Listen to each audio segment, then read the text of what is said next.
Good morning, everybody. Welcome to Ninja Trader Live. My name is Jim Cagnina. I am Senior Market Strategist, and I am joined by our Senior Economist, Tracy Schuchart, aka Shy Girl. Shy, good morning. How are you?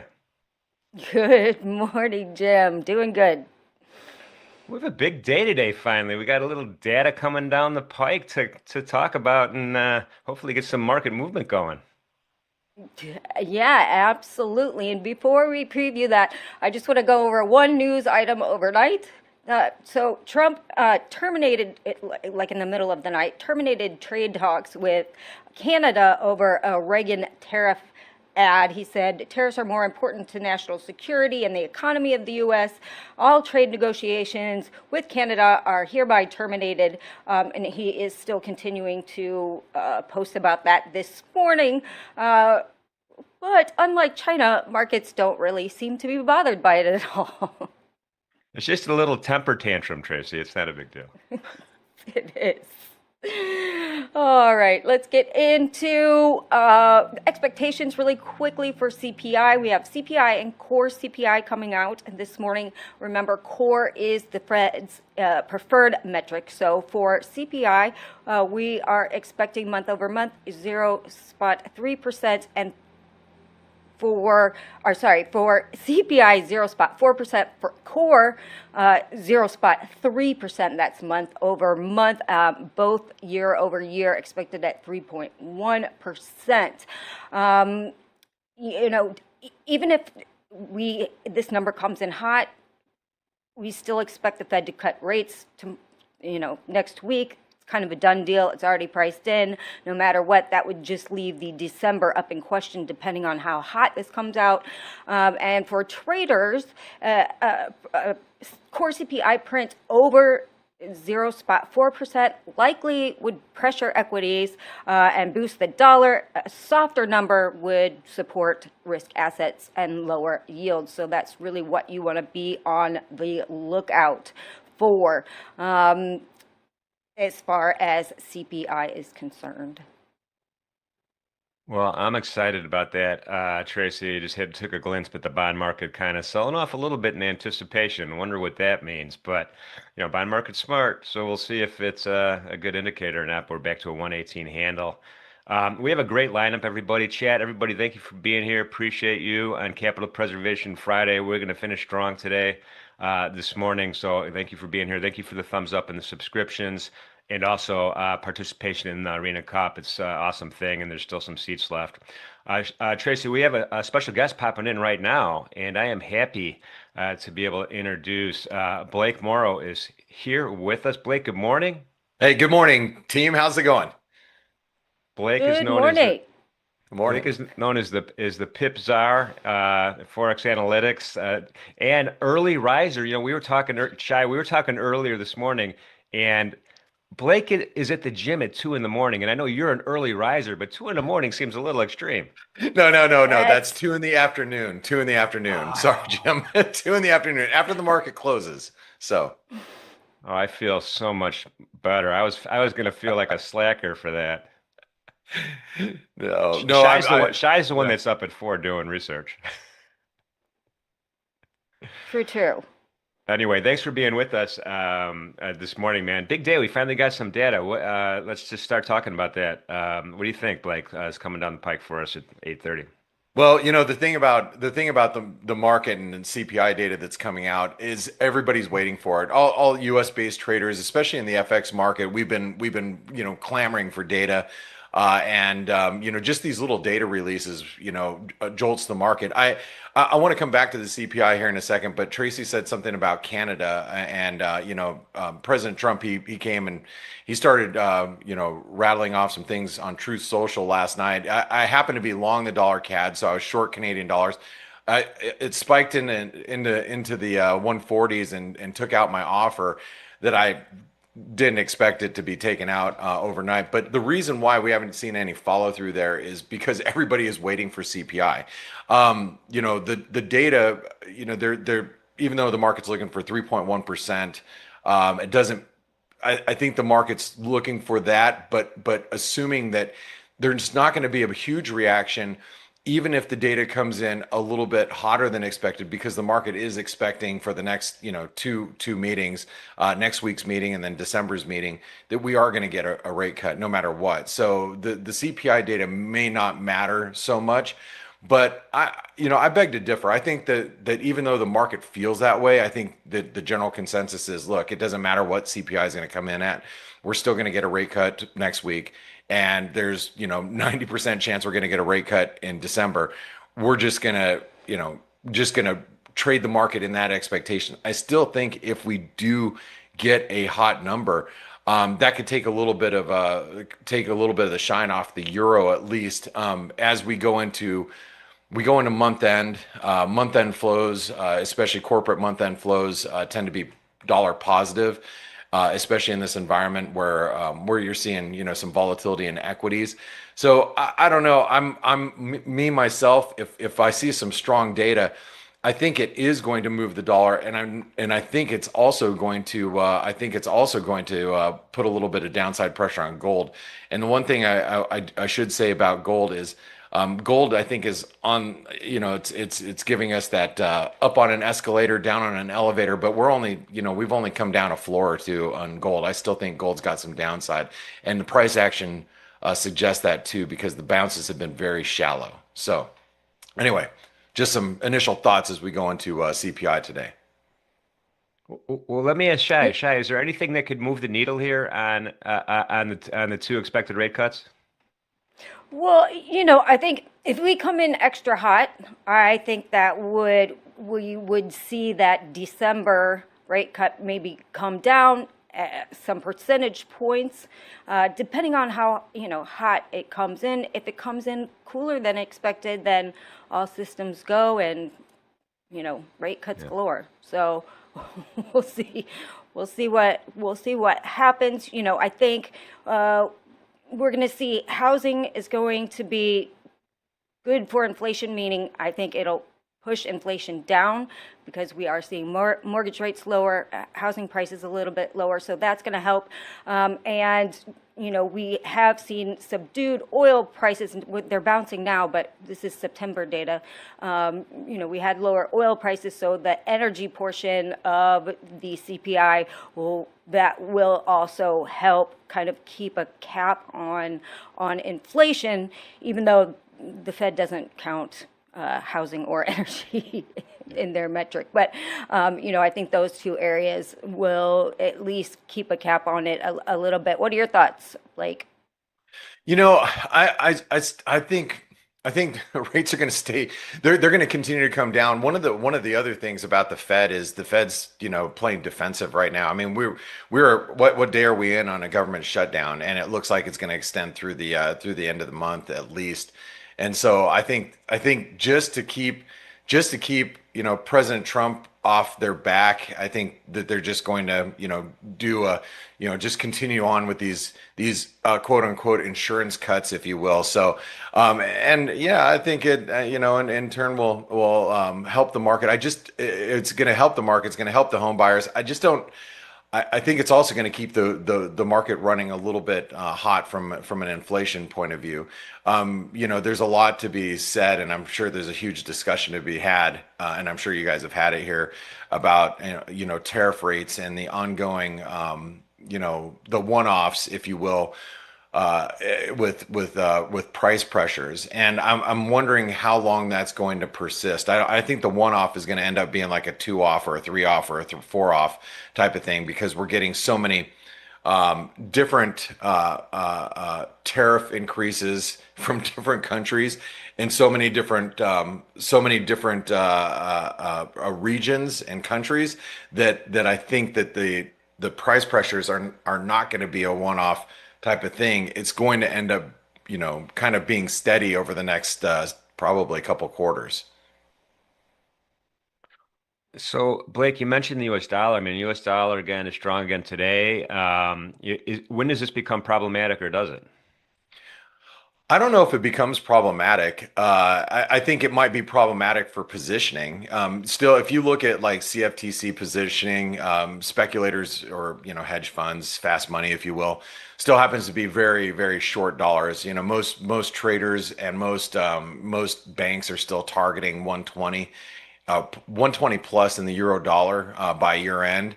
And so I think that positioning is still a little rich.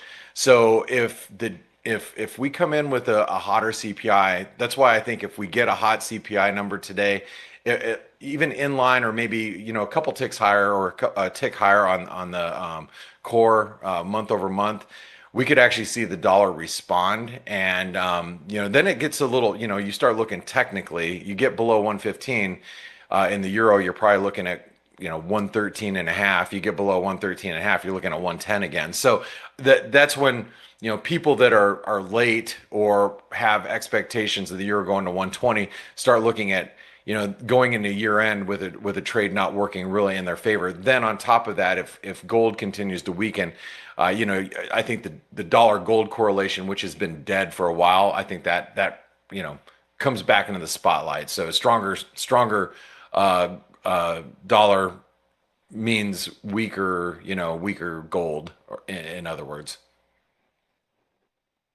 And I kind of want to just flip the conversation. We'll get back to CPI in a minute, but I want to talk about what's going on in the yen because, it's had quite the slide over this last month.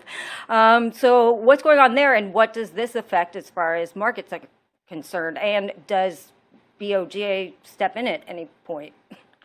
That's a good question. I actually got long dollar yen earlier this week when it broke above the 152.20 level. I'm actually gonna stay long going into the data. I got my stops at break even already. But with the new Japanese government and the coalitions that are being formed, I mean. Takahashi is looked at as Abe version 2, 2.0, if you will. I don't think that I think that's kind of an extreme label to slap on her, but the way that fiscal is going to work with Japan, I think that the risk is that the yen continues to weaken. Here's the big rub though with that trade in particular. One of the sensitivities that the dollar yen or the yen has is to not only to what's happening in rates here in the U.S. and we've seen dollar yen a little, or excuse me, yields a little weaker as fixed income's been a little stronger, pushing right into resistance earlier this week, both on the 10 and the 30s. But what I'm mostly fearful, especially in my trade, this is being short yen, long dollars, short yen, long. I mean, if you even look at the euro yen is at all-time highs. It's quietly consolidating at all-time highs right now. So that picture changes and can change if we see a reversal in risk, and that means if we see equity markets come off. I mean, I know we're all looking at the S&Ps right at all-time highs. You got most U.S. equity indices still, very, very, very, very strong. But if that reverses course for any reason, we could see yen strength. We saw it a couple of weeks ago. I happened to be traveling at the time in Nashville, but when President Trump, made his announcements on tariffs and China, the yen actually strengthened. So that gave us a little bit of a glimpse on how the yen would respond in a risk off, quote unquote, risk off type of environment. And so that's the only thing that really worries me. We have all there really is no reason to be long yen other than that. And that other than that is, it's if you've been trying to bet against the U.S. equity markets in recent years, you found yourself on the wrong side of the market. So, but at some point we are going to see a pullback. We are probably going to see a stronger move lower in equities, but I don't know if that time is right now either. So, just to remind everybody, we focus on futures here, and the yen is in the numerator, and the U.S. dollar is in the denominator. So, when Blake, quotes it the other way, I had to think for a second. But just looking at a daily chart in the yen U.S. double bottom right now, forming with potential breakthrough to the downside, at least from a technical point of view. I just wanted to point that out. Blake, me and Shai yesterday were talking about the Aussie dollar. Give us your take on Aussie dollar. The Aussie's a little scary to me because and I forgot that you guys are all I forget you guys are all futures based. I should have been looking at this at the 6J. Maybe we could look at the 6A at the Aussie. But as far as the Aussie goes, one of the things that I'm most fearful about the Aussie is it has not done well, and for a number of reasons why it should have. First of all, Australia's economy over like New Zealand, you've seen the cross rates for us spot traders. The Aussie Kiwi has just been on a rampage, but the Aussie dollar has yet to really reciprocate to where it's normally rallying when you have a risk on environment. So when you have stocks moving higher, you have gold moving higher, precious metals, and even the announcement from President Trump trying to secure all of these The mineral deals. Yes, thank Yeah. you very much. Sorry, it is still 4 o'clock in the morning over here. And all the mineral deals with Australia, it failed to give us a real boost, and I thought that the Aussie dollar would reciprocate. It's been a tough, in other words, it's been a tough long. And my biggest fear as an FX trader that really I do focus a lot on the Aussie is if it can't rally in this current environment, what happens if the environment changes? And that's a again, it's more of a question like going back to the yen. If we start to see risk recede a little bit, if the dollar does strengthen, and you take a currency like the Aussie that just has not done well, I think the risk might be lower. And I've been trying to trade it on the long side. It has been a very, very frustrating trade. Technically speaking, these are the levels you should be long. It's sitting, if you look at the spot market on the Aussie US dollar, I don't know if the 6A is the same, but we've just been sitting on the 200 DMA. Like every time Yeah. we touch it, we bounce. And but it's not bouncing very much. And so if the dollar does, pull a rabbit out of its hat and it starts to really give us a counter trend rally, I'm fearful that the Aussie could trade a little bit lower here. I am a buyer on bigger dips. I don't know where that's at right now. So the Aussie's a bit of a quagmire to me, to be frank. That makes sense. And then there's a headline this morning about the Swiss franc. So let's just talk about that really quick. Obviously, I mean, it's had a spectacular run, like ninth weekly gain in 10. And then we're hearing things that the SNB might intervene. So kind of what's going on with the Swiss franc and why is everybody rushing into it as a safe haven? That's a good question, Tracy, and I wish I had a great answer for you, but I don't know. And that's been one of those. I've been trying to short Swiss francs quite a bit over the last couple of months. And matter of fact, I was just short Swiss francs literally earlier this week, and then I pulled out of it yesterday. Now, this Swiss National Bank is not how should I say, the Swiss National Bank of like 10 or 15 years ago, where they were very loud as far as intervention goes. They had a level. Some of you remember when they pulled the floor.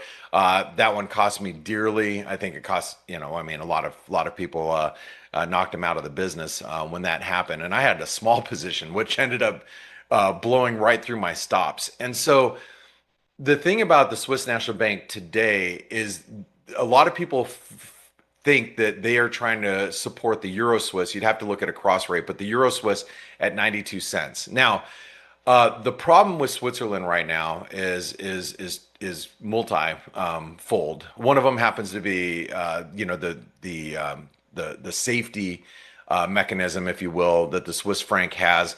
I think a lot of the turmoil in the Middle East has kept the Swiss franc relatively bid. The tariff wars that the U.S. is engaged in globally has kept the Swiss franc relatively bid.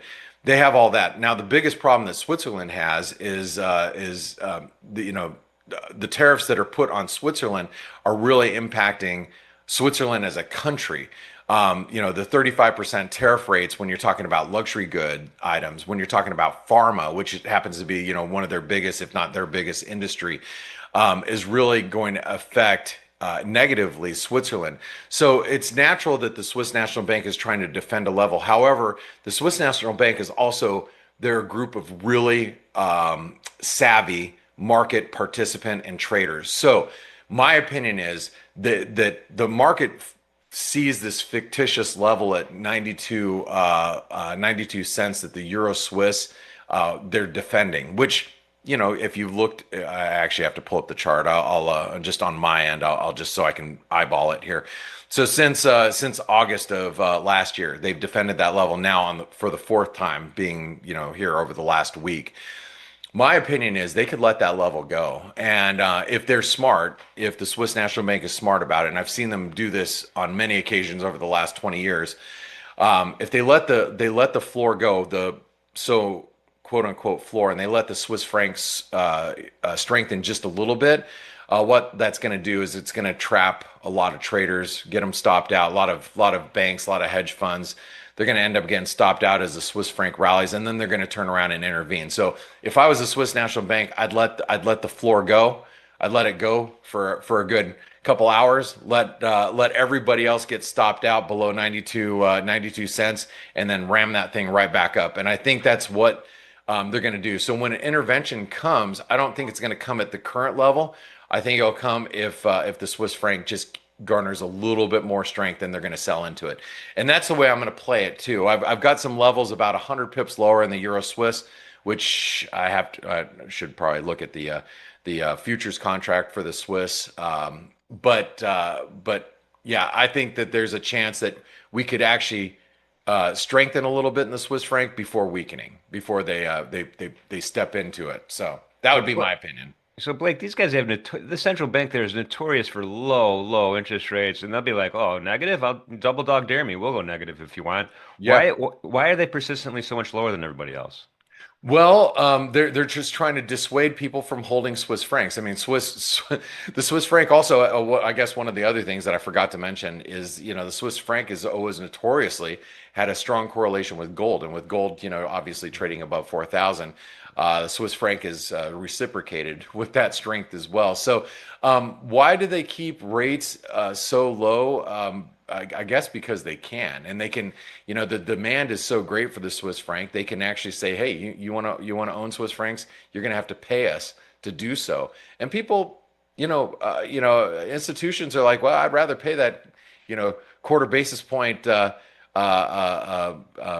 know, pay it rather than have the risk of the U.S. dollar and the volatility of the Trump administration, or hold yen and worry about political issues that are arising with Japan. I'd rather pay the premium to hold Swiss francs than to hold yen or dollars, which tend to be the safe haven currencies of choice. Now, don't forget, guys, and I know, I'm talking currencies here, but the currency market happens to be the largest market in the world, and is where most central banks and banking institutions and hedge funds and institutions globally hold a big chunk of their holdings is in currencies.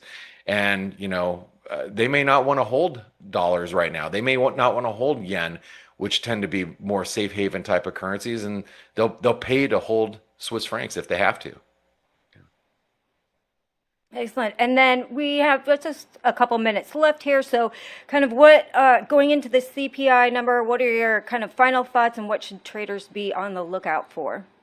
Well, again, as far as the CPI goes, I'm not sure it's going to matter a whole lot unless if we get a strong data, it's probably going to knock positioning out just a little bit. And I think the risk is that the dollar could strengthen. Let me look at the 6E really quick, because I think that's one that you guys will focus on, that will give us a better view of what I'm looking at here. So the euro. The euro, I keep wanting to say pair, but contract, the 6E's got a nice, what we call a triangle consolidation. And that's good. I mean, that's good because we're probably going to see an explosive move out of it. I think if the dollar does start to strengthen, or excuse me, if the 6E starts to weaken today, following a strong number. If we do get it, I think there might be some follow through as we head into month end. We get into month end, you're going to have a month end corporate dollar buying, which is in essence negative euros, and then I think that's one you got to pay attention to, and also the 6J, which would be yen. If we do see some strong data, strong CPI, then we're going to see a reversal of or a continuation of yen weakness as the market consumes the idea that the new Japanese government is going to be bearish for the yen, if you will. So that's what I'm looking at as far as currencies go, and as far as the market goes, I don't know how much of an effect it's going to have, like on the S&P and gold. All I would really care about is gold defending 4,000. I mean, if for whatever reason gold gives up 4,000, I think there's a whole truck ton of stops sitting below that level that are just itching to get taken out by the market. So Awesome stuff. Blake, thank you so much for waking up early. I know you're early bird anyway, but being here with me and Shai this morning on a Friday, I appreciate you, man, as usual. We're going to pop your X handle into the chat. Pip Czar. Blake, thank you so much for being with us. it's my pleasure. You guys are rock stars over here at Ninja Trader Live. All of you do such a great job. So thanks for having me, and I'll see you, and have a great CPI release, and I'll see you guys next time. All right. All right, all right. I love that guy. I know He's so great. and he's so he knows he's so prepared and he's so chipper. He is. Anyway, well, let's prep for some data here. Let's get Craig in here. Mr. Shapiro. How are you, Craig? Good morning, Jim. Good morning, Trace. Good morning. Are you ready Data for is back. Yeah, data is back. First time in 25 days or whatever it is, and we get the CPI in 4 minutes. And I'd say just kind of surveying around, people don't seem to be all that concerned that this is going to be a particularly large market moving event. I'd say I think there's large expectations for in line 3.1% core, 3.1% headline. Fed's going to cut rates in October and again in December. Volatility is pretty sanguine. 1 day volatility into the CPI print is about as low as we've seen for a CPI print, at least in the last several years. So it seems like markets are fairly complacent, which probably means if we get a particularly large outsized move in the CPI away from consensus, whether it's 0.5 on the month over month or 0.2, maybe we can get a larger than expected move here in risk. But right now, people don't seem to be all that concerned this is going to be a narrative shifting event. Yeah, I looked at bonds this morning, and this is the last two sessions we sold off, and this is an unusual. This is not an unusual pattern, is from a general point of view, but a lot of times, it's almost like bonds get a sneak peek of the number. And they kind of move ahead of time. I'm sure that that's been kept under wraps by everybody. But is this telling us anything here with bond prices going down and yields maybe picking up a little bit over the last couple of days? Yeah, look, I think you get some position squaring into the event, right? We've talked about bonds rallying for the last couple of weeks here without government data, and so I think that now you're about to get some data, probably just get some relief of some of that positioning, but. But look, I think if we do get a hotter than expected CPI print today, you are going to start to see yields move higher, particularly at the front end. In 2 years, probably going to move a bit. I'd expect actually the curve to flatten. I don't think the long end yields would move as much as the front end here. But yeah, I think we're getting some squaring into the into this print here. Yeah, Tracy, did you see Brent, the Black Lions? He was like, nothing to see here, folks, this morning. Tweet. I did not see that. But just adding to the bond issue that Craig was talking about, we do have forward estimates of inflation aren't actually that encouraging. We have 1 year zero coupon inflation swaps hovering above 3%. And so if this oil price spike kind of continues higher, I think that will also put pressure on the front end, and we'll see yields move higher.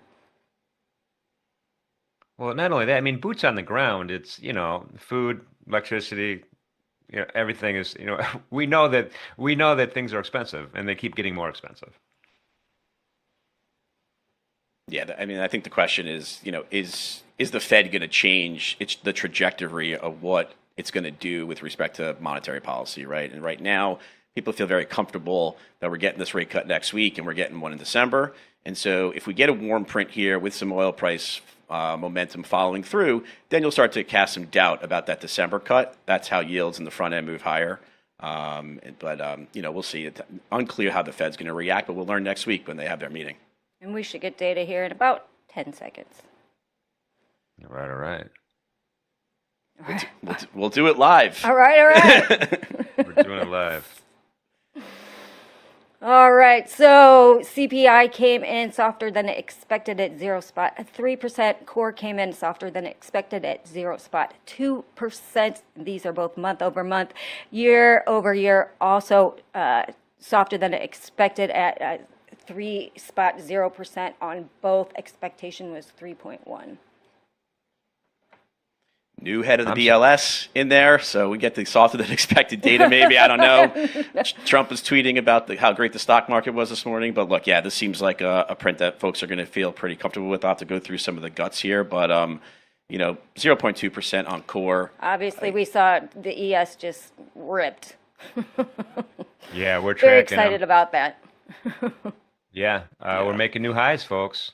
68.28 as we speak. That's incredible. NASI is at 25,518. Nasdaq's bouncing all over the place. Russell's up 1.82%. Dow's only up 0.55%. 10-year ripped also. Let's go to the 10-year. That's a good point.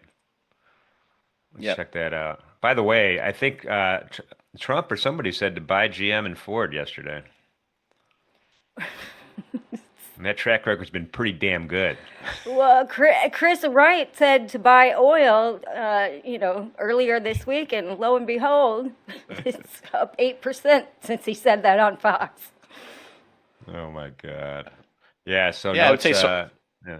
Go ahead, Craig. No, so far I'd say you're getting the reaction you would expect from a softer than expected print here. Bonds rally, dollar weak, stocks making new highs, Bitcoin rallying, gold moving higher. So yeah, this seems so far as the reaction we'd expect from this softer than expected print. Have to go through the guts here, but look, we're at 100% chance of a cut for next week, and we're already at 90% plus chance of a cut for December. So you're not really going to get much else from the Fed than is already priced.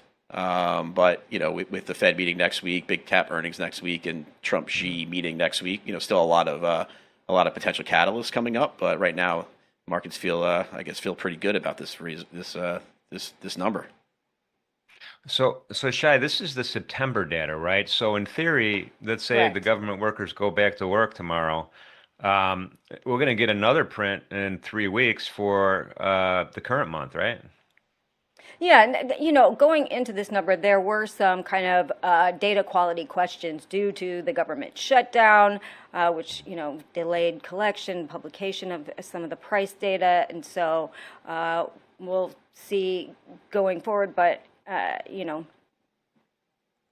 we'll have to see what October brings. If it's, better data, I'll have to dig into the weeds of what it all looks like and the breakdown of where we were actually seeing weakness, if it was really dependent on shelter and energy, and maybe goods prices were higher.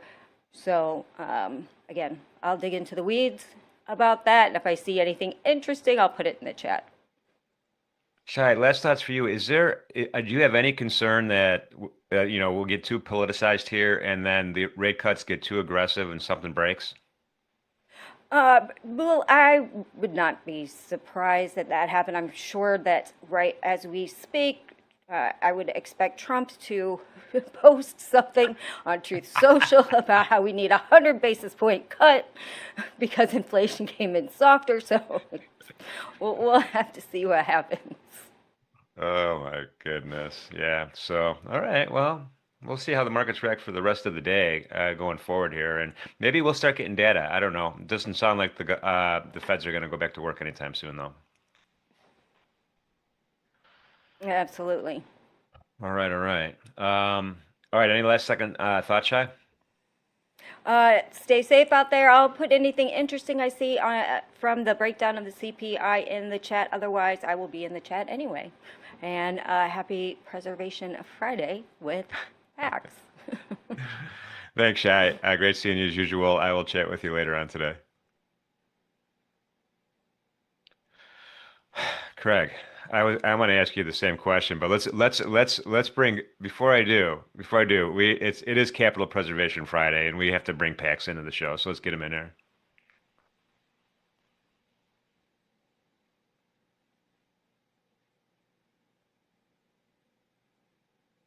No, no, no. What that was not what Hey, I meant. Jimmy. I know. I'm just kidding. That's But what it I was funny. meant. I mean, it's that. Listen, I was saying this on from Wednesday night forward, how Fridays used to be the day where it's like, ah, one more day and it's the weekend, martini o'clock. I'm starting it early. Let's just Martini get through o'clock. Friday.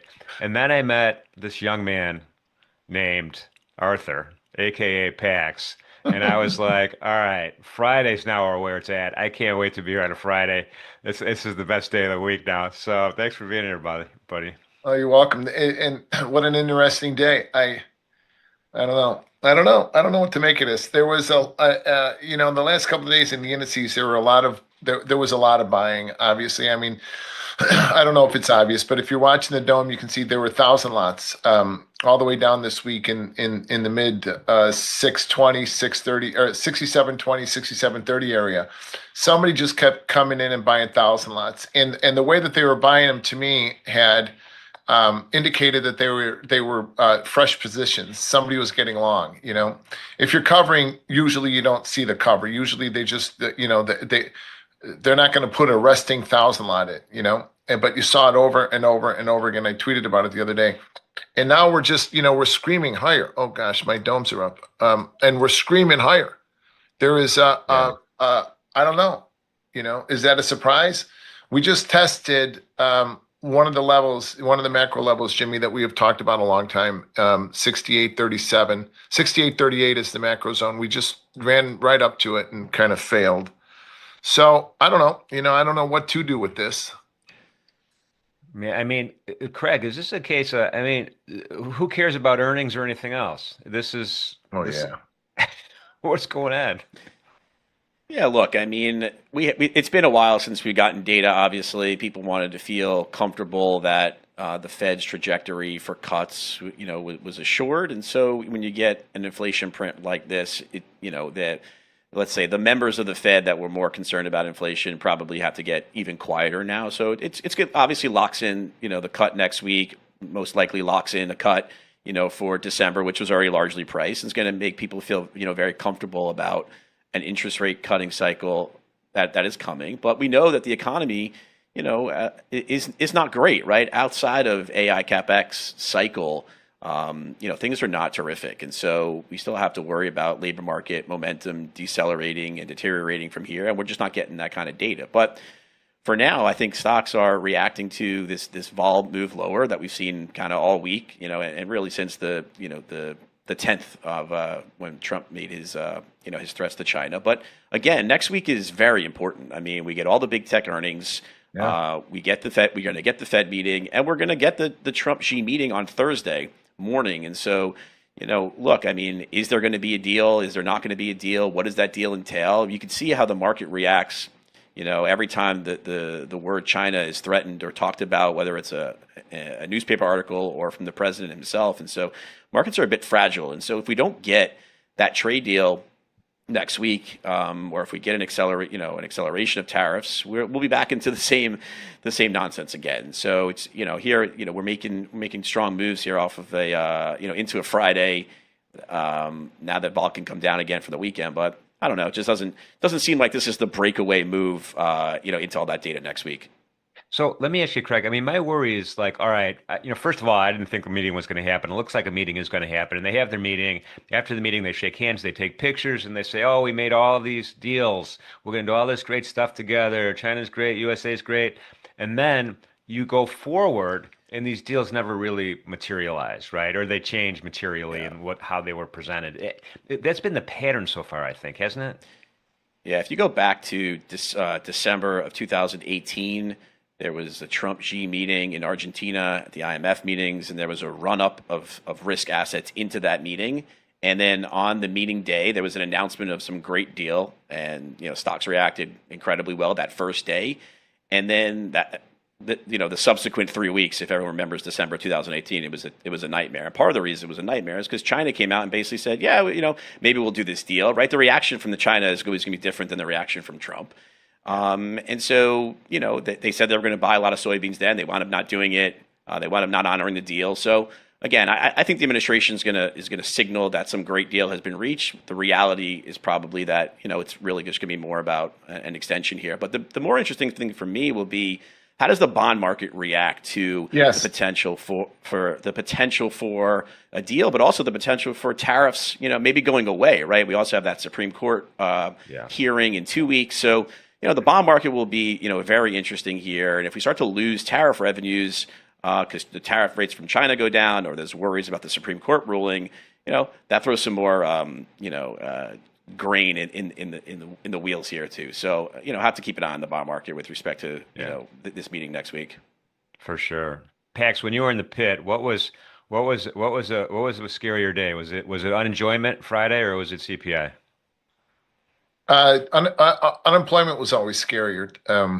Right before the number would come out, all you can hear was the clocks ticking, the time clock's ticking, and it was nobody on the floor would say a word, and your stomach would be full of knots and butterflies, and the number would come out, and all hell would break loose. It was just scrum. It was a scrum to get back into the pit, falling out of the pit, throwing each other out of the pit. It was amazing. It was amazingly fun. But now it's CPI, and for a while it's been CPI, and I don't know, it switches back and forth. Craig and I had a great conversation while we were in Naples a couple weeks ago, or last week, about our outlooks on the market. We share a shared vision, I think, and we're watching it execute in real time. We were trading at the quarterly pivot, my quarterly pivot at 66.58 in the S&P, and both of us agreed that the high for the year is not in. But that I'm not a rally seller. I'm not going to pick a top, but eventually we're going to run into some trouble. And when we run into some trouble, it's going to be fast and furious, and it's going to be tough. And keeping an eye on the bond market, I think, is what's going to instruct us. I heard Tracy say that the 10-year ripped. I didn't see the 10-year rip. I saw it go bid. I saw it catch a bid, but it's not really running anywhere. And the 30-year is not, still a point, almost a point off of its high of the week at 119.19. So the 30-year really isn't doing anything. It's caught a little bit off the lows, but just kind of sitting there while both the S&P and the Nasdaq ripped to new all-time highs, at least overnight. I want to see those highs tested during the day.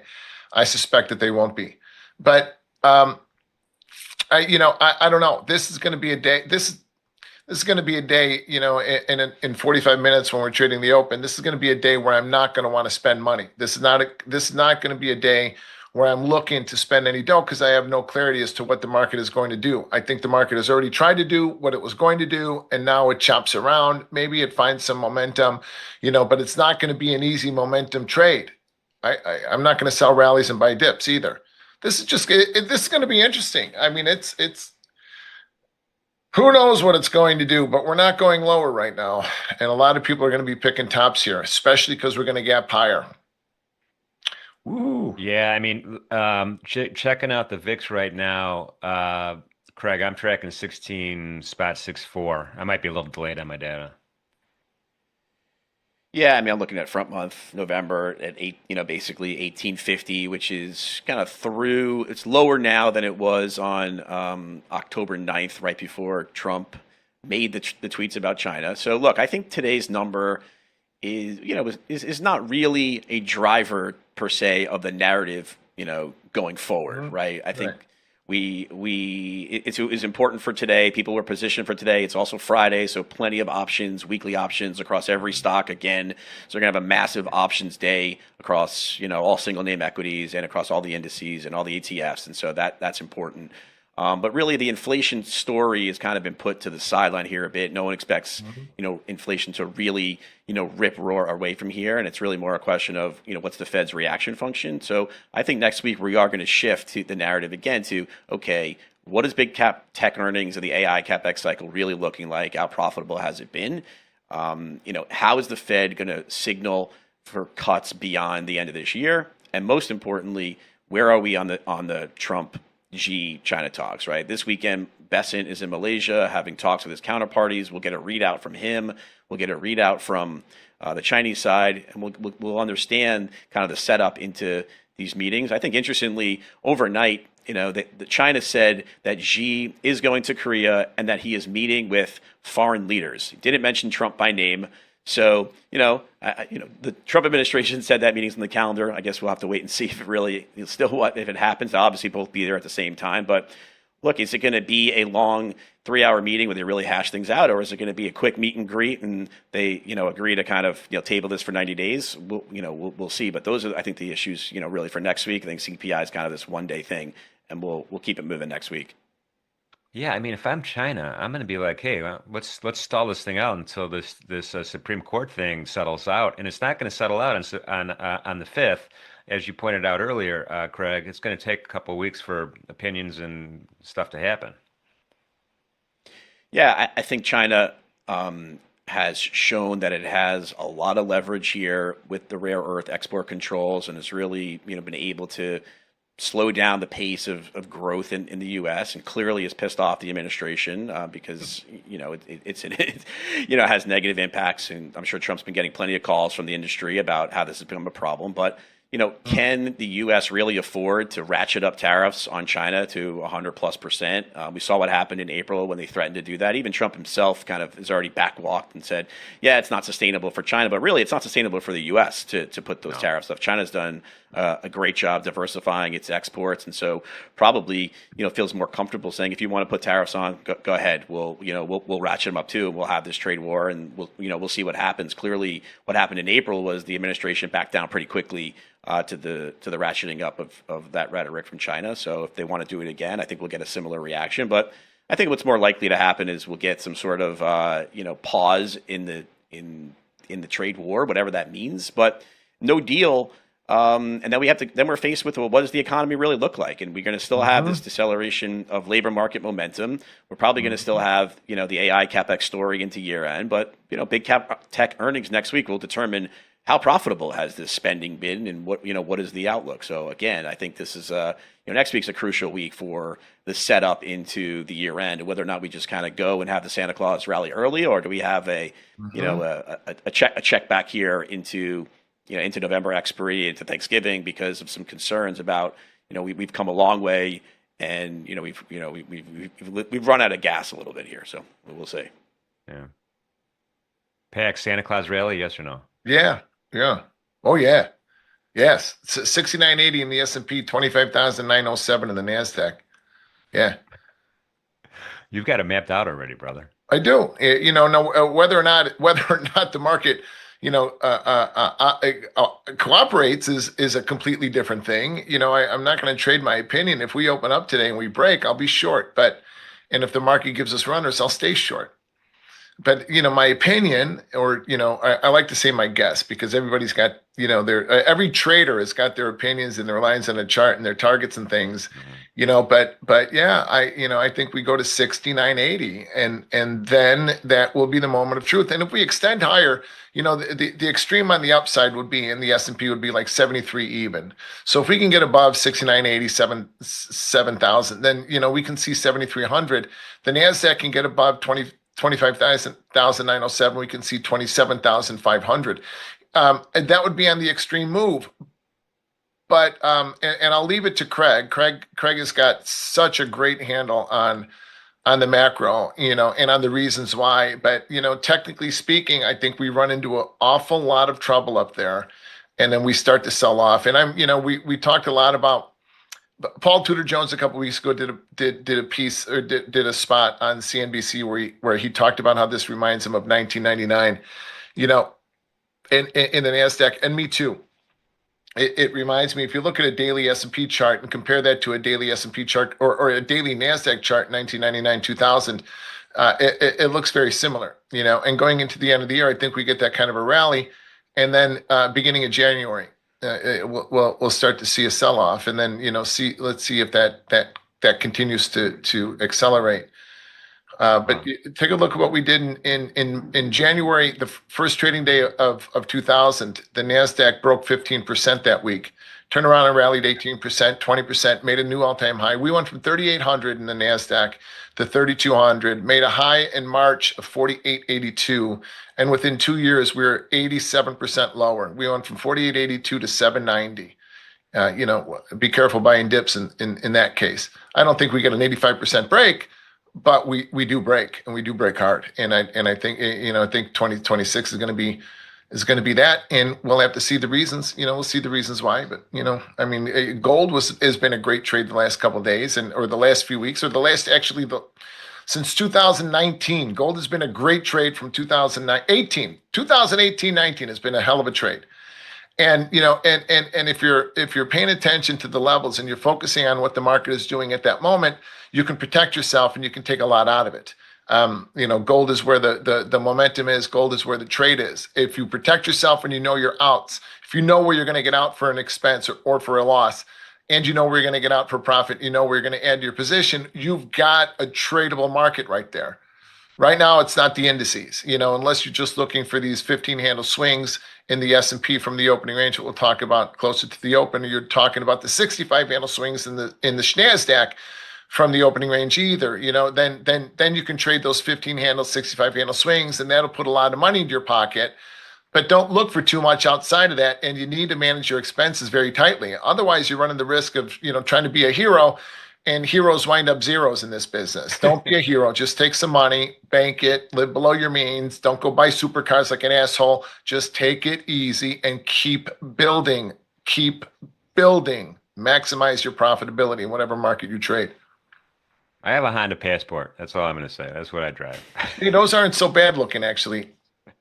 I don't care how it looks. I have fit the groceries in the trunk, and I could carry my bikes around. That's all. It works. I like nice cars, but I'm not driving a supercar. No, I gotcha. I gotcha. But on the gold note, Craig, so you've seen the trend in gold forever. What do we're right now, what are we trading? In the futures, we're trading at 40.94, $4,094 right now in the December contract. What are you kind of forecasting out in the out months and out years here? Yeah, look, I think we've been talking about gold for forever here, and the structural story is really not, it's not disrupted. But I think gold and precious metals broadly kind of got tied into, some of the risk asset euphoria over the last, couple months on this vol suppression story, right? Look at the correlation of quantum computing stocks with gold, and crypto with gold, and precious metals, and AI capex, AI power stocks, and rare earths. It's kind of all got correlated together as this. Yeah. I don't know. It's almost seemed like this kind of last chase for upside, here to kind of squeeze everything out of the market, while Nvidia, kind of grinded higher, but people were looking for catch-up trades, and so I think some of that froth has come out. And you look at this gold, this gold move that we've had. It kind of seems a little bit like a blow off, here. And so same for palladium, same for platinum, same for silver, same for quantum, same for crypto, same for rare earths. All these things kind of look like, I don't know, look like charts. The charts to me look like what happened in March of 2000 already. Yes. For those names, right? They've already had their blow-offs.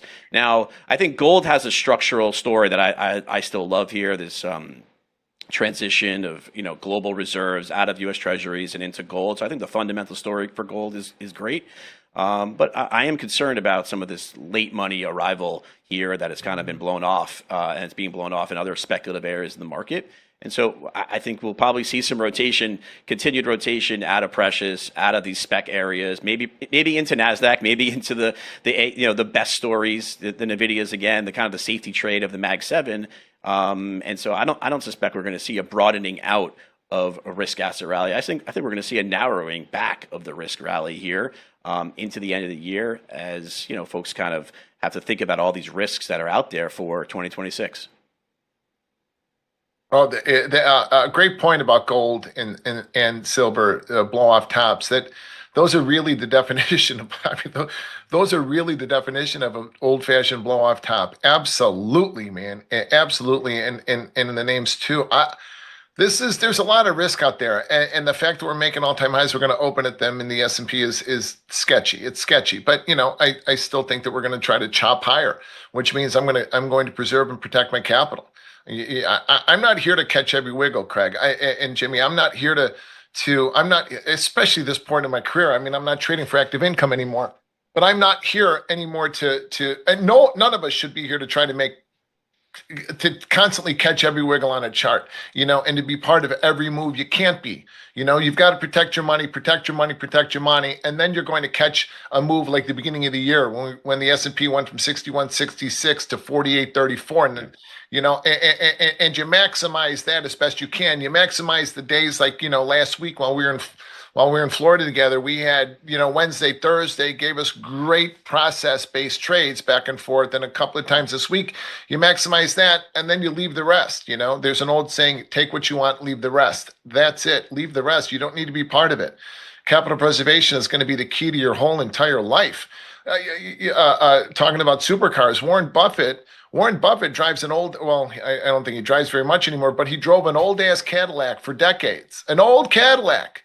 I mean, I got to take a page out of him. I drive a new BMW, but still, I don't go blowing money on things that are worth less. Because I'm telling you, if this stuff falls apart, and really we have a huge break, we come into a stagflationary kind of a recessionary period.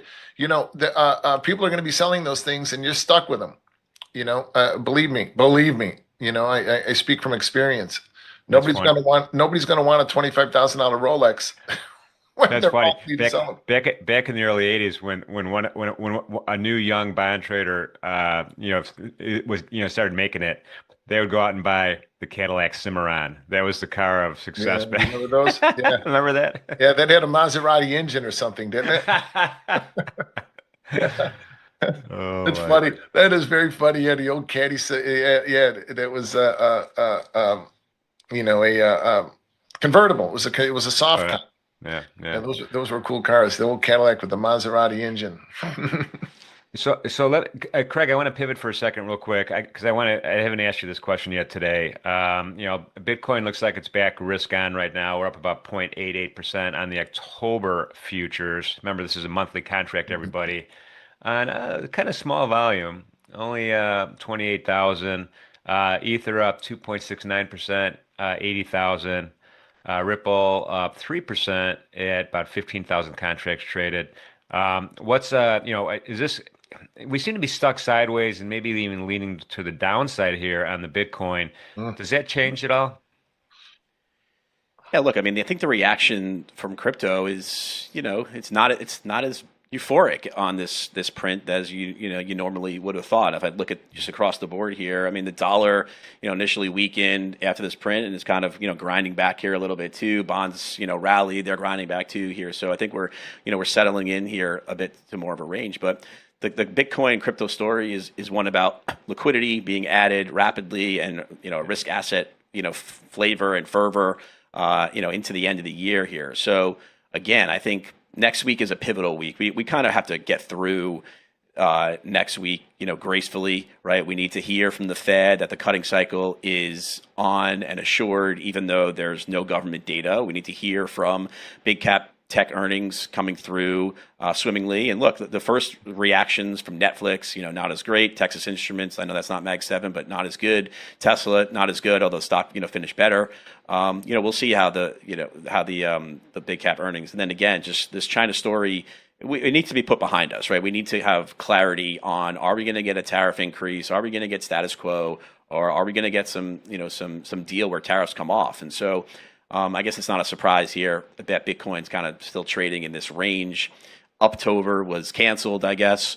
We'll have to wait for Moonvember, maybe. Look, the seasonals for Bitcoin are very good fourth quarter here. But the fact that it's been basically, range bound now back to May, I think is concerning here for crypto crypto bulls like myself or Bitcoin bulls like myself, I'd like to, see. But, again, next week, crucial week. And I think that'll really set the tone for, the trading environment for the rest of the year. Got it. Yep, that makes sense. We'll see how it goes. I finally caved and bought some Bitcoin earlier this year. Everybody was giving me a hard time for that. So we need a rally. I don't know, Jimmy. I think Bitcoin could be basing here for a rally. I think Bitcoin can be basing between the ranges are just so damn big, but between 109 and 111. I know, I know, I know. My line in the sand for the October contract anyway is 108,500. So 108,500. And so as long as we're above that, I got hope. I hope. So in any event, Craig, I didn't mention, man, it was great meeting you, hanging out with you this weekend. Same. I have not mentioned it all week. I feel embarrassed for not doing that. No, it was great. It was a great time being with the team and meeting everybody, and everyone down here in Naples was terrific. So appreciate that, and look forward to many more soirees, whether they're here or in Chicago or wherever the journey brings us. It really you was a don't have- blast. You don't have to send me an invitation more than once. Yeah, me either. I'll be there in a minute and a half. I'll walk there if I have to. Oh, Craig and I had a conversation at Tony's club. Yeah. That it was just he and I talking with Tanya. Tanya was sitting next to us, just listening, and I felt like that was a conversation that everybody should have been around us listening to. It was really, really, really good. It was really valuable to try to get to know everybody. And I think that, I mean, not only did we have a lot of fun, and Jimmy, you and I laughed our asses off a lot, but it was valuable to get together with such a talented group of young people and to learn from them. I mean, I'm constantly learning, and it's learning from them was a lot of fun. And then of course just getting to know Craig and getting to know you in person. I couldn't believe how much you looked like yourself. You looked exactly. It was the best quote of the day. Like, oh, Jim, you look just like Jim. Anyway, well, listen, Craig, thanks so much for being here with us. We had a great week this week. You have plans for the weekend? AAU basketball tournament for my 12-year-old. So fun. We'll be in That's some fun stuff. For sure. We'll be in Fort Lauderdale for the weekend. It should be a good time. All right. Remember your Ricky Bobby. You don't come in first, you came in last.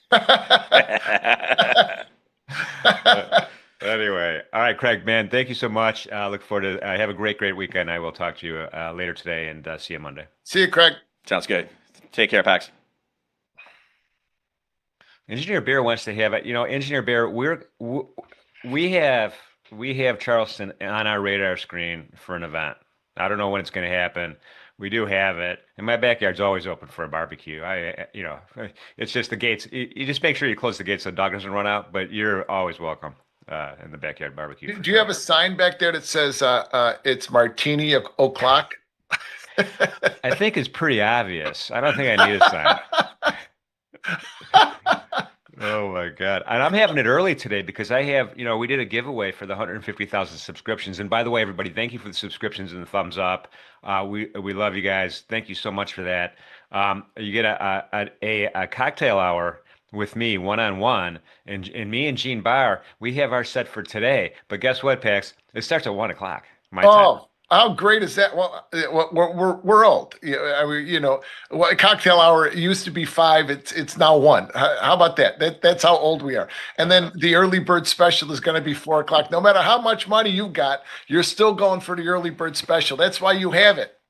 That's hilarious. Me and Mrs. Keggs will go out every once in a while down to Charleston's great. Has great restaurants, as Paulie reminds me. That's one of the things it's really known for. These great chefs and these great restaurants come here. I will never make a reservation past like 6:30. Forget about it. That's too late. Me too. Me too. The other night when we last Wednesday or Thursday when we had our first dinner in Naples, it was amazing how crowded that joint was at like 5 o'clock, 6 o'clock. Anthony said that 8 o'clock is Naples midnight. I never heard that. That made me laugh. 8 or 9 o'clock is Naples midnight. Everybody's in the feathers. They're gone. They're gone. Would you like coffee? Oh no, thanks. I'll be going to sleep. I don't remember in my lifetime laughing as hard as I laughed hanging out with you. Oh, felt like I've known you for I've said this before on the stream, but I mean when we were together, it felt like I've known you my whole life. It was just so much fun. It's great fun, great fun. Well, we're gonna get the rest of the community involved in some of these going forward here. So looking forward to Oh, that. I hope so. So what are I you hope seeing? so. What are you seeing in the book right now? We're seeing settling down a little bit. I'm seeing some, 30, 40, 50 prints in the bid and offers. There's 1,000 there's 1,000 lot offered at 68.19, and if that gets filled, there'll be more thousand in the S&P. There'll be more thousand lots behind it. I don't think that those are. I don't believe that the 1,000 lots that have been shown are spoofs. I think that they're fillable, and I think that we will see 68.19. The market usually trades to the size, but we're going to open above or around the old all-time high, which was, depending on what you're looking at in the S&P, was 68, either '08, which was the RTH all-time high, or 68.12, and change, which was the extended hours high. And usually when that happens, I think everybody wants to sell it, and the fact that we're gapping, and so people are going to try to sell it. Oh, I don't know what we're going to do. I don't have any clarity as to what the market is trying to do. I do like the high. I think the S&P is trading up to 68.37. That's a level that you and I have been talking about on the shows. 68.38 is the level that we've been talking about now. It's a swing. It's a swing level, Oh, and I have it. I have that PAX line on my chart, and I'm looking at the wick right now. It was perfect. yeah, right to it. Yep. Yeah, and so it's accomplished its goal. Or its near goal. So now what? Now what? When I have a question as to now what, I don't want to spend any money in it. But I'm gonna showcase the mini micro spread this morning. So I've got Okay. on the charts, I have these are you see this dome is the E mini contract, which is now the big contract. That's so, Okay. so funny. And this is the micro contract. When I was on the floor and trading the Nasdaq, if I would have sent any of the traders that I had backed, you got to listen. Take it easy. You're getting killed. Go trade the minis. Oh, Pax, don't make me trade the minis. It was like a demotion to trade the minis. Yeah. Now the minis are the big contract. I think that's kind of crazy. But anyway, so we're going to do that. And, Anthony and I were talking about it on Monday, and I think it's hard to kind of follow unless you're seeing it. So I will trade a little bit. I'm going to trade Okay. 2 lots in the minis, and I'm going to trade out in 20-lot micros. So I'll trade in with 2 lots, and I'll trade out with 20-lot micros. Got it. So if I sell two at 16, which I'm only saying that because we're trading there. If I sell two at 16, the market goes 16 offer, trades down to the pay line. I'm going to pay for my trade with 5 micros. I'm going to take more profit at 5 micros. So, remember, I trade out my positions in quarter units. So if I sell a 4 lot, I'll buy one. Well, gold is ripping. If I sell a four Oh, lot, on that note, by the way, Selma is in the chat right now. Remember Selma? Awesome, awesome. We love met her. Selma. Selma writes, "What does Pax think about the equal distance swing 4209 on gold from our most recent high low?"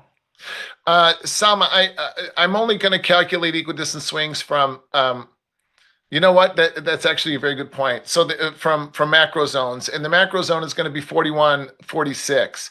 So what the market does on the upside above that, the market will do on the downside. So the highest, I mean, I don't think we accomplished the equal distance swing. Now the equal distance swing on the daily, I haven't looked at. So 4209, I think that would be a good spot for the market to go. So above 42, above 41.46. If gold can get above 41.46, then we'll see 42.09. I see what you're looking at, and that's a very, very, very, very astute pickup. I haven't paid. To me, look at so Sama. Another point too, and anybody else that's been trading gold. A lot of people have been trading gold, and I think that's great. There are a lot of people making a lot of money. But you have to remember that you have to preserve and protect that capital. It's not that difficult to make money trading futures. In fact, anybody can do it, especially in periods of volatility. What is very difficult is keeping it and growing it. Okay. So the swing for me I look at gold from a more longer term standpoint. And I had so much fun, Salma, on Monday when you were long gold with me. You know, I was long from 43.11, and we both took profit at the same place at 43.90 or just in front of it because that completed the swing. That was so much fun to watch you do that in the competition, the Ninja Cup. Yeah. It Yeah. was really so much fun. I was so proud of you too. I couldn't You, have, you know, you I really felt like one of my daughters were doing it. I Well, felt Pax, so I mean, proud of you, her. you you said it earlier. You know, we get to hang out with all Yes. these young traders who who are spectacular, and we did. You know, Selma's in the mix now. She was awesome on the Arena Cup. By the way, there's still room for people to sign up for Arena Cup qualifier three. Little plug there. But no, Selma was she was awesome on the show. Oh, awesome, awesome. She's one of those young traders that has, um, this is gonna sound stupid, but has it. You know, has It's it. called Moxie. Yeah, yeah, Moxie. Okay, yeah. You sound like a desk guy when you say that. A dust guy. What do you I mean? just, I'm just kidding. You know, I don't. Yeah, Moxie something. You know, confidence, certainly confidence, but a quiet confidence, a sure and steadfast belief in yourself that no matter what happens, you're going to overcome it. Not ego. You know, there's a real difference between being supremely self-confident and being an egoist. You know, remember that I've used this a lot. Lenny Feldman, who was Ira Harris's mentor, and passed this on to Ira, and Ira passed it on to me. If you come to trading with the big ego and a lot of money, you will soon leave with a big ego. You will lose your money with a big ego. You know, if you come with, I'll say it again, if you come to trading with the big ego and a lot of money, you'll soon leave with a big ego. Yeah. But to succeed at this, you know, success is as light as a feather, and few are strong enough to carry it. You know, and in other words, anybody can make money trading futures, but very few people can keep it, and even less can exponentially grow it. Yeah. So that means that you've got to zoom out. That means that you've got to be able, you have to know how the markets work, and not just from a technical standpoint, you know, or a fundamental standpoint, but from, you know, just from a fun, you know, basic standpoint. You have to know how markets move and work. You know, what patterns do they complete, you know, on a consistent basis? The S&P 15 handles, NASDAQ, you know, things like that. But also like in gold, gold is going to move from bigger macro levels to bigger macro levels. So I'm looking to trade gold from a swing standpoint. 30 these are the levels. These are the macro zones. 39.60, which is the biggest level that we've got on the board, except for 37.75. So 37.75, 39.60, 40.20, 40.80, 41.46, and now because of Salma, I'll be looking at 42.09. But above 41.46, now we're looking at 42.09. But above that, we're looking back at like 42.65, and then it's back up to the all-time highs. I think that we've seen a blow off top. I think that we've, you know, as Craig pointed out in the early part of of our show, that we've seen, you know, gold has made and retested that 4,400 level, which was the extreme on the upside. So now the market just bangs back and forth between these levels, and you know, and is setting up for its next swing. Whether that swing is going to be back down to the quarterly pivot at 37.75, or it's going to come back up and test 4,400. If we can get two closes above 4,400, we got another $1,000 in gold. But I think that's a long shot at this point. You know, I would for the first time in a long time, I'd rather be short gold than long gold, at least from a swing or tradable standpoint. But I sure as shit don't want to be short gold up here anywhere near here. And your quarterly pivot, I think, is 37.75. 37.75, and we are a long, Yeah. long, long way away from that. Yeah. I got you. But I also have 40.78, 40.40, 40.05, and 39.60 on the downside for you. Yes, yes. Well, 40.78 became 40.80, but yeah, same thing. Right, Okay. right. And 40.20, because that was the low of this week. So 40.20 is another level that we need to pay attention to. 40.20 and change, obviously, Yeah. but Yeah. I don't know what the change was. Got it.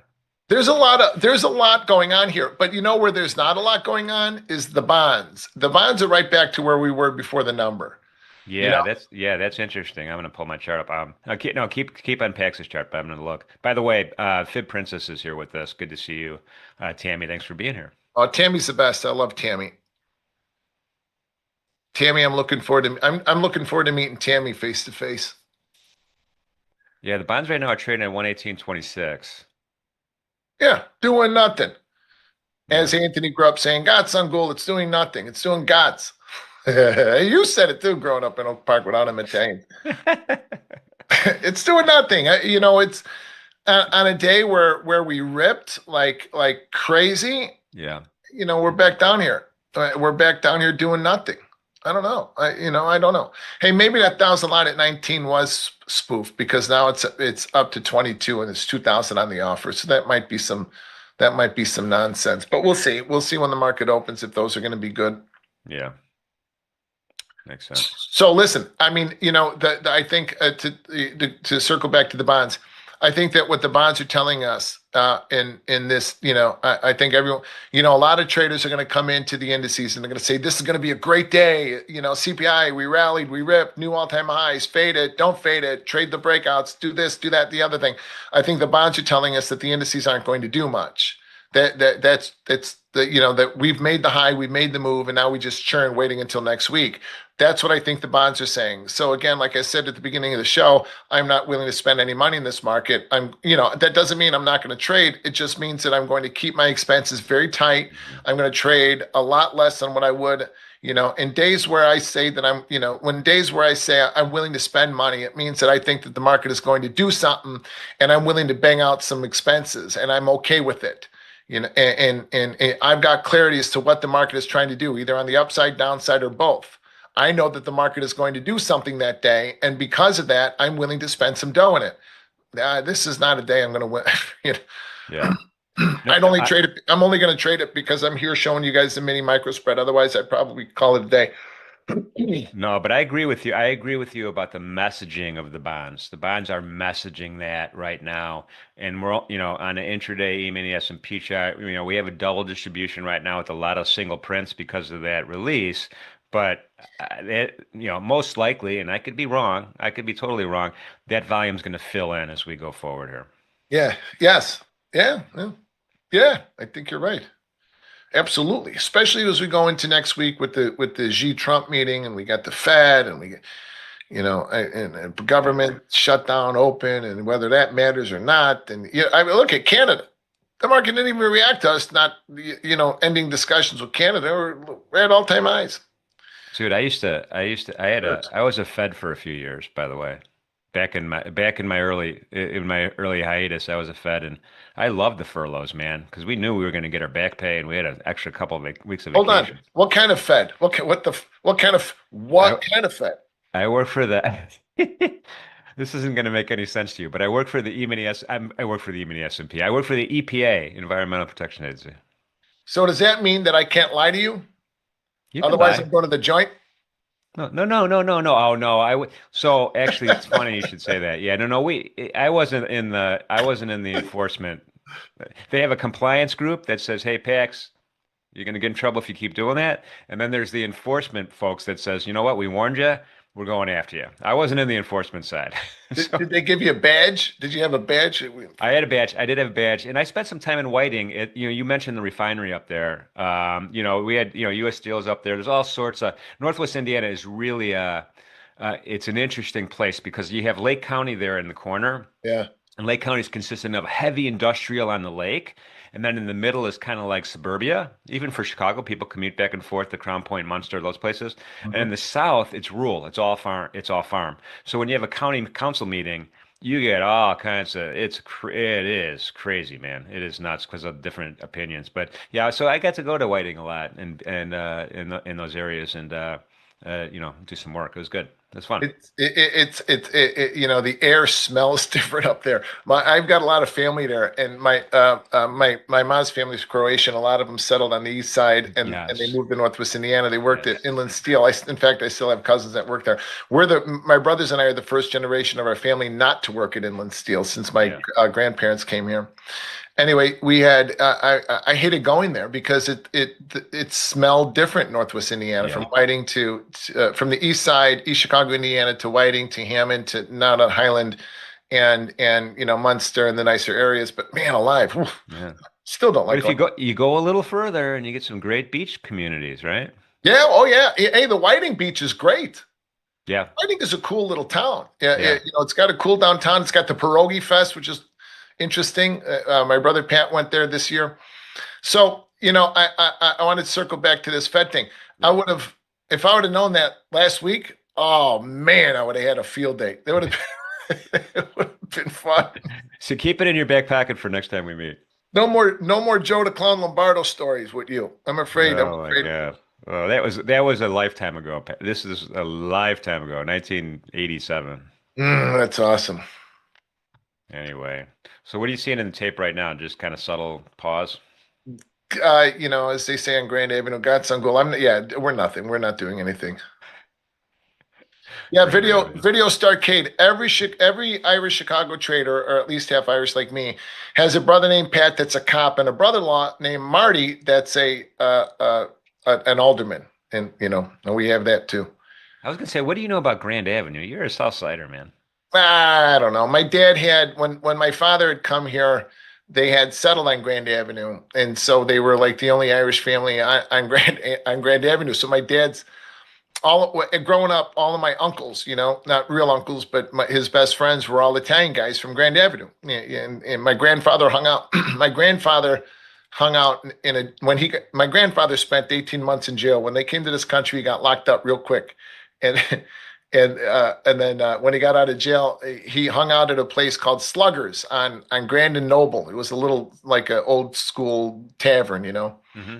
And it was all bookies and loan sharks and things like that. And he was kind of a muscle. He was the muscle for those guys, and so it was always always the way that we had grown up, and then we had grown up in an Italian part of the South Side, and Italian/Croatian part of the South Side. So it was always Chicago is a city for anybody that doesn't know Chicago, it's a city of neighborhoods and ethnic neighborhoods. Grand Avenue is no longer very Italian, but Barres, right? It was all people from Bari, and Yeah. Calabria, I think, on Grand Avenue, and then Yeah. Taylor Street would be uh, uh, people from Naples and Sicily, and Well, I mean, you knew about the 1, 2, 3 disco, and that threw me off last oh time you yeah. mentioned that. So you are Mr. Citywide. I'm just going to call you Citywide. Well, I was thinking about this last night when I got my license. My life changed. When I got my driver's license, my life changed. The city, we used to take the bus all over the place. The L train or the bus all over the place, and it was, the city was our playground. And then when I got my license, we there that 1,000 was pulled. Did you see that 1,000 at 19? It canceled close. 1,000 at 19 was pulled, and then there was 2,000 on the offer at 22. Somebody's short and playing games with it, and they were just sitting there at 1,000 at 22, and they yanked them. Yeah. So anyway, and then I went and then I started driving a truck real soon when I was a kid. I was driving a 6-wheel dump truck or a 9-wheel dump truck around the city, and at 16 and at 17 I was driving a tractor trailer around the city, and then I was at the Merc at 18. So driving a truck as a kid, I couldn't imagine my kids driving a truck, an 18-speed 9-wheel dump truck, or a 6-speed, or actually it was a Yeah. 4-speed R model Mac, around the city at 16 and 17. I can barely see them driving cars around the city, but we did. And the city was my playground. I got to know the different neighborhoods. I got to know the streets. I got to know people from different neighborhoods. And it was a blast growing up there, and really prepared me well for my experience at the Merc. I didn't know anybody when I walked onto the trading floor. I didn't know a soul. My friend Frankie Bologna, one of my best friends, who's still my best friend now, my oldest friend got me a job as a runner, making minimum wage. I didn't take that minimum wage job, by the way, to make minimum wage. I wanted it in on the floor, and I had, With a name like that, he better be your best friend. yeah, no, Frankie B, love that guy. So he's still in the business too. So yeah, it's spelled just like that. So we had we had to make our own way. I didn't know anybody. I didn't have a rich father, so my dad wasn't going to give me any dough to start trading. He was in there. We had to make our way own, So I had to do it with talent, and I had to do it with hard work, and I had to do it with ability, and I had to do it with personality. That's how I got to know Ira Harris. I started to talk to him because somebody told me that he was a great trader and a great broker, and he had a great business, and he had a lot of knowledge. Good morning, Ira. That's how I started talking to him. I just said good morning, and I started asking questions, and we became friends. Did you Still know is. Did you know Antonucci, Mark Antonucci? Oh, sure, of course, yeah, yeah. Greg was in. Greg would come. His brother Greg would come into the Nasdaq a lot. Okay. Yeah. And then when I was in the Hogs, he was in the Hogs. Big, gigantic pain in the ass. Yeah. I, Yeah, I but couldn't. if you needed Blackhawk tickets on the Oh, glass, you Mark wanted to had him. hang. Yeah, Mark Yeah. was great. Mark Yeah. was a great trader. Greg was a great trader too. But Greg would stand. When I was moving, if when I was moving the Nasdaq, if I sold 90s and I sold 80s and 70s and 60s, and I'm trying to get them to the lower even. I was the algo. I mean, or we were the algo. Yeah. Human traders were the algo, Yeah. and I was a big one. I traded big size, a huge size, and Greg would always, Greg would. I'm trying to get him to even, and Greg is like, I'm 20 on two. 20. Shut up, Greg. Give me a minute. I'll get him down to even. I'll sell him to you at 90.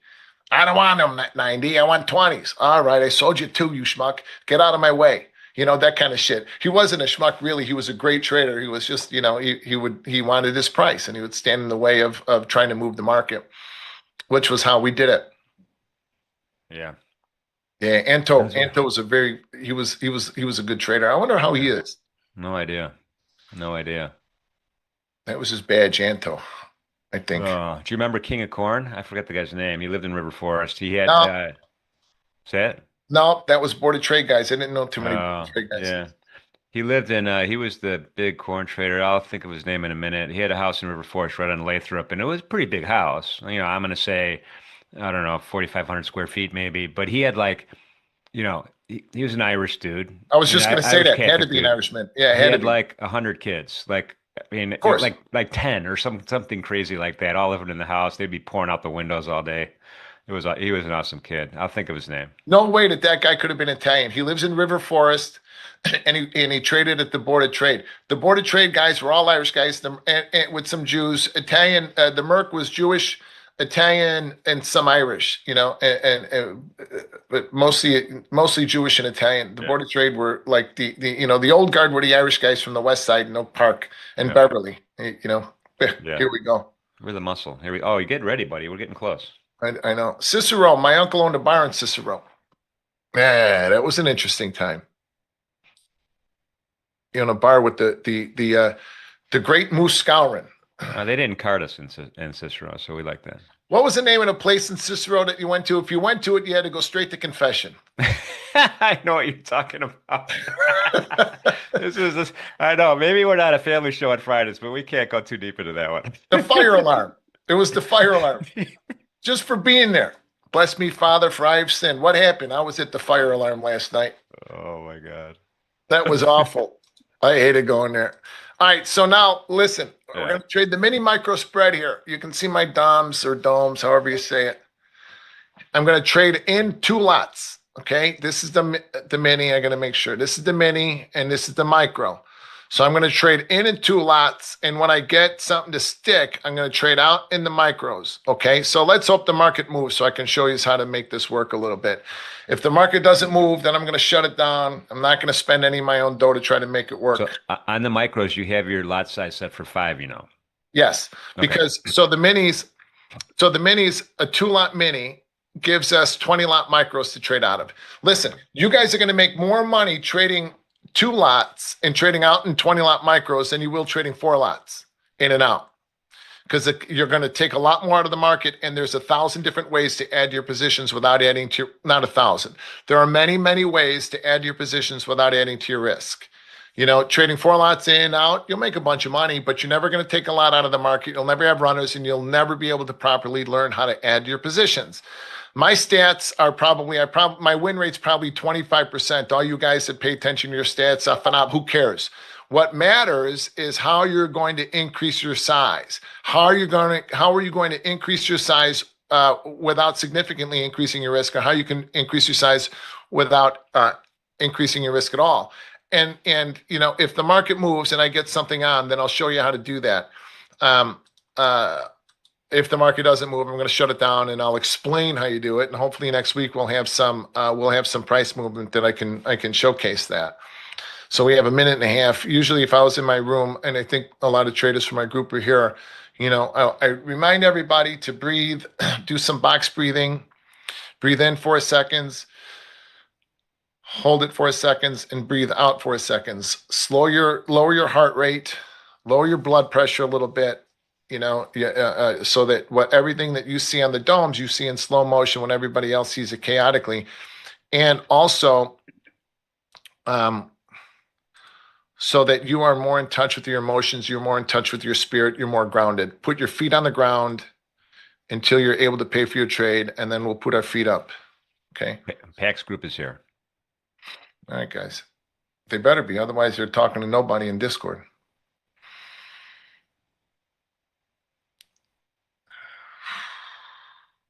Breathe in and breathe out. Slow everything down. Everybody else wants to come in all geeked up and gacked up. Not me. I want to come in nice and relaxed. Nice and relaxed. We have PMI this morning. Good question. Not that I'm aware of, but I'll look it up while you're gone. All right, 15 seconds. Hey, all right, that could move us. If that's coming out. 9:45. 3, 2, 1, open. All right, now let's see here.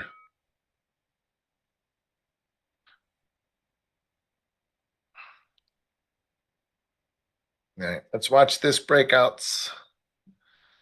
I don't know what the opening print was. I really don't care. This is kind of a bearish open. The high of the day is made in the opening range so far, and we're selling off from it. Okay. So I want to take the first attempt out of the opening range if we get it. So the bottom of the opening range is going to be 1475. 1475. Oh my God. Okay, 1475. Go offered. Give me something I can sink my teeth into. I should have gotten out of it, but I only got a 2-line on, so I'll let it work.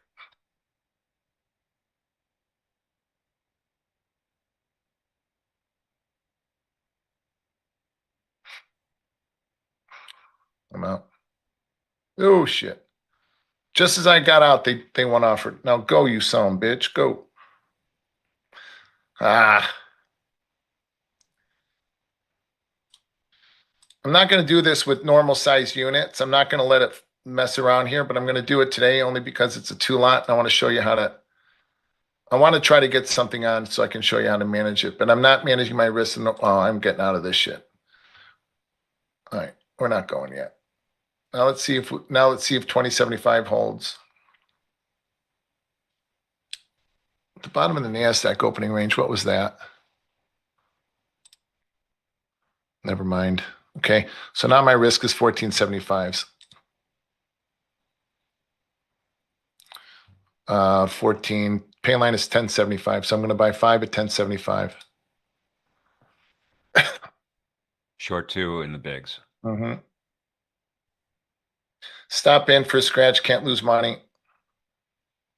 It's not a scratch because I sold them worse, but let's pretend I was paying attention when we traded here. We're not getting above it. Oh, we do. Fuck. I am trading like shite here. So that was a scratch that I did not scratch.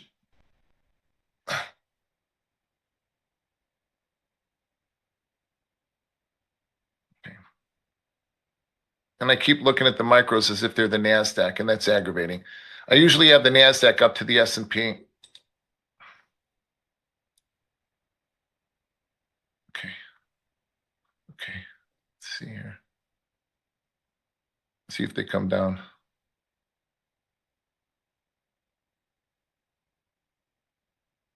See, we're not doing shit.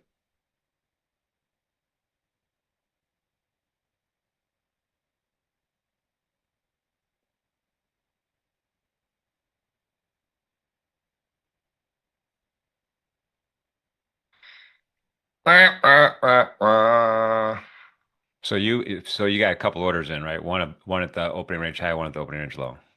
Yeah, the buy stop to get in, sell stop to get in. So if they decide to come out of the opening, oh shit, I canceled it. I canceled the sell because we're not there. If they come out of the opening range, they can come out quickly. And I want to make sure I get them. They're normally, a buy stop here in this case is normally going to be an expense. what's the top of the NASDAQ opening range? I'm canceling it because we're drifting. This market's drifting. There's no momentum to it. NASDAQ is 567, so the NASDAQ is just above it. So watch this 2075. The S&P tried to break and it couldn't. So now it's going to try to rally. The NASDAQ got above its opening range at 467 and got back inside of it. So this is a market going nowhere fast. So we've got the number at 8:45 Central, 9:45 Eastern. Maybe we wait for that. But I'd like to see if we can get something on here.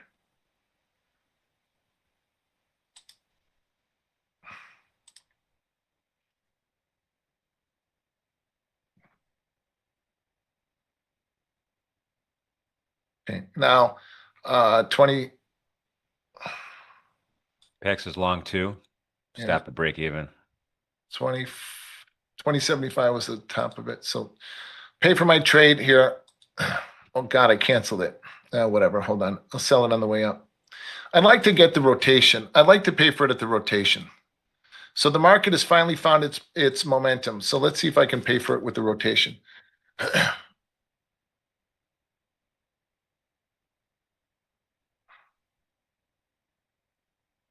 So remember, when I pay for my trade, I sell 25% of my unit.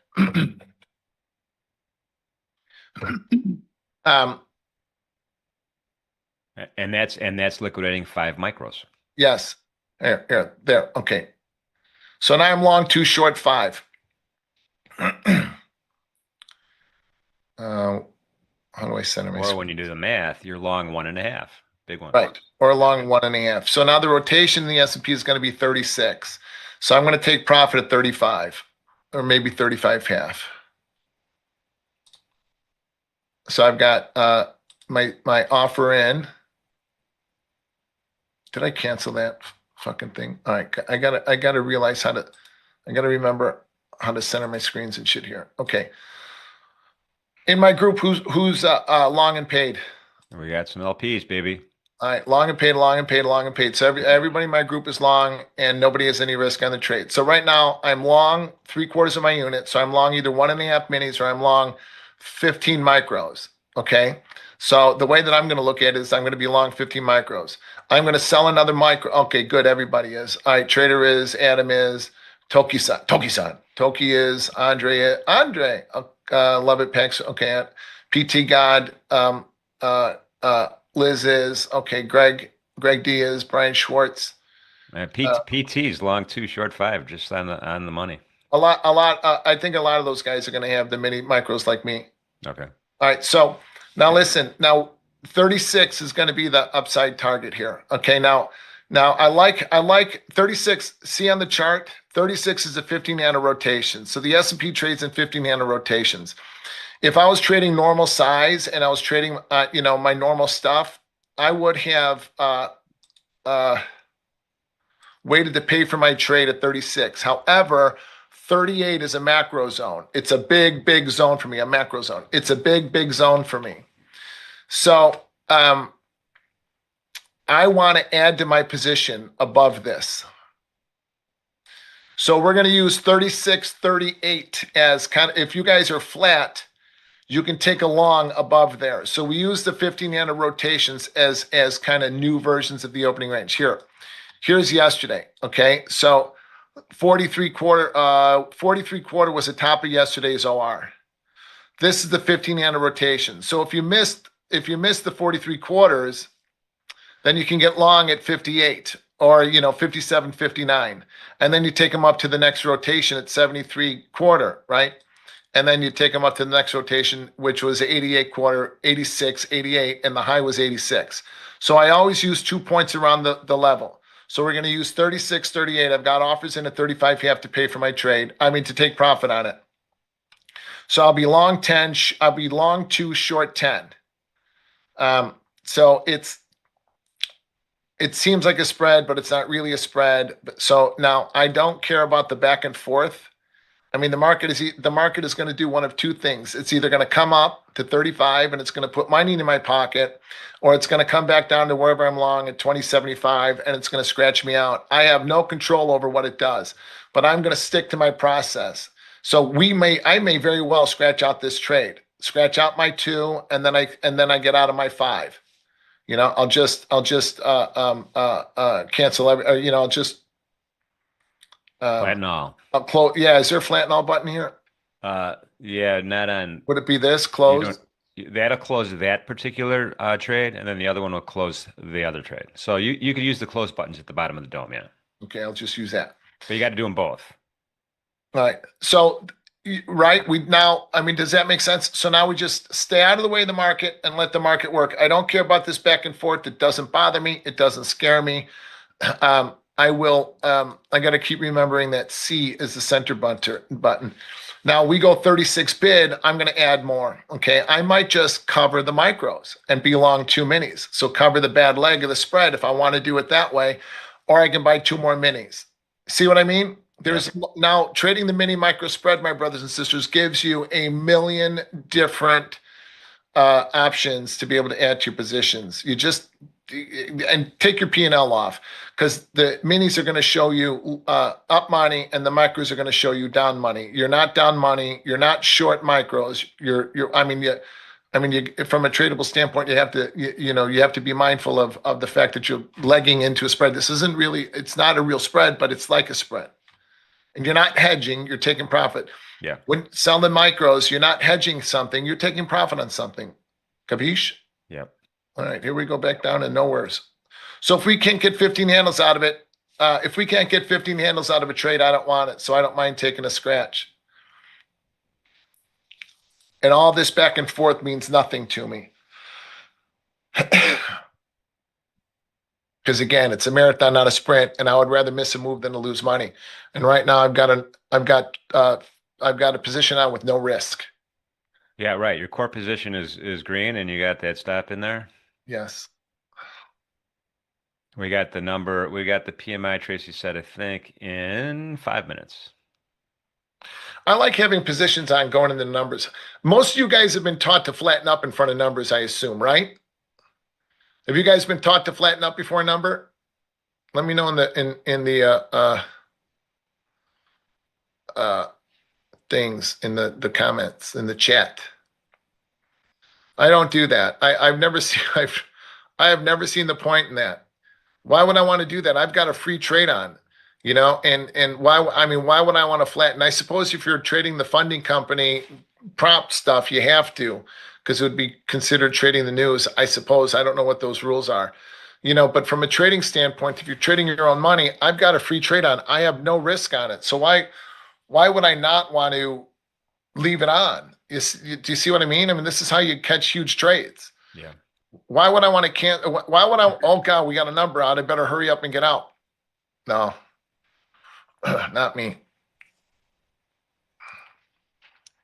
The high of the day is 37.25, just a tad bit above the first rotation.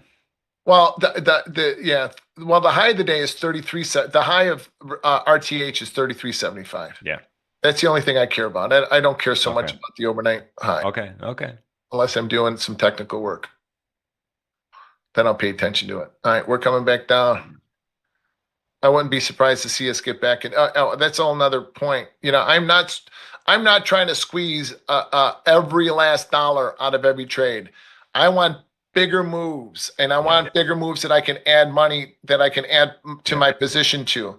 So I don't care. Again, it doesn't bother me that the market is that the market is drifting lower in front of the number. We're in the middle of nowhere, and I've got a free trade on. So I'm not going to hurry up and sell some more micros against this, so I can hurry up and take some more off. I'm not going to do that. Yeah, and that's in essence, you took a quarter of your position off. Mm-hmm. Yes, exactly. All right, here we go. Let's see what we're going to do. We're back down close to the pay line, bouncing a little bit. All right. Long two, short, long a deuce, short a Finsky. The volume's a little on the light side. Oh, terribly light. On a CPI day, we're sitting here doing nothing. No volume, no nothing. I wouldn't be trading this if I wasn't doing this for you guys. And don't forget, I think the Feds have been on vacation since the beginning of the month. So this is, this should have been, we got data. Should have been, hey, we should have had some marching bands out here or something. Marching bands. Yeah. Is that Billiken Bud Parade down by you? Yeah, and it was in the summertime. Yeah. What in God's name made you think of that? The parade. I mentioned we should have a parade for the number, but I don't know. So you thought of the Bud Billiken Parade. I wouldn't go to that. Southside Irish Parade, that's coming up in March. We can go to the Yeah, Southside that, Parade. you know what? Old Park kids would go to that thing, get in trouble all the time. So Yeah, peeing on people's lawns. They get drunk and fighting. I can't tell you how many times I've seen kids beating the shit out of each other, walking you up and guys, down our you street. guys, you guys started it. The Southside Irish started it. We were there just for the beer and the girls. Oh yeah, we're Windy City Irish, where the crack is always best. We have our own song. Where every day is Paddy's Day and everyone's a guest. If you're Irish on the north side or Irish on the west, welcome to the south side. Come join our Irish Fest. I can't believe I just remembered all of that. Oh, that's awesome. When it comes to baseball, we have two favorite clubs, the Go White Sox and whoever plays the Cubs. That was in my dad's obituary. My brother Pat put that in my dad, or my brother Donnie put that in my dad's obituary. When it comes to baseball, he had two favorite clubs, the Go White Sox and whoever played the Cubs. Man, that old Comiskey Park before they tore it down, if Oh, it looked like it was gonna fall over at any minute. yeah, man, it was great. I love that old park. Yeah, it was good. Great. It was great. Reinsdorf should have did what the Ricketts did and put some money into the neighborhood and put some money into Yes. to the ballpark. Yes, thank you. Thank you for saying that. All right, now here we go. So the NASDAQ is thin, the numbers coming out. It's popping. We caught a bid, but we're not going anywhere. So let's see what we want to do. Again, stay out of the way of the market, right? We sing the songs our fathers sang when they were growing up. Rebel songs of Aaron's Isle in a Southside Irish pub. When it comes to baseball, we had two favorite clubs, the Go White Sox and whoever plays it. Terry McEldowney wrote that. Terry McEldowney, Terry McEldowney and Whitey O'Day showed up. They were set up in my eighth grade graduation party. They were set up in the yard and they played all night long. My eighth grade graduation party. My dad and all of his friends, neighborhood people, drinking and singing. And You weren't at, did you go to Disco Demolition? no, but I remember where I was. I remember that night very clearly. Yeah. Well, yeah, I think I was even too young for that. I wasn't there for some reason. I was too young for it too. I was 10, I think. I think it was 78 or 79, but we're at the Horkaby's house. And Mr. Horkaby was Here we go. I'm watching, was a Chicago fireman. And he was so they had the scanner. They had a scanner. And so they ran up to 35. So they had a scanner and we listened to it all on a scanner. Yeah. And I'm going to try to add 36s here in the You knew someone with the police scanner? Oh yeah, all the time. We sat and listened to the entire thing on the scanner. Holy shit, what's going on at Sox Park? I don't know. Let's go. When it comes to baseball, we had two favorite clubs. Come No, on, let's go. Get some more. Get a bid on here. so the 1500 happening? locations. Let's go.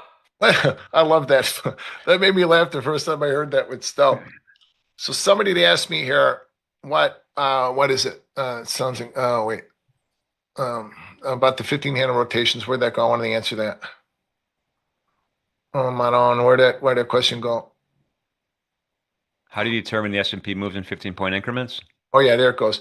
Yep. So the algorithms move this. I don't know how to quite explain that.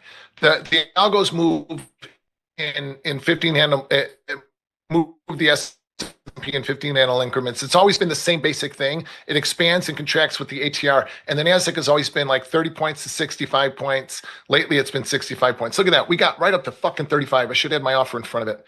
That was kind of a mistake. So you always take profit in front of the rotation. I was trying to be a hero. I screwed myself. 35's only traded 27 times. I wouldn't have got him anyway. Manaj, that sucks.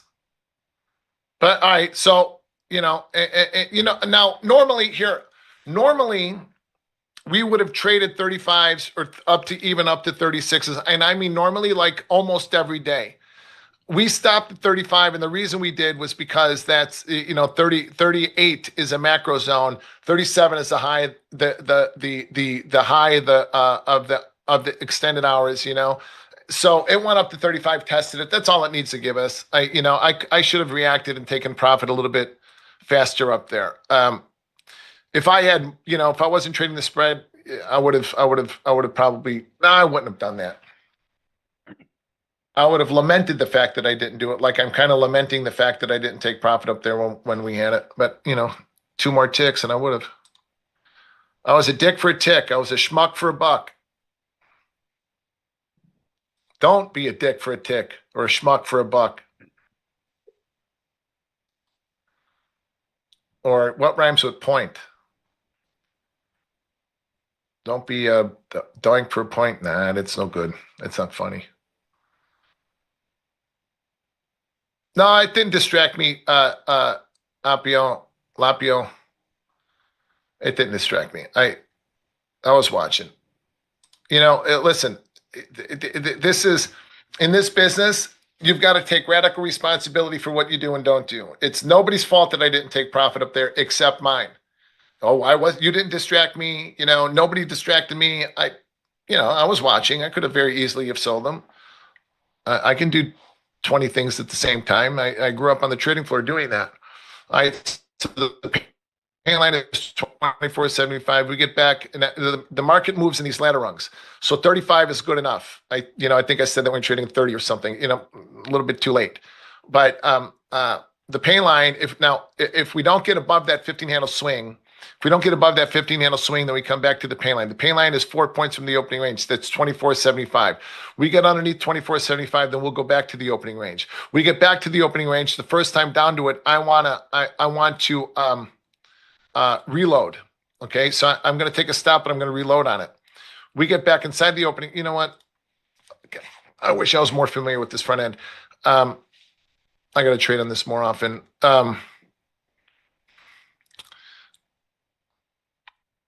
Because I want to, wait a second, that's a sell stop. I need a buy stop.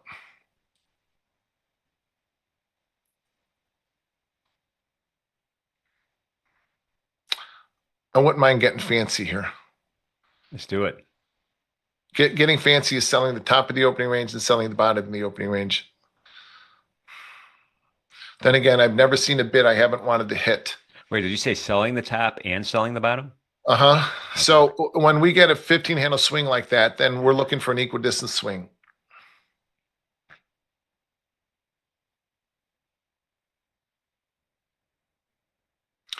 So that means now I've got choices here, okay? Because if we get back inside the opening range, I'm going to stop out of here. I'm going to leave my micros on. Then I'd be short 2, maybe short 4, and short 5 micros, and then pay for my trade that way. I'll show you. And remember, Pax, Michigan sentiment is in 9 minutes. Yeah. Man, yeah, this sucks. Why aren't we trading 50, 68.50? If and buts were candy and nuts, what a wonderful world this would be. My mom would say that all the time. That's a good line. Or the other one, why aren't we doing this or why aren't we doing that? If my uncle had, I can't say it on TV. He'd be my aunt. Can't say that either. Bonds are selling off. This is important. The bonds are selling off. All right, why? When? Where are they going to go? Hold on. Give me a second to look at this shit. Yeah, bonds are at 118.12 right now. They are selling off. Yeah. Okay, the 30-year bond can trade down to, let me pull up my it's 11. spreadsheet. 117.17. All right, 118.05. 118.05. Underneath here, 118.05, it's only 5 ticks. And then underneath 118.05, then it can trade down to 117.07. And then we're back down to that quarterly pivot at 16 quarter. Oh, wow. Could you imagine that? Yeah, it's got to get through the 8.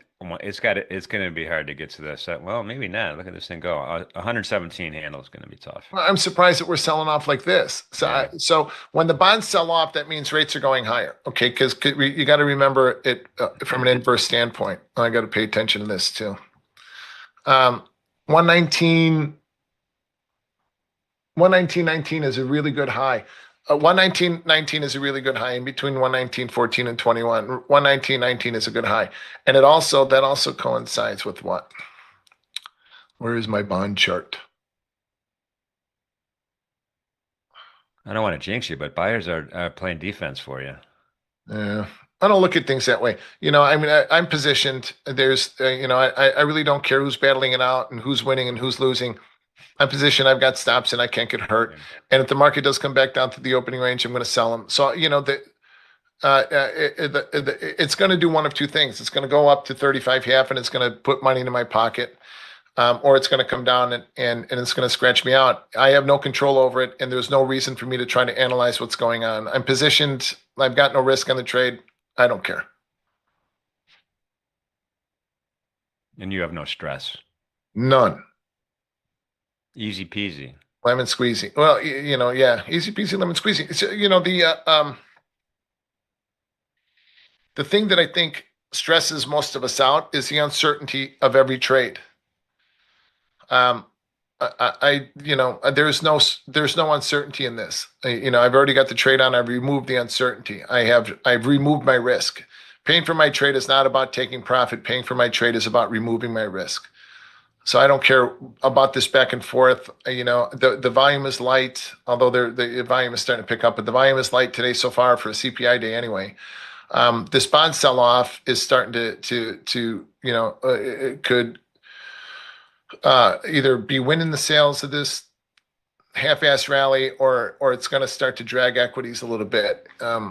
Gold, where'd gold stop at? I want to see gold trade up to 41.46. Stopped at 41.37 and change. Yeah. 41.37 and 7. Look at crude's rallying. Huh. Crude.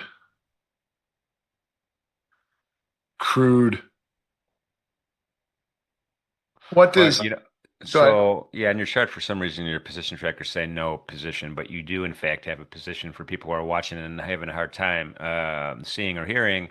PAX is long 2 of the mini S&Ps and then short 5 of the micro S&Ps.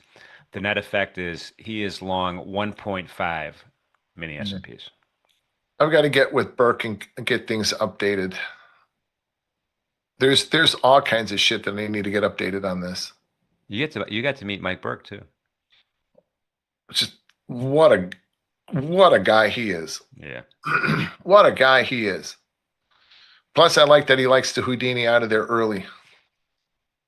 Where you going, Mike? I'm leaving. That's an Irish goodbye, man. I'm with you. Yeah, skedaddled right out of there. Skedaddled like old men. No, I'm the last man standing. Yeah, you were. Yeah, you were. Oh, Burke is just a gentleman. He's just a gentleman. He's just a good man. I really, really, really love being with him. And funny. Yeah. In a very quiet and intelligent sense. Not No. Yeah. He doesn't have like an 8th grade boy's, sense of humor. He worked on you don't know this, but he was in the Navy. He worked on a nuclear submarine. I can see that. He wasn't working in the engine room. He was working on the computers with the numbers and things. He was in it though, like underwater. Yeah. Not for me. No, doing like smart guy things, not loading the torpedoes. He was, like doing the, crunching the numbers. Tammy said she'd hang with me. Tammy, I'm with you. Oh, Tammy, I don't know. You'd be laughing. Your stomach would be hurting from laughing. It would be like like an ab workout or a core workout. Core workout. No, we had a small group. We had a small group poolside last night until, I don't know, 2:30 maybe. It was late. Oh, yeah, I saw video. No, you better not have video of that. Eating the cake. Someone better do. Oh, Shab, you're in so much trouble. Yeah, I saw that shit. That was great. Oh, you would. Cake eater. Well, she started it. She just started like, never mind. Oh, now Tracy's like, that was funny. Okay, yeah, it was funny at the time, but there shouldn't be a video about it. That's hysterical. That They were sucked. filming us. We can't do shit here. Shab saying it They wasn't were me, I filming us swear. the whole time. No, it's just Jimmy. I don't know if Stowe, can you hear me? Yeah, Yeah, I can hear you. Yep. No, just the only video I saw was of Jimmy manjing that cake. that was so Like, good. oh yeah, like he was in Whoever the Oh, that was desert great. whoever dying. made that video is in deep trouble. Oh, I got a Yes. copy of it, so it's not disappearing. That was awesome. Awesome. Yeah, I that haven't was a seen fun it. night. I want to see it. I We haven't seen hung it. That was after we though hung about hard. 700 martinis, so there was an excuse there. Yes. Yes. That was No, we hung such hard. XY went to bed, but we had a good hang. It was good. that was such a fun night, man. That was such a fun night. By Yes, Pax, sir. we got Michigan coming on in a second here. Let's see what we do here. See if I get filled and if I get a chance to add. Boy, I'd like for this market to do something. I am getting in. I'm going to close in a little bit. I'm just going to close this down, and then I'm going to if we can get above 37, I'll leave long. I will stay long, but um, uh, we're going to parent weekend at Miami of Ohio with my daughter. Oh, that's awesome. Yeah, it's going to be fun. But you know, remember, still, my wife is Greek, so when we go places, her whole family comes with us. There'll be cousins and aunts. You know, we've got like 4 hotel rooms. We're staying 45 miles away from Oxford, Ohio, because we've got so many people coming. And Jen said the other night, you know, you're not going to find a place that you're going to want to eat at. I said, oh yeah, I will. I found I found a steakhouse like you know near Dayton that we're going to. Okay, okay. I'm making Okay. everybody drive 60 miles out of the way so I can have a good meal and a martini. Beautiful. That's perfect. Oh, here we go. Michigan's out. Yeah. Bonds Not are, too much. yeah, bonds haven't moved. No. 118.13. So I don't know. Let's see what we're gonna do. You guys got XY, you got anything on? I've got 2 lots on at 470 long right now. Thinking about taking one off here. I had That's 4 nice, total. man. That's Took that's 2 off. 50. That's 50 points in that, baby. Yeah, It's a and good spot, dude. Hey, the open. 532. The open. 532 is a 65 handle swing in the NASDAQ. So that completes the swing in the NASDAQ is 532. The NASDAQ actually achieved it. The NASDAQ achieved its 65 handle swing. The S&P is not. I'm coming down to 1 lot on NASDAQ. I do have a gold short as well that I took half off on. You still party with gold today, huh? Dude, gold is where Right it's now. at right now. I'm not gonna lie to you. I'm with Yep. him. I'm with you. Yep. That's a great thing about, I think we talked about this, XY, when we were in Florida. That's a great thing about doing what we do. You can trade the market that's moving. And not only that, I mean, gold, just to put this in perspective, the micro gold, for though if you don't have a big enough account for the big gold, that's, that's okay. No shame in that for sure. But the micro gold has done 520,000 contracts already. Yeah. Wow. Yeah. What about More, the more what than about even the S&P. what about the gold? What about the gold? The 1 ounce bar gold contract. How's that kicking off? I haven't watched the volume in that. I'm not tracking it now, but it's catching on. All right, so watch the Nasdaq is coming back up to that 532.65 handle swing. So the S&P and Nasdaq usually trade in those swings together. The Nasdaq is coming up to 532 again when the S&P is still lagging. I like to see the Nasdaq lead, but the S&P has been leading a little bit more on the upside. I don't know. I haven't really paid much attention to today, so this kind of sucks. The ZB, the 30-year bond is ZB, Jensen B, 1190 ZB.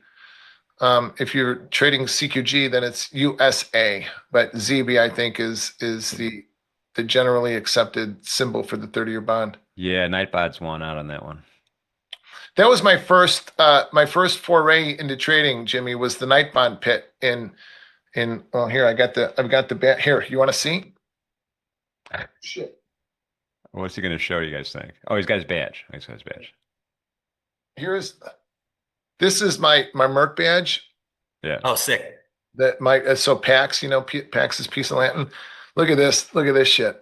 I was 21 years old and I got my seat at the Board of Trade and I was trading night bonds. Look at that crazy shit. That was awful. Look at how young. Look how young. What year was that, Pax? 1990. So I wonder if you were in there with my brother. I Yeah, don't I'm know. sure it was. I don't know what his badge was. I'll ask him. But CAG. It I was wasn't CAG. It was something else. I was a scared little boy. I had no idea what I was doing. I was nervous, but I was confident enough to say, you know what, I'm going to go to an exchange where I was a clerk in the Euros at the time in the front month, and I was doing good. I thought, well, you know what? I can do this. So the night bonds were like the first foray into, into extended trading hours trading. So you can trade the 30-year bonds in Order rejected. it was open till from like 5 till 9 Yeah. Central Time. And I came in, the night that of the first Iraq War, I came in and the pit was packed with people. It was full of people. Yeah. All of the day guys were in there. Baldwin, Charlie D, all of these guys. Charlie D gave me Charlie D. If you guys don't know what Charlie D is, Google him. Charlie D. Francesco. He was he was a legend, and at the time he had cancer all throughout his body. So he came into the night bomb pit. He was bald, and he had like body armor to protect him in the pit. There was thousands bid, and all of a sudden we're like 10 ticks below it. What happened? Charlie just went like this and sold everything. He didn't say anything. He just put his hands up and didn't say a word. Everything disappeared, and everybody who was leaning on those bids were all of a sudden offering the market down ticks. Yeah.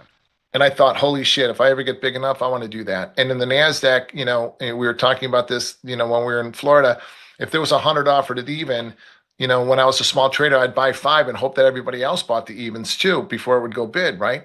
But when I wanted to become big enough to where I can say, buy those evens, even bid.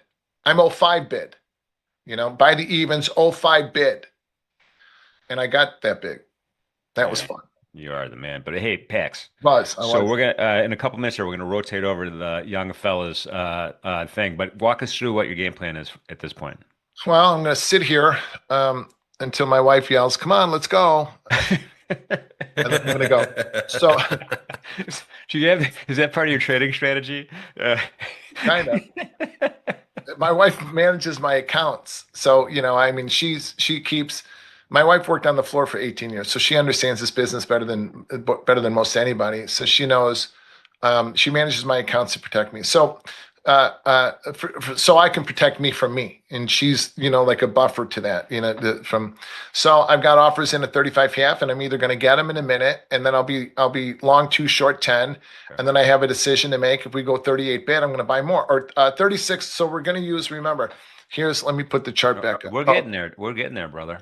Okay, so 36 right here is the all right, I got them. 36 is the thing right here. See? Yeah, you took 5 off, so now you're down to 1 lot. Right. So we go 36 bid, I'm going to add more. So if we go 36 bid, I'm going to buy 2 here, or I can cover the 10 micros. So now I'm long 2 short 10, so I've got 10 more micros I can trade out of, or I'm long 1 mini. See what I mean? So now I've got options. I've got all kinds of options. I can do all kinds of different things. If I was trading a 2 lot, I'd be flat now, and and I'm out of options. But now traders need to leave themselves options, and now I've got options on, right? Yeah, PT So traders long 2 short 10. Like, hey, nice job, PT. I was 18 years old when I went down to Dublin with a fistful of money and a cartload of dreams.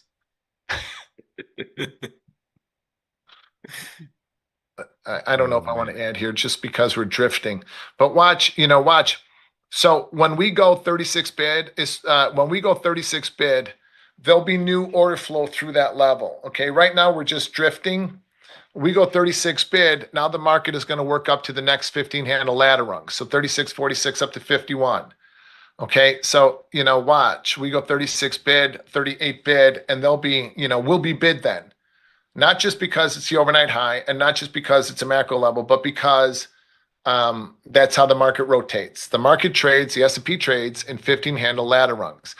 The NASDAQ trades in 65 handle ladder rungs. So watch, when we go 36 bid, then this indicator will pop up and show us a 51 offer or a 51 level. Because the Nasdaq has already taken out 532, that already populated up to 597. So that if you guys are trading Nasdaq, if we go 532 bid again, and as you know, you buy them, it goes bid, put in a scratch stop, and then look for 597s. And that happened. We rallied up. We went 532 bid, rallied up to 48 half, and then came off. So maybe you bought 32s and you paid for the trade and scratched out the rest. See how that goes? You leave yourself options. You leave yourself chances to add to your size. You can make a lot of money, buying 4 lots and selling 4 lots, buying 3 lots, selling 3 lots, but you'll never become rich. The way you become rich, the way you become free is by adding to your positions and by leaving yourself options to be able to take more out of the market and to know in an objective sense what you're going to do in the trade, not subjective. Everything has got to be objective for me. I need to be able to protect myself 1,000 times out of 1,000, but still leave myself options when the market is actually cooperating and moving. Gabish? So now if the market comes back down to my entry price at 2075, I'm going to scratch out of everything. And if we take a different, if the market gets back inside the opening range, then I'm going to stay short my 10 micros. And I'm going to sell 2 at the top of the opening range, sell 2 at the bottom of the opening range. I'd be short 4, short 10. And then I pay for my 4 lot by buying 5, then I'd be fine. See, I mean, just options, right? Options, options, options, options, options. Nice. All right, man. Trying to get this fill. Come on, baby. We're just kind of hanging. You're welcome. Okay. Thank you for thanking me. I hope that I'm value added to you guys. Not just to the younger guys in here, but to all you who are listening to me. I am absolutely on the back end of my trading career. And so I find a lot of value in being here with you and sharing my experience, strength, and hope with you. When the markets are busy, I'll trade them, and I'll trade them the way that I normally do with normal size units. And, but when the market is chopping, I don't need to do this anymore. I've achieved my goals, and my goals now are to preserve and protect and to build other businesses. So, this, my brothers and sisters, is the greatest business in the world. Don't try to catch every wiggle and don't try to catch every move, and try not to sell rallies and buy breaks as a living. Trade the momentum of the market, and you will protect yourself and leave yourself open to whatever good things that the market has for you. Capiche? You are the man. Capiche. Pax, thanks so much for spending so much time with us this morning, by the way. Great wisdom, great trades. Hopefully you have nice, relaxing plans for the weekend. Oxford, Ohio. We're going to drive out to 4.5 hours through the. Oh, that's right. You mentioned that. Yeah. Through the flyover state of Indiana. All right. And then we're going into, I don't want to offend anybody that lives in Indiana, but it's one big ass cornfield. Best college football team in the country, Pax. You can't True stop that. that. But it's just the whole thing looks the same. I want to see hills. Oh, and things and shit. not Southern Indiana. No. You No, gotta go Southern there. Indiana's gorgeous. Gorgeous. I'll take you to the right places. On that event, you guys have a safe trip for sure. Do a little carpool karaoke for us. I know you guys got a lot of songs there because you're Irish. And safe travels, buddy. We will see you. We will see you next week. I'm gonna also dip out. I'll be in the chat, and we're gonna leave you guys in good hands with XYZ and Stowe. Thank you for the thumbs up and the subscriptions, everybody.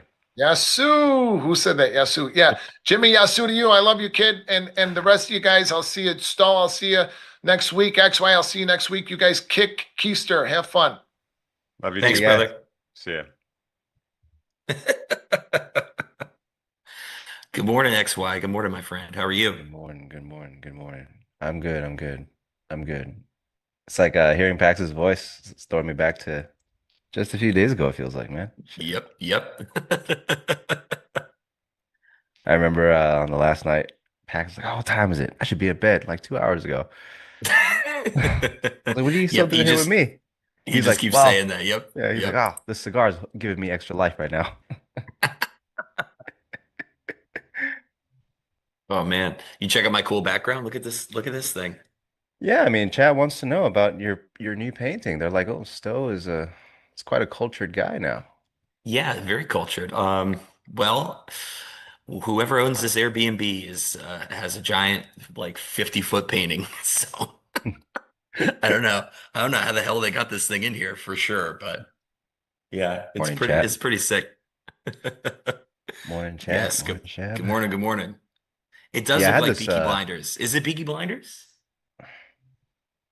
You know It's a what? bit. It's I think that is. okay. I think it's Thomas Shelby That's cool.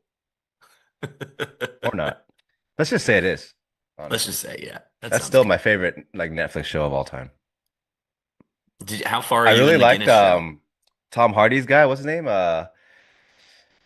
The I think he's Jewish. Tom Hardy was like the main guy of it. Solomon, dude. Alfie Arthur Solomon, was it? Dude, that guy is yeah, Alfie. So sarcastic, so funny, man. Loved it. I still have several seasons of that saved up that I haven't finished. Dude, So it's that's so one of good. my, What are you doing? No, no, yeah, no, no. no. Get off the stream right now and put they'll understand. Dude, it's awesome, man. Yeah, I had this really cool gold short How's it coming going? down right here. Tell me about your gold And adventures. well, check this out. Check this out. So we were coming Okay. up into this low volume spot. I really wanted this level, but they were kind of like slowing down in this low volume area right here. So they kind of poked down, came up, and I was like, all right, if they're still weak, I'm gonna fade this thing. Got a nice fade down to this spot. I had four on, was clenching ass, man, which is four. And then I took I took three off here. I was like, I'm gonna ride the other one down to like to zero. And I trailed it and it took me out right here. But I My was ass like, is I clenched, I'm probably should telling you just guys. yeah, my ass is clenched, man. I should have flipped it here, but I was like, now I'm looking at this.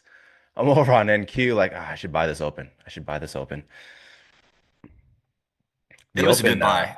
They dude, were they were yeah, bidding. I think even Jim mentioned it when he was at PAX. Like they're buying this thing. yeah. They were, if anyone wants to replay the tape when they came back down to the open, it's worth a replay. They were buying with both hands down here. Yep. So now I'm just I saying am that this gold is gone I am without. dom free at the moment. I'm trying to get the overnight high in ES, but this 35 dude is big time in the way. I'm gonna get stopped again. Damn it, damn it, damn it. I thought you were long with me around the open with Nah, ES. no, I was Oh, not. I got in like I got two lots in. Um, piss. I got two lots in like around 25. But they ticked me out. I was trying to trail a stop into that news. NQ is uh, definitely a little cleaner today. yeah. ES's node is like it. It looks a little ledgy on ES, which is a little scary. But Yeah, yeah, I closed my short. Well, I didn't close it. They closed it for me. I had four coming down, and then I took three off. I had one and trailed out the one right here. I think the better trade was to just flip it long, like cover everything down here and get long. Because I mean, look at this delta. They really tried this, and obviously gold yeah. is on the uptrend, right? So 4GC is wild as fuck. Yeah, when I got in four, I was like, I'm just gonna take one off like immediately because I looked at the risk. I was like, this is too much. But then it started working out like right away. And I was like, all right, we'll give it a little leash here. Just started working out, so it made it painless for me. Honestly, it was lucky. I was lucky on that because I wanted it to just de-risk right away. No, luck's a very important part of this game. It is the my mentality is when I'm in, if it's working, I'm trying to capitalize on some luck. That's all it is. I'm trying to get lucky, right? Yep. Because we can only do so much. All we can do is manage that risk, and if it's working, hey, we're lucky. Let's make something out of it. If not, take the chips off. This NQ seller at 540 also seems to be winning at the moment. ES is definitely selling off of that 35. I got to be able to get a better spot for this. My good long is probably back down here in the 20s. Should probably just wait for that. I had a frustrating time trading the open. Took a little ding. Yeah, on the open, when I'm trading the open, I try to be as patient as possible. So it's kind of like everyone's trying to put their hands into things and just wait until everyone just puts their size where they want it and then start looking at what happens to certain positions. So in the open, it's crazy. Everyone's positioning is positioning, but let them get something settled, right? And then We start to also see, all had right, like who's getting some it. notable data for the first time in since I can remember. I don't know. It's been forever since we had data like at I all. know that was I had four. I had four in Q, and then I covered two at PLC. I was like, what do I do? Do I cover one more before data, or do I just hold it? I was like, well, let's just break even this thing and see what data does because we never have any. And I got lucky again. What can I say? I'm getting lucky this week. Better lucky than good. Oh yeah. Oh yeah. I'll take that. Man, NQ has me wanting to stay in this thing. Yeah, they're sustaining the volume up here. Yeah, what gets me a little iffy is just that ledgy downside profile on the ES, but I've fully resigned mentally to this being a completely free ride, and I'm hoping that I can just hold it for an entire day.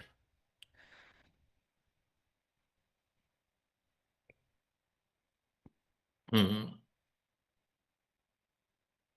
Gold is pulling back here.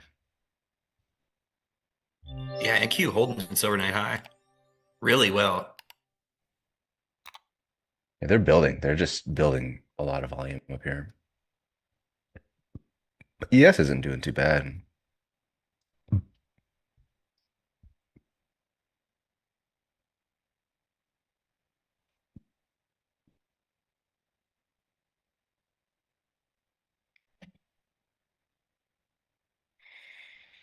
Aramis says, I can't get behind this melt up. Yeah, you've either been behind it or it's really, I would not get along right now. Ah,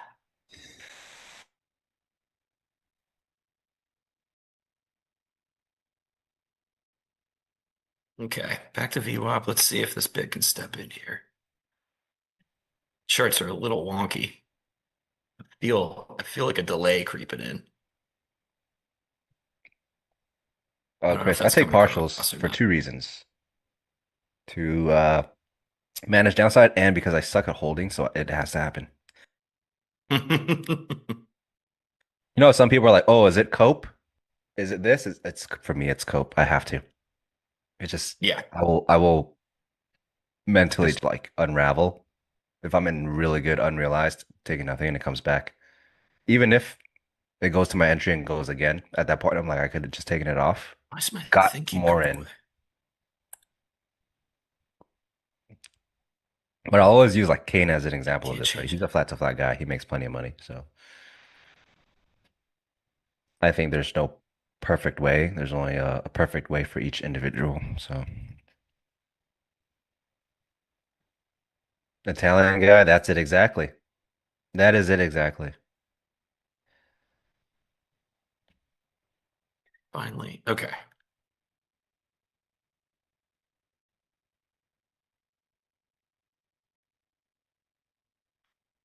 My brackets are freaking out, XY. Okay, there we go. What's going on? I don't You know. long right now? You still long? Yes. No, I'm in at 28. Yeah, it kept pulling my automatic bracket stuff. It was switching from my bracket to none. And then yeah, so I just had an open position on there for a second, which was not great. Well, the squiggly lines Trying. are sloped up, so I hope it just keeps going. Yep. ES is testing that downside though, which is kind of sucks. Yep. I'm looking at gold too. I don't know what I want to do with gold. To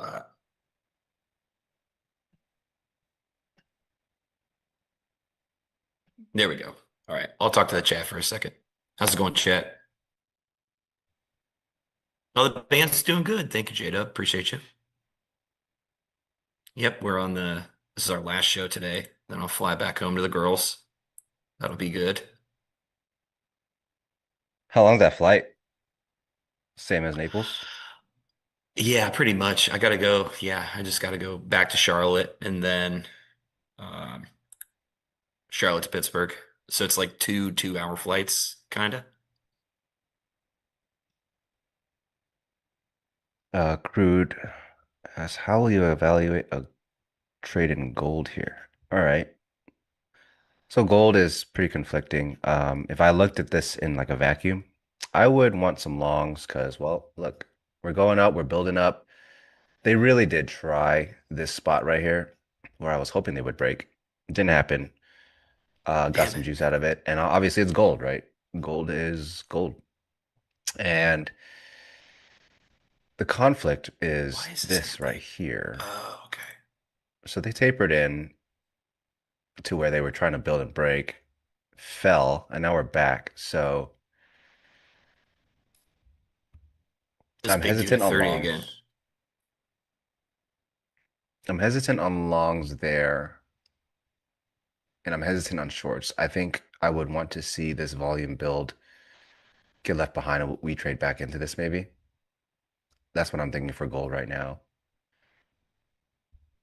But yeah, it's interesting. So we'll see. More interested in shorts if we can fulfill that. Get some volume up here, leave it off sides because also it means that there's a lack of interest back into this zone, which is where all the effort was yesterday. So we will see. For now, I just hope that the indexes go super bid.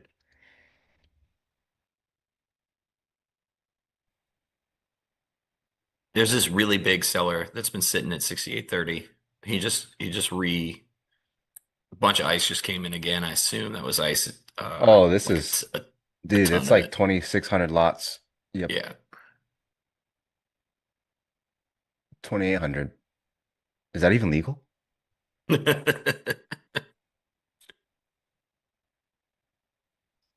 I think it is. I think it's legal. And Q's finding its 25.5 guy again. So that was good. Yeah, crude wallet. I'm glad it helped. I'm glad it helped. Definitely a bid there. Trying.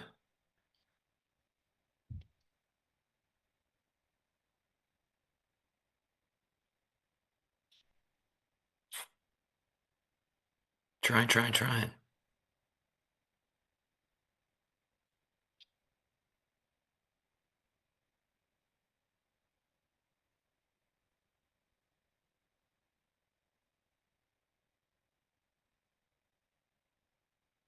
Yep.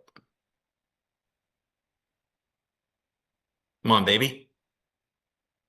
Let's get done with this thing. Pretty good hold for ES right now. And NQ. NQ is much cleaner today. It I feel really like, is. It actually is. Yeah. yeah. ES has got some problems to work out. Yeah, Got some it's things to very work out. nasty. I might abandon it. Yeah, they're smoothing out that downside profile right now in ES. Yeah.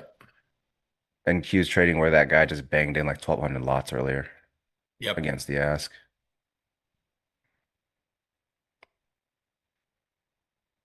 What's not good is they finally peaked above the high and are rotating through value right now. That kind of sucks. Yeah. Hmm. Let's see. 336, 996. Gold is on the way down. Tapped the zone to the tick. I hate, you know how people always brag like, oh, to the tick, my level, my zone. That's the worst Yeah. thing ever. I don't know why anyone would enjoy that because you can't do anything. No, I think I you know only what you mean. enjoy it when you're not even really trading it. You're just kind of like showing it off. Yep. You can't do anything with that. Literally to the tick. Yes, down here again. Q to 475. Yeah, I don't know. What time is it? Okay, it's almost 10:30. We still have so much downside that is still available. Yeah, Like, There It's is still wide open down there, so I yeah. it is Maybe wide I'm open. getting The worst too part excited. too is on this way down, we are seeing a lot of buying. We are seeing buying that is sticking their neck out. And if they Yep, continue to get ran against, we could see a downward. Look at ES right now. I know. 1200, 1500, right Yep. above that 900. Dude, who who's got the big wallet right now? Huge bid. Huge bid. Yep. Dude, that is massive. Right at 825s again. That guy has held eh, 4 times. But they're like really hitting the ask here. So that's Okay. it's going to be really important or really interesting to see what happens to this bid. Yeah, Order I'm flow. missing a lot of Dom context today for sure. I can tell. There, someone really likes this range, this 5 point ES range on bid side. And we're about to find out what's going to happen to this person because, yeah, the price isn't exactly pulling up for that person. So Nope. It looks like, I mean, it bid really hard off that 25, but then it got stepped on again. there's mega buying. Sellers just willing to step down with it right now, sitting on it. Okay, there we go. It's getting a little more productive.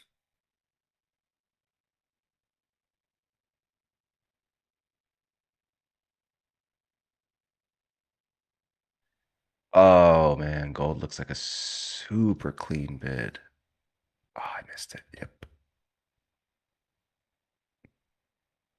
Well, for anyone trading gold, that's a nice looking bid coming in there. I need to get a gold Ooh. dot. Are we dying? We're dying. Yeah. Yeah, that was a nice push. We got a volume taper, or we got at least we have a taper on the delta volume profile right now. So that's something. Distracted by the indexes. Retest the open. What else we got down here? Okay, retest the OR mid.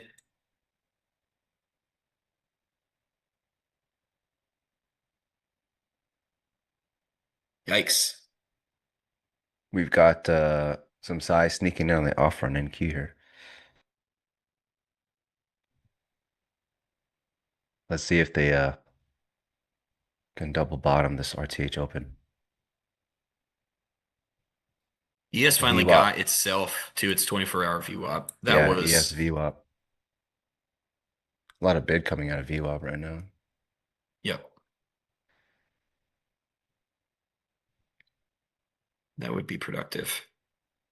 But I got a lot of work to do. Oof. What time frame do Okay. you use, Stowe? Stowe, you're on like a 500 volume, is it? I used 3,000 volume for ES and 750 for NQ.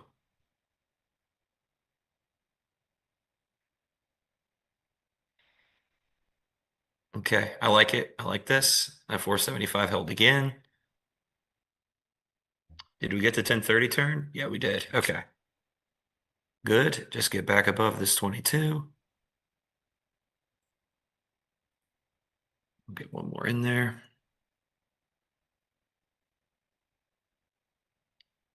2 to 27. Okay. Oof. Nasty. Yeah, this is real dicey.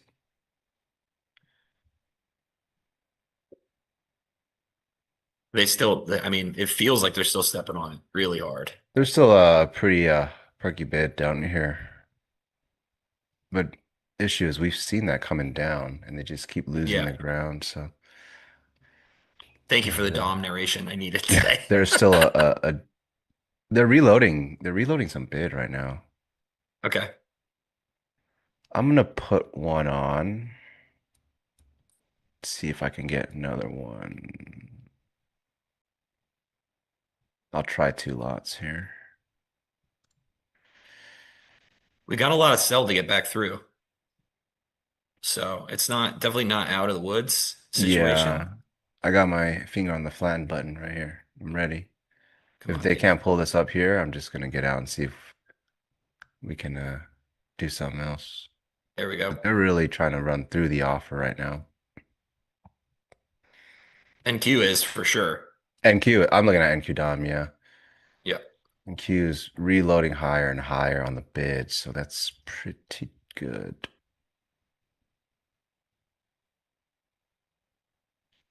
I've only got 2 lots on right now. I am not looking for a third just yet. Tuck this up here. Risk is a little 1821. big right here, so I'm chilling. I just tightened mine up to Yeah, I'm on 3. like 17-point risk, so I'm only 2 lots. All right, we're moving, we're moving. Gonna tighten up the risk. Maybe look for a scale. Slice through this 500 guy. That's what we need. Quick slice. This is where all that volume is on NQ. This is where they could Mhm. offer this thing. Not taking profits, just tightening risk. ES also where they found that offer. This is about to close like a really crazy doji 5 minute. So that's really cool. That is good for us. Um,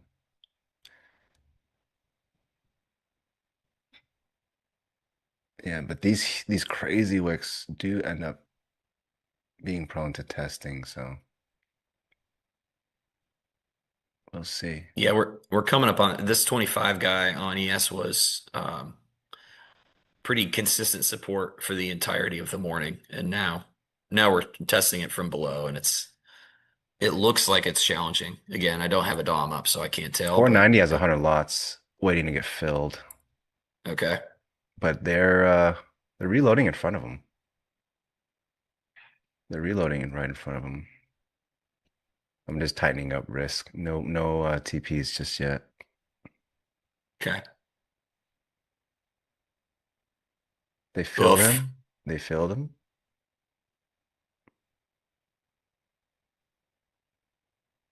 If they don't take me out of this trade here, I will add on a third and keep the same risk. Let's see what they do down here.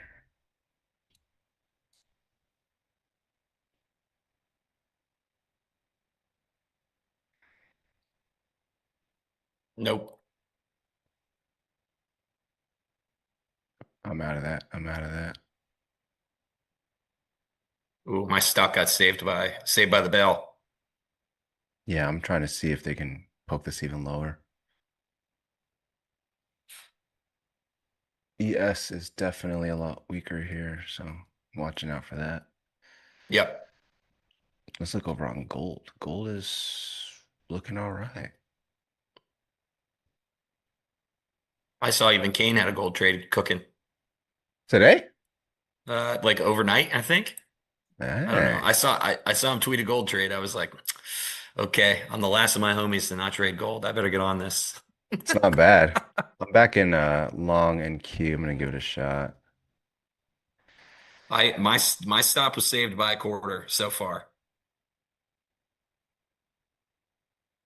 Yeah, I think they like barely ticked my stop. I had it up to like 400 bucks as a stop, so it's not too bad. That's a good point. I should I look at just kept the. trailing it. I'm I eyeing a need to look. potential short gold too, so we will see.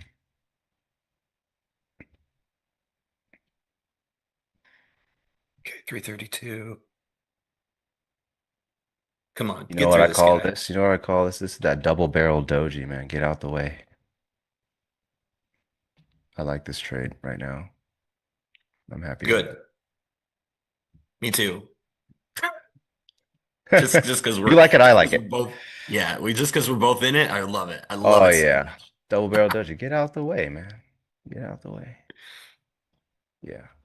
I'm gonna look for a cover in 16s here. I'm gonna go down to 2. See if we can sit on that. Wow, they like ticked my stop literally earlier.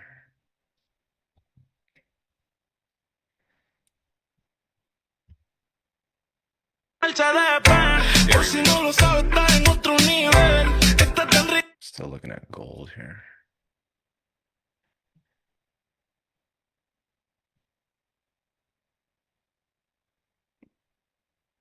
$25.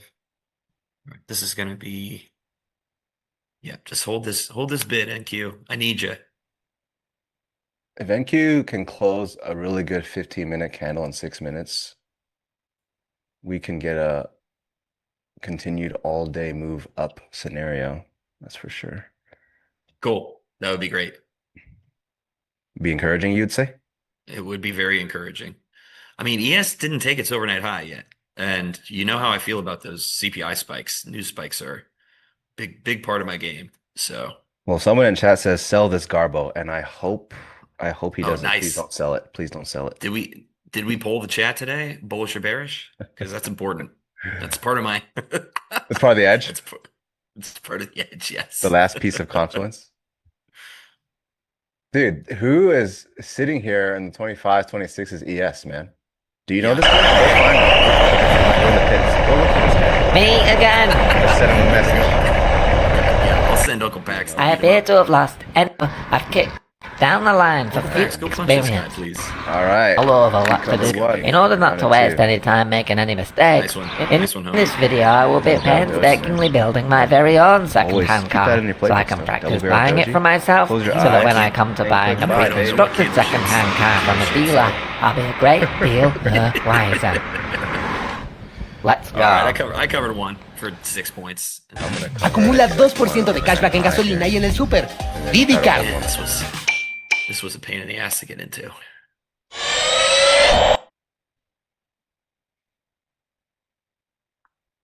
I can't believe they saved my stop by A a quarter. sliver? Yeah, it was one tick. I was one tick. It'd be like that. I stopped complaining about getting stopped that way because a lot of times I'll get my covers that way. So I'm like, all right, you got it. You win some, you lose Nice. some. Okay. Yep, Sometimes give you and win, or sometimes it'll like, yeah, sometimes it'll just save me by a hair. I'm like, all right, you got it. You got it. You're the boss. take. All right, overnight high NQ, and we will drop down to 1 and party. Missed the gold second opportunity long because NQ is just so distracting right now. I'm not going to cover one there. I'm going to see what happens. I covered a little early yesterday, and this is kind of the same. This is kind of the same setup as yesterday, except we have a giant gap below us, which I despise. It Yeah, lives there's a in my bunch of head imbalances rent-free. on that too. Yeah, just like But look, CPI new look, candle. look. Stop living in the past, baby. Right? Don't look behind you. Still, we're going forward. We're moving forward. Stop True, living in the true that. past. True that. IB high test? I wouldn't mind. I wouldn't mind. We got to run that overnight high for ES, so that's what I'm looking for here, Cooper. Oh, you're way up there. I'm trying to get it on NQ right now. We're like I might just cover this because I don't want to kill the deal over $5, you know? I will just kill might, this though. deal for $5. I really might though. I'm not gonna lie to you. All right, I'm covering it. I'm down to 1. We'll break even this runner here.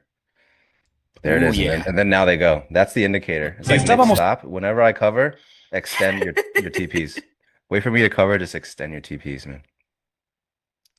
This game is hard. All right. I'm glad that we're in the same trade at the moment. That makes me feel good. I'm telling you, the double barrel doji up.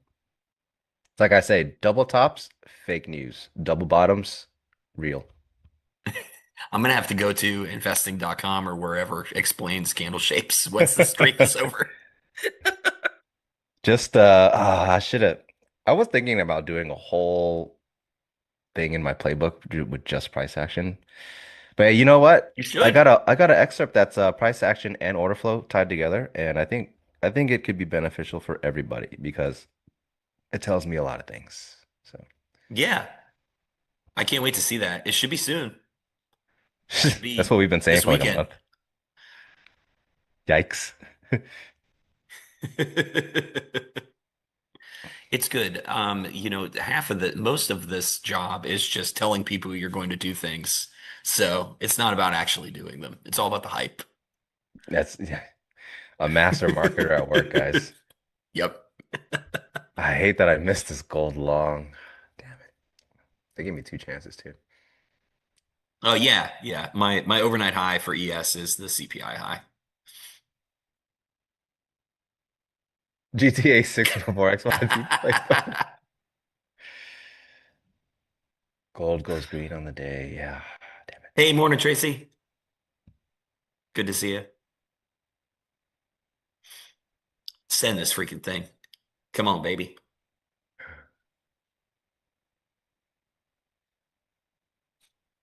Somebody up here at 32. My word. Arval must be out of its mind today, huh? Guess. Take a guess. Uh, 105? Wrong. It's only 82. Oh, wow. Okay. Well, if you really think about it, we are just kind of like balanced still, right? It hasn't really Yeah. extended too much, but yeah, I've got 82 Arval right now. I guess NQ's just been more productive as far as like the things I like to check off the list. It appears to be gigabit right now. Like it's doing the bit of death now that they It's got back through actually that. it's very bid. Yeah. It's so bid that there's really hardly any offer coming through ever since that second attempt. Second Okay. attempt at the open. There's not much offer that's coming through. They kind of just like, all right, we get it. The market has made its choice. Everyone agrees now that those lower prices are not where anyone wants to do business. Only the buyers want to do business. Yeah. So that's what it looks like on order flow right now. We are just literally drifting up because there is not enough offer interest right now to fill all the buys. And look, these three candles on ESNQ right now. That's what I like to see. The 15-minute candle that just closed, you guys need to check that out. I'm telling you right now. Go look at it. Everybody go look at it.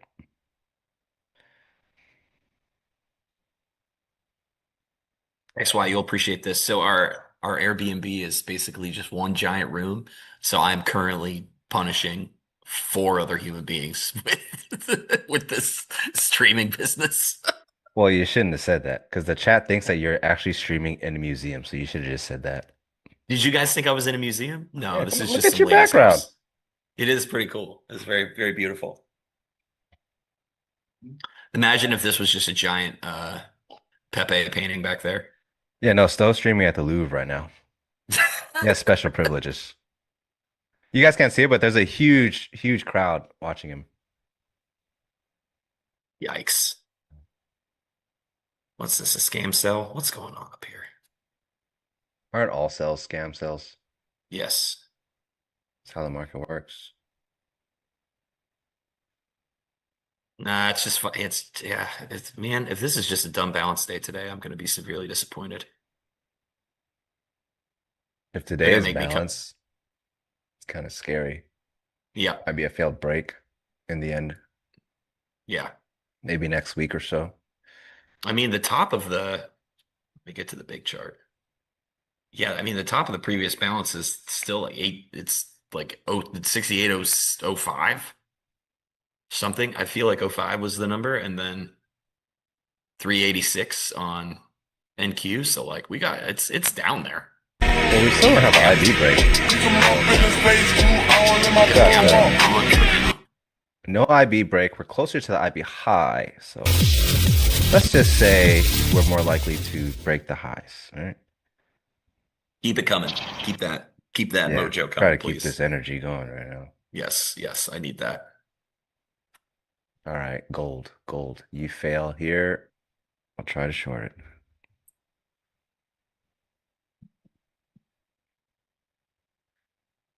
Man, that gold short in the morning though, that thing paid.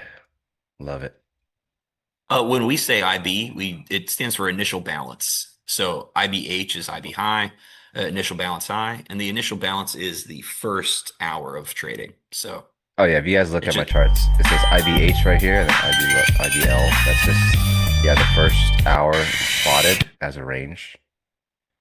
And that's the initial balance, which is IB.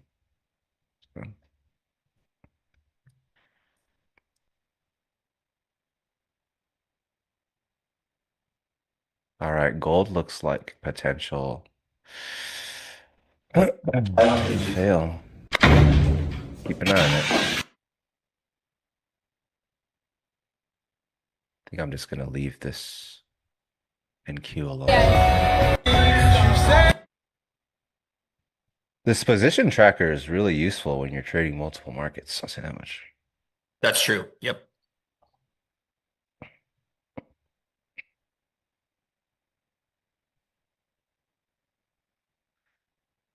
Okay. Just stalling here. We got 12 minutes to 11. Okay. Curious for your gold DOM, do you compress your tick settings at all or no? I haven't looked at a gold DOM since 2023. I need to make one. Right now, I'm not sure if I would. I would have to see. Right now, I'm trading gold off of the volume profile and this delta by price as I my was order just gonna flow. say vibes. It's vibes. No, it's quite literally, yeah. Like I'm just positioning like inventory market structure with some delta right here, and that's what I'm doing. Um, auction market theory stuff, same deal. Just I don't have a DOM up right now, so BMT vibe market theory. oh We yeah. could we we could start that if you want. Ooh. VMT. Yeah, I was telling chat yesterday. I was like, you know what? They're like, oh, Discord, you can make money. I was like, don't get me wrong. I want to sell Discord. It's just I'm too lazy to like get up and do it because there's a lot that goes into it. You got to do chargebacks and like moderate, and I'm like, I'll get to it when I get to it. Yes. My life is cool right now. I don't really mind, but I Ah, do. yeah, It's just dude. I'm lazy. That's the issue, guys. I mean, we know a lot of people that have, paid services, and I gotta tell you, it Sounds sounds like a lot of like work, right? a nightmare. Yes, Yeah, it's that you it hear is. about it, you're like, yeah, hell yeah, I'd only do it if I'm being paid for it. You're out of your mind. And if you think about it, a free Discord, can you imagine how hectic? Like No. it's gonna Oh be my God, no. insane. Everyone's gonna go in there, start screaming because they can, start trolling. Yeah. So whenever I'm not lazy anymore, maybe we'll look into it, guys.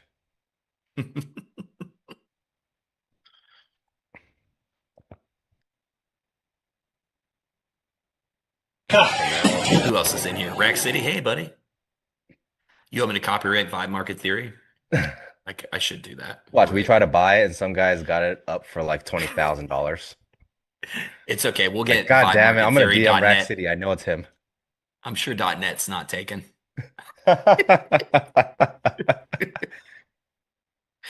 You think you've got us? Well, we're .net. Or .net.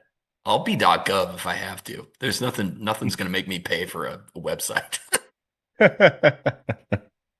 Coming back to VWAP now. Yeah, no. Look at Yeah, Nil's this. been saying, pay me a salary that replaces my job and I'll run the Discord for you. You guys are making it sound like it's just too much work. That's too much. For now, you guys get a free course. Best I could do. Best I could do. Free course. It's not even a course, it's just a playbook. I don't think I can ever put out a course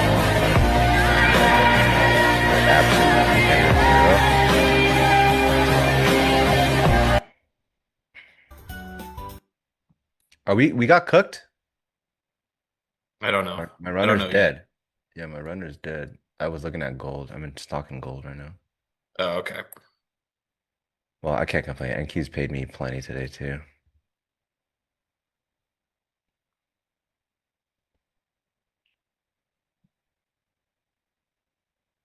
I don't want so I want 25. I guess I want this guy to hold if he can. If he's gonna hold, it's gonna be right there.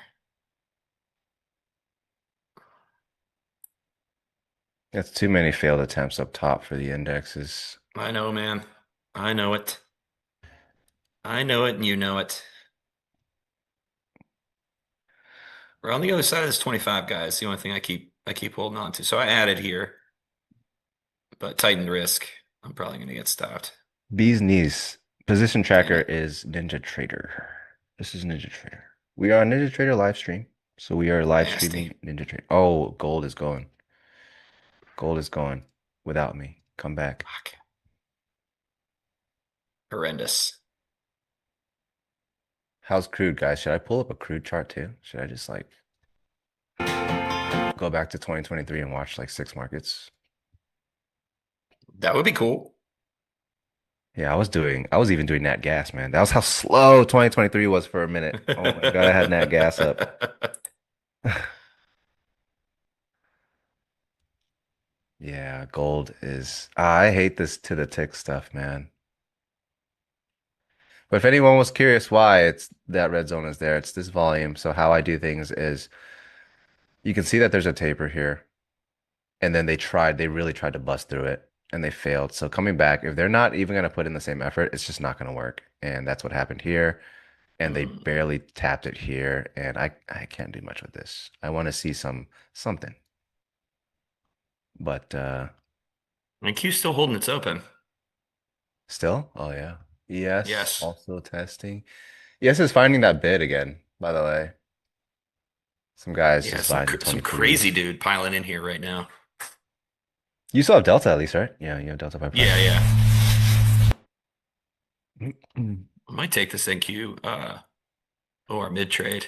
Hey, this is awesome. All right. It says Phoenix says XY before your streams, I never touch NQ, would monitor for context, but not trade it. Now I am and have been getting 30 to 50 points consistently. That's fucking awesome, man. That's amazing. Love to hear it. Good job, homie. That's great. Love to hear it. I'll use that as testimonial for my future Discord. Yes, please leave a Trustpilot review.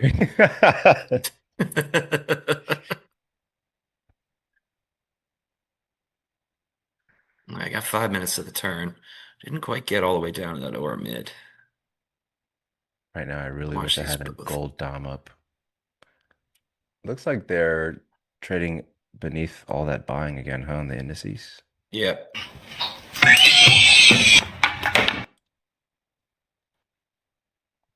What a bid on Well, it gold. might Let's be see if I early can on fade it. this.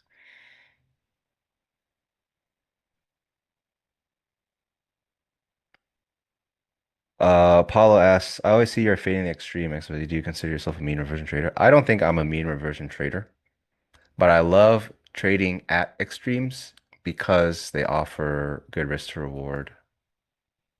I wouldn't Oof. say I'm mean reversion though. I do like a trend trade. That's for sure. Big bid coming in there. Let's see if they punch it.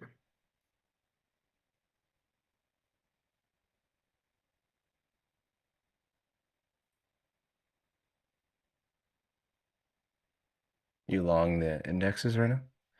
Yeah. Trying to stock a gold short, and I really wish I had a dom right now. It punked me. Punked. They did. Punked me good. All right, guys. We are short gold. Short gold just sounds like such an idiotic thing to say. Hey, you're not supposed to trade it. You're supposed to buy it, or what? Is that what they say? And gold just keeps going up, right? So it's like, Damn. oh, look at, all right. Smoked. Maybe I should have went short indexes. I'm just watching this gold.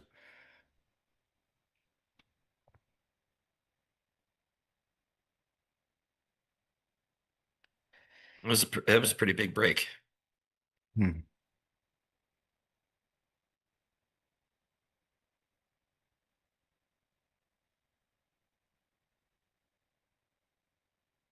Stop run. Stop run for ants.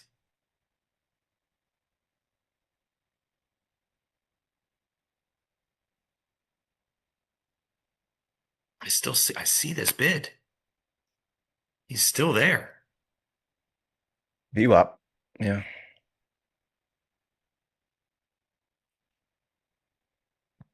We'll see if NQ can get through this. And Q just 460 bought guy on the way back 113 through. down there at the lows. Someone just Yeah. slammed 113 against the ask. Okay.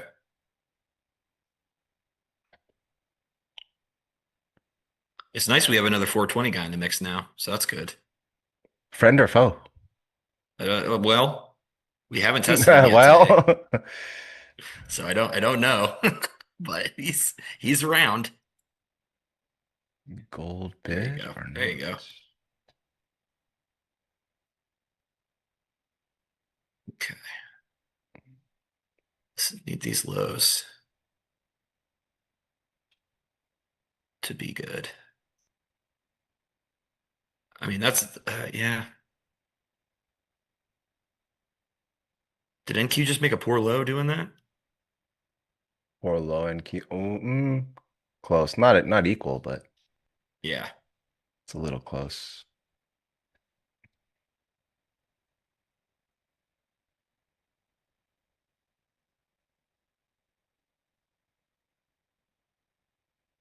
Pretty huge Got bid 2 minutes coming to out the of that, huh? turn. Yeah, there's that bid again at 60. I see him. He wants to hang.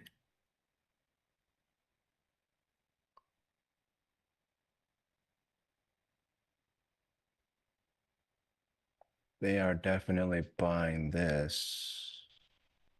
30 seconds till a 5 minute candle close could be really good. Right. Need to get back above this 73.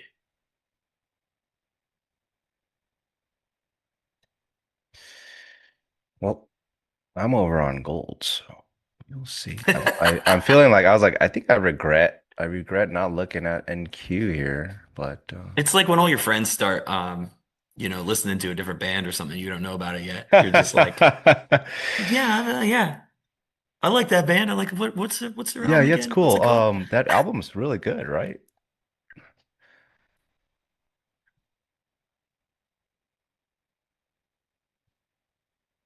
I think I'll just leave gold alone. Look over at Ooh. NQ here. Okay, This there's our turn. 23s.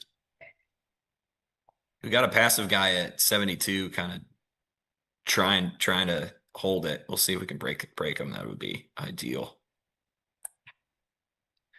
Try to catch this ES, push. same guy, the 23s, 24s. There's like this Yep. huge passive seller.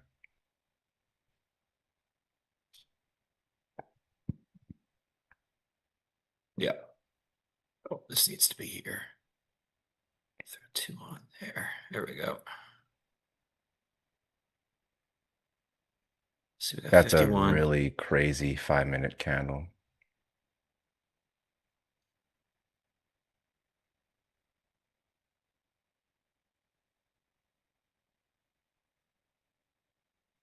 Mm,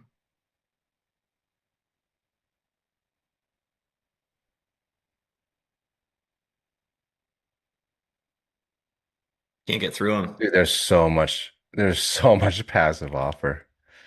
I really want to fade this, go short, but I can't fade that candle.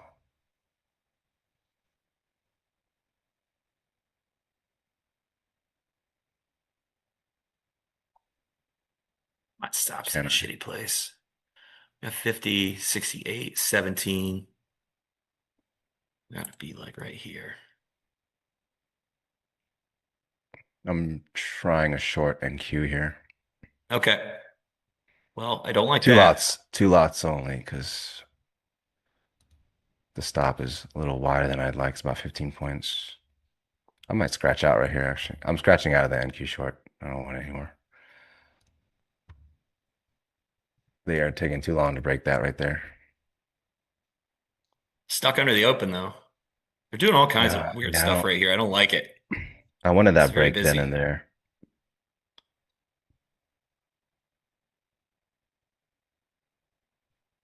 This gold is still just like marinating, trying to make a decision.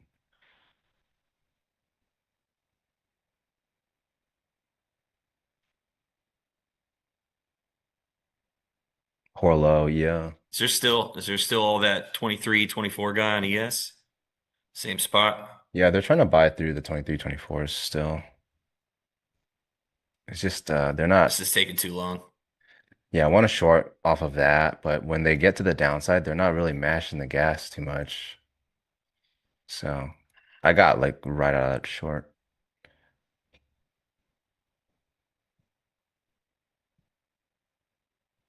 Ooh, I hate this trade. I hate it. I hate it with like every part of my body right now. It's hard. It's Despise. 50-50, honestly. Yeah, I despise being in this trade. It's 50-50. Come on, be somebody.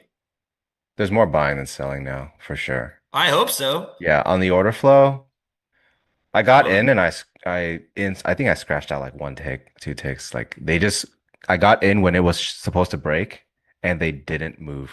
It literally didn't move.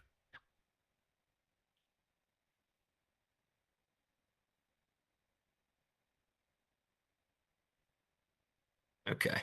There you go. Get the push. Can we get the push? I hate you.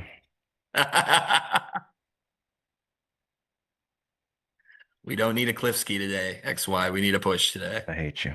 I'm trying to get this gold cliff ski right here. See?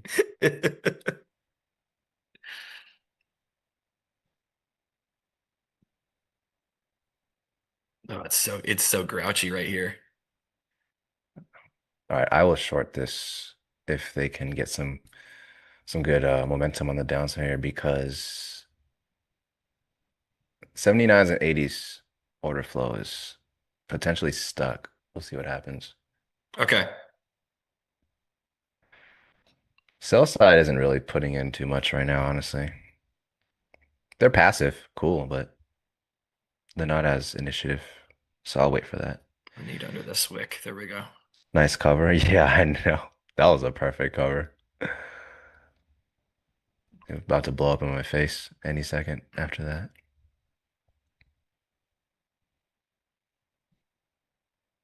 All right, looks like gold does not want lower, so. Woof. Ooh. Rude.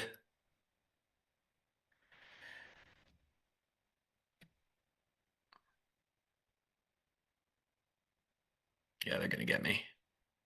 All right, let's try NQ shorts.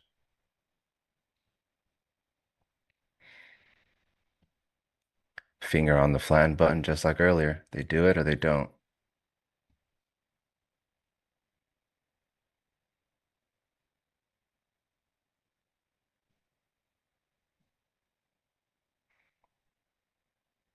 Let's see. 23 is still churning that 23 guy. Yeah.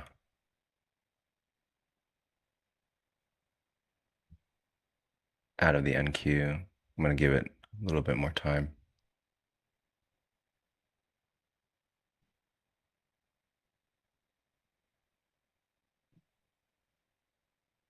Bit more time. 22. It keeps slamming out of this. It's again, it's very hard without a Dom, but I don't know. It's a fight. It's a big fight between 60 and 70 down here. I don't know who's going to win.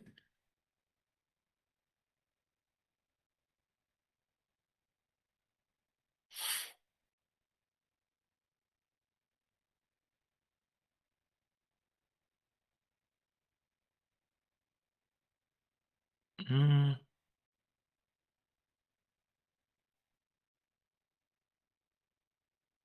You still in? You still in that short? Thank you. They got it. Oh. Oh. Not bad, I actually muted myself. Yeah, I scratched out the first one. I just got back in again. But they gotta really get it moving or it's right or right out.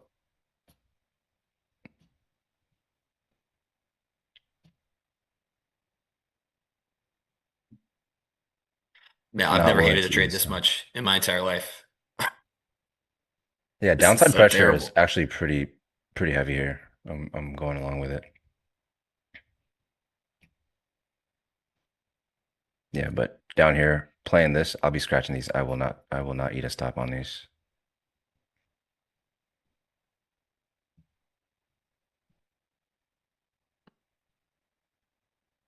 ES is still fighting with 24. ES looks like way better than NQ does, so that's weird. Yeah, ES took ES over looks the way lead. stronger. I'm actually looking at ES's order flow. Come on, 80. Give it up. Give it up. Oh, Nick wants IB low. No, Nick. I took one off. I gotta take some risk off. Look This is at E taking and way S, too long. man. Way too long. I guess I don't need this. I can pull this down.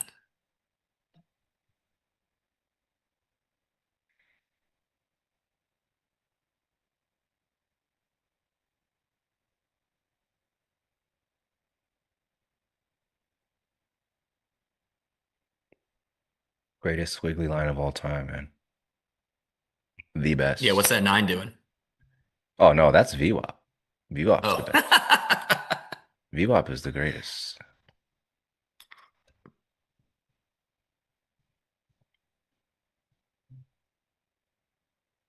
The 9 is above price on NQ. ES is at the 9, but EMA's honestly in the indexes, they don't matter to me right now because it's just crisscrossing between them. So Yeah. they mean nothing to me.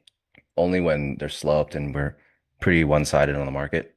But if it's like this, it means nothing. Balance days, they mean nothing to me.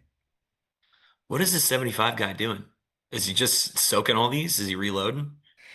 Who? 75 NQ? 475? They Yeah. just weren't buying as much, but they are now. It was just a matter of Okay. time before they decided, hey, look, we're gonna buy through this thing. That was the only thing, Okay. really. Yeah. Dude, look at my screen, XY. Look at how close I was to getting stopped out. I I mean, mean, that's gotta be what kind of stop is that? How many points is two, that? that's 2 ticks NQ. No, no, what's your stop? Like 10 points. What is that? What am I looking at? I can't really see. 56. It's 8. I had it 8 points. Oh, so you trying to be cute. No, I was You're not. trying to I be was cute. just I was clenched. My ass was clenched, and I ain't gonna lie. Yeah, that was gnarly. I'm also long ES at the same time. Oh, double barrel long, huh? Yeah, double barrel. Both sides. All right, let me tighten this thing up too. I mean, they murdered me on Even that. chat wants you to trail it, man.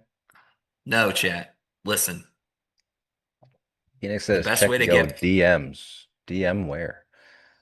Guys, I get all kinds of DMs everywhere, and it's like there's a filter too, right? So I don't know. And yesterday, I got like okay, so every day I get Twitter DMs, and yesterday one of them just said hi, straight up, Mm, hi. I get those text messages that are like, "Are you still in town? I'd love to meet for dinner." Oh yeah, This yeah, is yeah, yeah. I haven't gotten those for a while. Not for a while. this is Vanessa. Haven't gotten Is those it for a while. Vanessa? Depending on how fun of a evening I'm having, sometimes I respond to those. Do you think there's actually someone behind that, or it's just a bot? You know? I think, oh damn, I keep pulling up. Obviously, the bot is Oh, sending those out, but when they get a response, like, who is it? whoops, sorry about that. My stupid screensaver thing keeps popping up. Okay.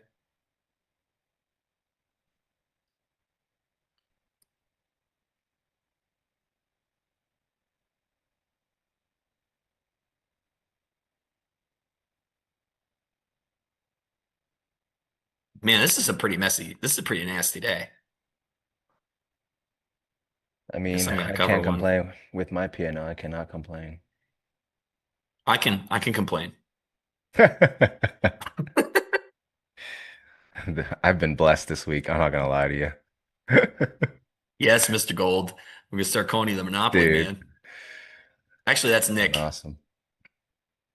Oh, No no one one's has making more money than prayed harder Nick. than Nick. Yeah, No yeah. one's making more money than Nick this week. If that dude even pretends to be humble ever again, I'm That's his done pulling game, screenshots man. up. He just shows up at the pool hall like, oh, I don't know. I don't really play pool. I don't know. Let's do like $200 a ball just for fun. Just for fun. I hate that guy. Mr. Sandbag, they call him. Yeah, he caught that whole gap fill, man. That was insane.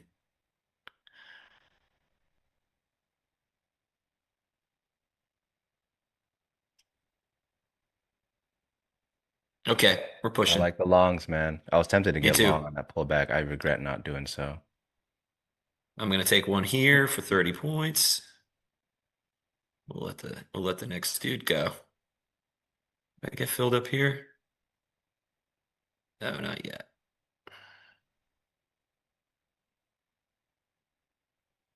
Cool. Thank you, Jim. It was not easy. It was a pain in the ass, but Jim was rooting for me. I know it. That's why I was able to hold on to that. Jim, did you see this? Look at this stop. I Dude, had a two tick and two stop down I there. wanted to buy those 480s so bad, man. I chickened out. I chickened out. I'd be high, dude.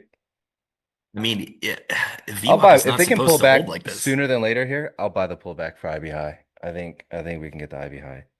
Okay. Leave that IB low poor. Yeah, poor lows don't exist.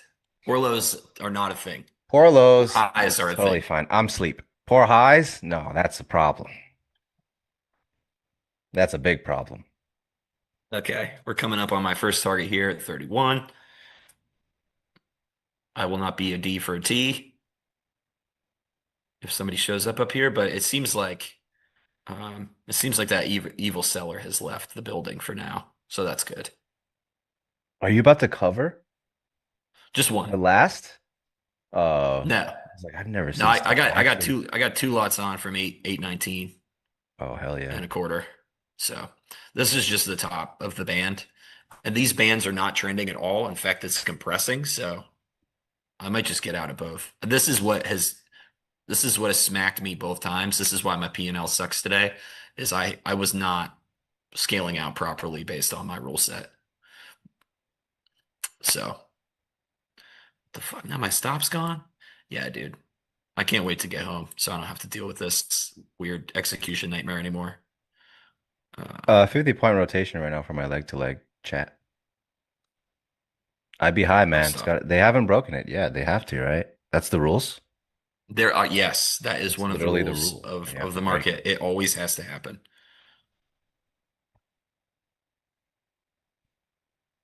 Cool. All right, well, this gold play isn't working out for me. My P&L is the Undertaker right now, and we are coming for you, Cactus Jack.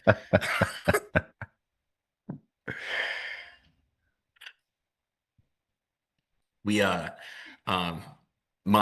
bass player in my band had never seen the Uncut Gems movie before, so we have been watching that while we were on the road, and so now I can finally start saying, "Let's bet on this," and Let's everybody bet will on understand this. let's bet on this shit. So yeah, that's good. Thank you, Zenny. Yes, I enjoy.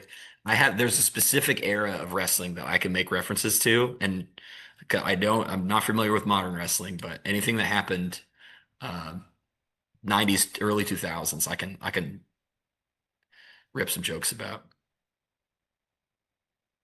You have a target for your last one? You're gonna trail it? You're gonna what's the deal here? I want to see what happens at overnight high. So I have one ES long from 819, and then I got that NQ long from 464. So we're coming up to, like, I don't know, the other spot I would take this off at 521. But like, look at the volume, look at the delta volume profile. It's just, there ain't anybody up here anymore. It's just cruising through. Okay, ESIB high break. That's good. Barely, huh? One tick. Yep. Okay.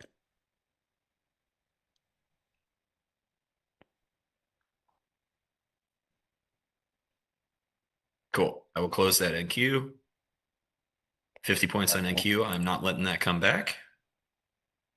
Gold might be selling. Yeah, sure. Gerardo, I will explain how I entered that trade. So it was, you can still see it before this resets at all. We had this was obviously a very, very emotional move. This was a bunch of, I mean, not surprisingly, because there were obviously a lot of stops below all these spots. So this puked, quickly reclaimed, and then it was just there was a battle here, and it could have gone either way. I had no idea who was going to win this, blue team or red team. Passive seller was here trying to hold it down, but this bid kept stepping in, and eventually the bid won, got through, retested right here at 473 real quick, and then zipped straight back through. And then I took I actually have four lots on. I took a couple partials in here just to get the risk off while this was figuring itself out. Took one of VWAP, and then my ultimate target is the other side of the range. So I took the last one once this plus one rejected. Um, Now that I mean, ES is stronger now, which is weird. So it's decided to Flipadelphia, Philadelphia. Flipadelphia. Oh, that's a new. You don't know that episode of Always No, Sunny? You no. should. I've Okay, never it's really a watched very that good show. one. Okay, all right. Well, so I have to watch Peaky Blinders, and you have to watch Always Sunny. I can't I'll believe you send it had to to you. watch Peaky Blinders, man. So good. So good. I think I probably if I haven't seen a show, it's probably because my wife wasn't into it, and there's like there's only so much time. So if we don't agree on a show, those shows separate off into, okay, you watch that show on your own time. Yeah. So, and there isn't a lot of that. So, but I'll put it in the Stowe solo time box. I can understand what they're saying in the Blinders show. Impressive. Impressive. It's true. It's true. That's the same story of all married dudes. I mean, especially if you have kids. Do you want to know something so funny, XY? What's up?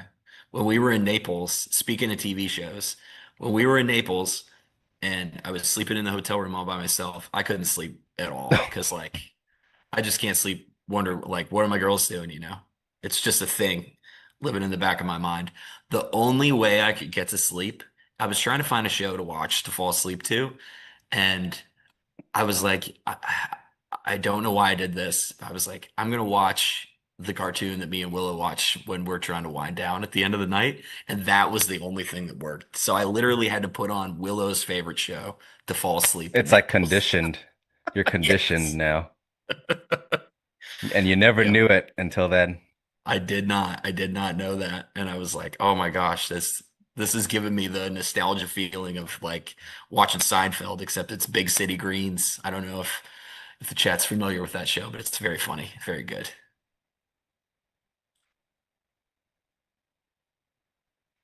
Yes, still going. Yeah, it's got to be IB Yep. High for NQ, man. Yep. So we'll see.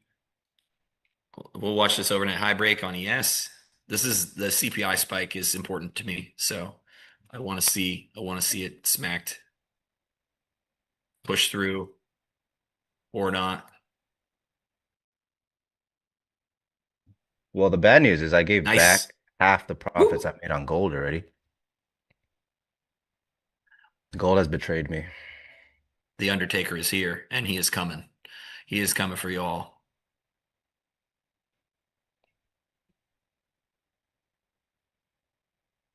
Yeah, Phoenix, Big City Greens is really cool. I'm a huge fan.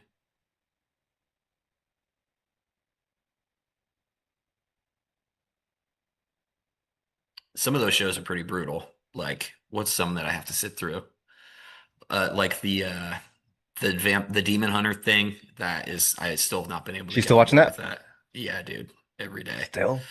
Is that There's good, huh? also some Disney show called Descendants that she watches a lot. It's like No. musicals. That's rough too.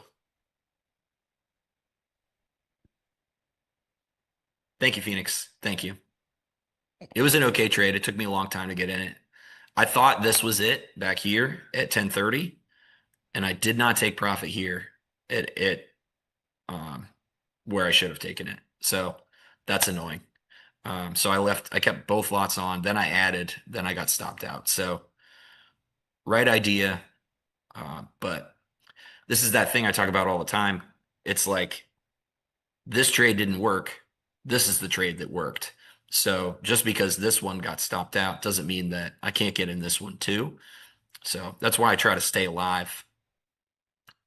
You know, that's more important than anything. So I still have bullets for this spot when it's around. It was also nice to took an NQ trade for maybe the first time in 1,000 years today. So that was cool.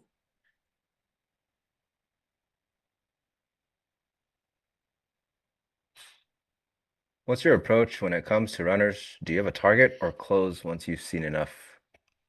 Uh, Eh. I close my runners pretty often. Stowe just doesn't. He just holds it until infinity or something. Well, it depends, right? So it's like if we get back below overnight high, then I'll be out of this and then I'll look for another trade or I'll just be done. But the target for this was just to check that stat, like overnight high or low to be run. Now that we're up here, I mean, we ran it and then this bid came right back in at 837 and is propping it up. So, you know, I'm happy to take another PAX rotation if it's going to give it to me. I'll take 15 more points for show.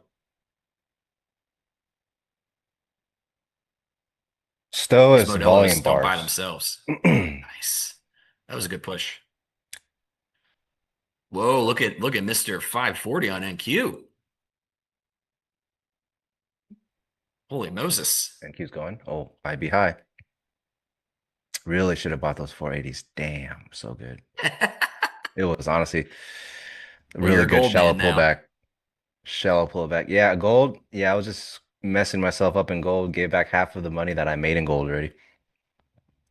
I Okay, hate it. chat and Jim, I have trailed my stop now up to 831. So we've locked in this. So everybody can relax. Finally. Jim's happy. Jim's breathing. If it were me, I would just put a TP at the IB high. Still, you're holding for what, like 27K? Well, I'm Little out of scalp. NQ. I'm just in ES now. Ah. So Oh, okay. 36, 46. So 6850 probably. Where? 6850? Yeah, Well, the spooky box starts at 45. it does. Okay, thank you. Yeah. Thank you for letting me know. Thank you for Yeah. letting me know about the spooky box. Very, very spooky box. That's one tool I don't have. V range is actually here on ES 3850, 38 and a Okay, half. thank you. Thank you also. So spooky box ahead. Yeah, I know they're gonna do a Peaky Blinders movie as a finale, right? But man, I've been waiting. It feels like 84 years. Did it end on a cliffhanger? Yeah, not a crazy one. Okay. But yeah, more open-ended than cliffhanger, I would say. Okay. And then they announced that there won't be a final season. It will be a movie as a finale. Okay. Yeah. The other reason I haven't watched it is like it's nice to have something that you haven't done yet, you know? So you can be like, I still got that going for me Something to look forward to. if I run out of stuff. Is that Yeah, a yeah. secret life alpha right there? Possibly. Possibly. When will my playbook be out? Well, I don't really know. It's gotta be soon. It's Word gonna on the be street is he's like early next week. I don't know. yep. Then we gotta do a new episode next week too. Yep. I gotta try to get Kane. We should have got him while he was in the States, but now he's back, so the time change is weird. Neo asked, how do you identify bid coming in? Um, well, if you're looking at order flow, if you're seeing trades against the ask, so they're crossing the spread to hit the ask to get their buy orders in, that is a bid. And if you see a lot of it, then you can say, hey, look, there's a lot of bid. Or if you're on like a DOM and you see a pull stack, so you see a bid that's constantly refreshing at prices, that's a bid. Time and sales above ask, yes. No. That's a sweep. At the ask is different than above the ask. That's a sweep. But that is also bid side aggression, so that is a bid. Yep. Hey, morning, Hitman. What's up, brother?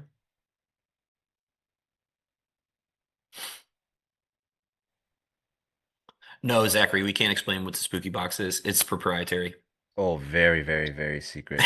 And very spooky. No, Very it's just scary. a volatility extension. It's a Order Flow Labs thing. It's not called the spooky box. Renamed for Halloween. It's just for Halloween. Renamed Seasonal. for Halloween, yeah.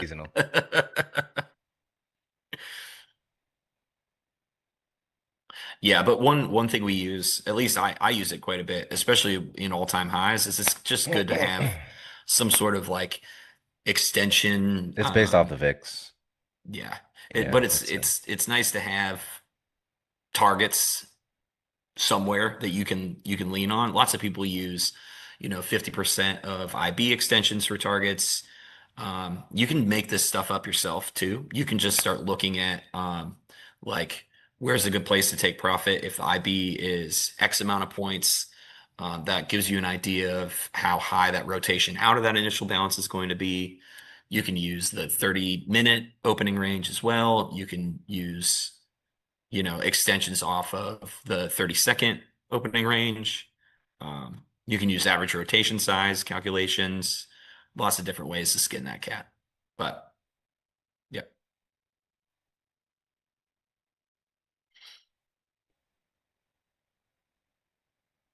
Is there an SMT at the high as Italian guy? The reason I didn't mention it is because I don't know what the hell that thing means still. Okay, so ES made a new high. NQ has not. So I should short That's NQ? a I forget SMT, what you. right? Yeah, I It's don't know. diverging between the. I think that's what T was. I asked T in Naples. I was like, "What the hell is a SMT?" Yeah, yeah. He's like, "It's just divergence between ES and Q." So it looks like it, right? Because ES poked. I mean, NQ hasn't even broken the IB high. So Yeah. I guess it is, but we are the wrong people to ask.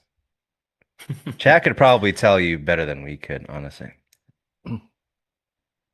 Yeah, no problem, Zachary.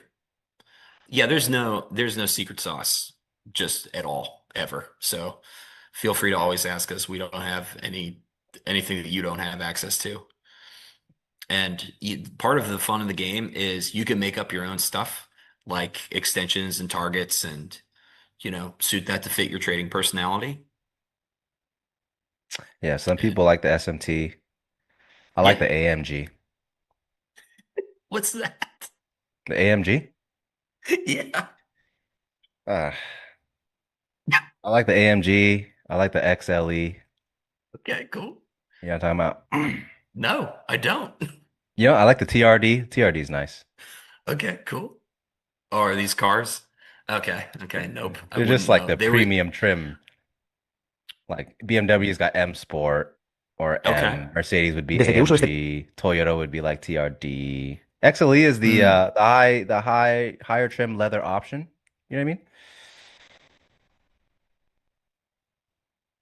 Yeah, so the Prius has two options. It's either tan or gray for the interior. You can pick one of the two.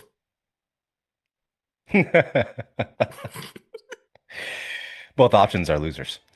Yeah, both options, it's I gotta tell you, whatever option you choose, no one's gonna like it. Cloth or cloth.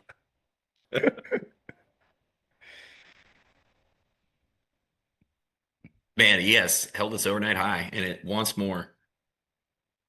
I'm here for it. This is great. ES is still like mega bid up here, Yep. and I would not want to get in the way. Nope. This they're lifting everything on NQ over here. This is intense. Yep. Okay, A lot London of sell close. just came in Good. on NQ in the 30s, and they're not happy. So it's about to rip, like actually rip. Cool. That brings me joy. I'll keep dragging this. Drag this to 32 minutes. This is a pretty big ES runner. I don't know if I've taken. I haven't. I caught 30 points yesterday. Finally, A I had a 30 great day point yesterday. ES runner. I did. I did. I caught 30 points on ES yesterday from 40s to 70s. It was nice. I had to cover it in the car, but I did take it.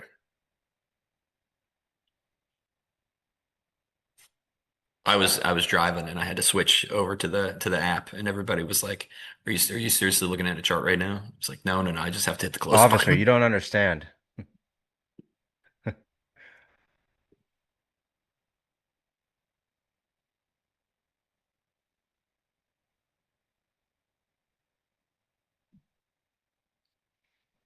Chris had a 250-point trade. That's insane.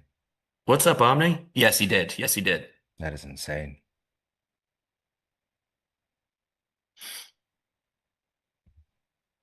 Yeah, Chris had a really good trade yesterday.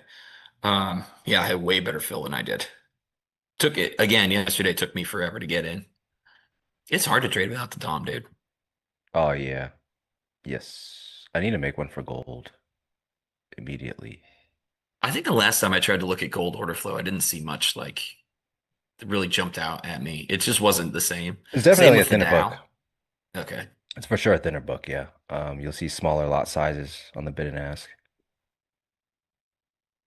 Omni, I just need to see like I need to see the order aggression. I need to see how fast buyers and sellers are interacting with these levels. So it's nice to see the delta. This is like half of the story for me, but I don't know how hard they're hitting this bid. I don't know how hard they're hitting this offer. I just can't, like, I can't see the pulses. I can't see the sweeping. I can't see all that stuff. It's like you can kind of see buyers and sellers arguing with each other or Yeah. agreeing with each other. I think that's a good way to put Yeah. it. It's kind of like Yeah. you don't have the same vibes. Well, when I was down here buying this 460 spot, like, I felt completely blind because I had no idea who, like you said, the argument, I had no idea who was yelling what at who. I Yeah. just knew people were fighting. Yeah, good analogy. That's They were very good. fighting, yeah. They were Yeah. fighting. Yeah. Order flow with the Dom is much different. Different vibes. Kind of like being in the pit, you can kind of gauge the room, right? Mm. What's urgent, what's not, who's hooting and hollering or whatever. And yeah. To close that single, looks like that seller is winning up there at 540. You know what's a decent analogy? I think it's probably similar to poker, playing online versus in person where you can see everyone's faces. Yep. On the Yep. Dom, it's Very kind of like you good. can see everyone's face. Online, you're just seeing cards. Yep. That's Very kind of good. I don't I play like poker, that so I don't know. actually. I could be totally wrong, but I think that's what Nope. That's perfect. I'll steal that. It's good enough for me to steal. it's. Oh yeah, stealable.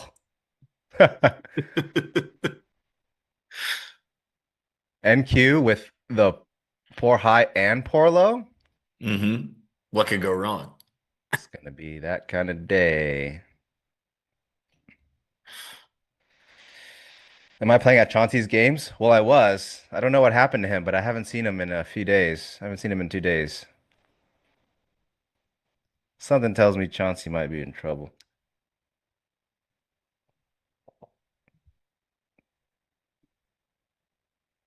Good pullback.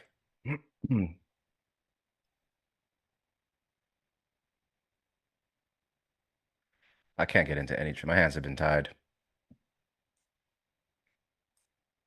Yeah, that wasn't very clean on NQ. It just kind of it quickly reversed. Well, instead of getting long NQ with you, I decided to lose money on gold. So Good, good. that's I've cool. heard that. That's cool. That's cool. It's important for you to lose a couple trades every now and again so that we know that you're human. It adds some like validity. Mm-hmm. Yeah, when you came on stream the other day up like $9 billion, I was like, get that. All right. I almost just slammed my computer on shut. Wednesday, dude. Oh my. Yes. This week, honestly, the market has blessed me heavy, man. And I say that not just because the moves, but the timing. Like, it's Yeah. just Wednesday was perfect timing. It gave me enough time to just like settle in for a few minutes, and then it's like, okay, opportunity, opportunity. Even today was really nice too. Uh, yeah, this week has blessed me. So I'll be going to vacation after next week. Just not even thinking about the markets because Oh, that's right. You're going to Japan. That's awesome. next week is the last week, so I'm doing a qualifier on Monday, Okay. and then Thursday is my last stream in the morning with Chris. I'm excited to Where I'm watch bringing that. I'm Are bringing you T on with me. I'm bringing T on with me. So stay tuned, guys. what? What? I know. No one even knows. Production doesn't even know. They might fire me because I'm bringing T on. I'm No. dragging him by the collar. Like, hey, get on stream It's with me. been a good run. Honestly, So we should have been it's fired not been many bad, times. right? I have survived longer than we thought I would. So we're Same, on a same runner. It's here. basically a runner with a trailed stop at this point. We secured it. We've locked it in. Um, yeah, the Nautilus meme. Yeah, I DM Nautilus. I need you to make this for me. I literally told him like, can you make everyone in the qualifier like an Avenger, and just make me Forky from Toy Story? It was beautiful. I love that meme. That was very good.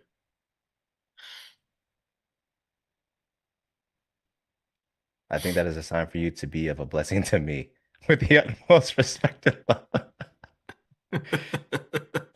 Fiber optic, I am sorry to hear that, but it's just a week, man. Yep.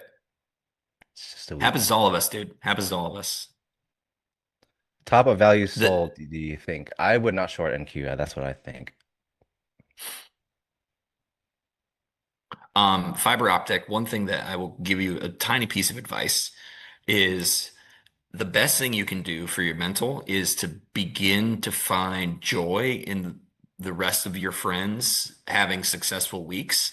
And then it will feel like you're also having a good week, even when you're not having a good week. So, like when I see XY come on stream with the most insano gold short I've ever seen, especially since I've never watched him trade that market even once, That was my first that gold brings gold me trade in 2 years. that brings me enough joy that like if I was having a down week, that's cool.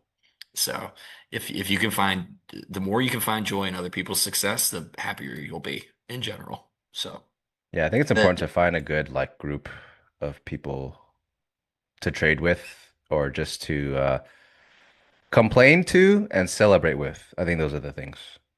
yes, yes. Fly here, yes. I'm already your friend. We talk on the chat all the time, brother. Of course.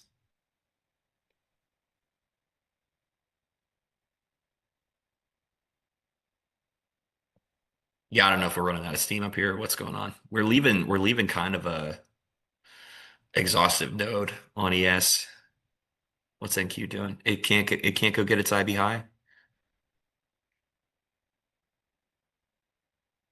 What is this nonsense?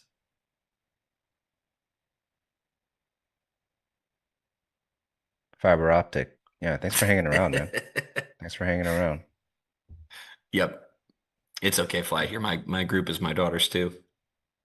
They at what did somebody say? They were like um because I did my qualifier had Lumi and Tanya and Selma on it, and somebody made a joke about being exposed to all that estrogen, and I was like, it's not any different than every day when I wake up in my own house. It's the same story, man. That's been my life for a long time, and it's the best. Fly here, do your daughters really trade? Is that true? That's so sick if they do. Whoa, that's awesome. That is awesome.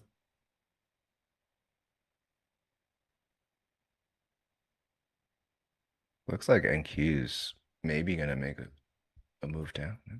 Still wouldn't short it though. Yeah. I think I might call it a weekend from here. There's not too much left. Yep.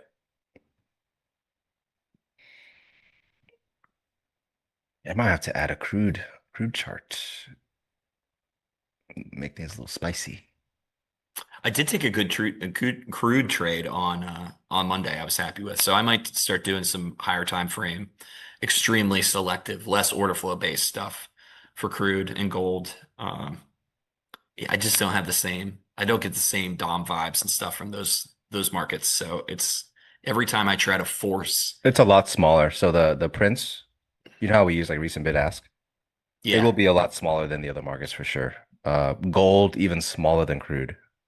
really. So Okay. yeah, it's smaller prints, Okay. but for me, same rules apply. You just kind of scale it down, and then whoever's in a bad spot, you trade against them and hope for the best. Yeah. Six figs this week? No, absolutely not. I'm not making six-figure weeks, guys. That is insane. Like maybe if I with prop, yeah, sure. You could do that with prop, but no, I'm not making six-figure weeks, guys. I'm gonna need way bigger Ken, size than that. Catnip asked if I'm going to short the follow through if ES breaks 68.33. No, I'm not going to, just because that's not something that's in my playbook after this day. We've gapped up, we've held it. They've tried to push back down a bunch of times. The view up bands are now sloping up, so this, it at least looks like it's trying to trend away from all this volume that it's built. Um, Not to say that shorting 33 once it breaks down isn't a good play. That's not part of my playbook, so I just don't do it. Not that it can't work. It could totally work if you're that kind of person, but it's after trying to be bid all day, I can't flip like that successfully.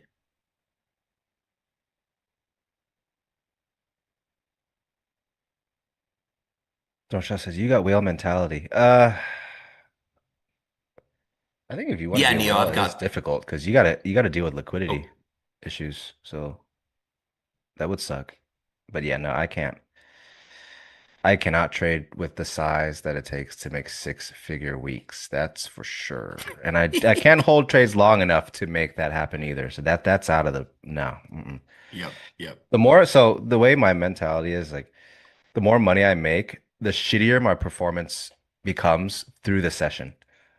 So that's why I just cut things off early. I don't trade too long, stuff like that.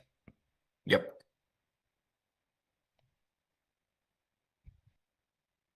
I don't swing or This is wheel 33 options. now. No. I am considering maybe swinging some futures, but yeah, we'll see. I think um I don't know if you guys are interested, I could try to like starting next week, maybe do prop on the stream. Usually around the holidays, I'm winding down in my cash trading, but I got prop accounts now so that I can scalp Hmm. in Tokyo, in Japan. So A little bit maybe of we'll start wiggle. next week.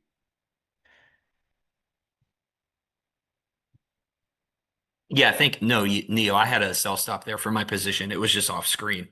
I was long 19, so I just got trailed out right there, Trading with which I Jose, like. you'll hear from me. Oh, that's pretty nice. Oh, it is making a move down, huh?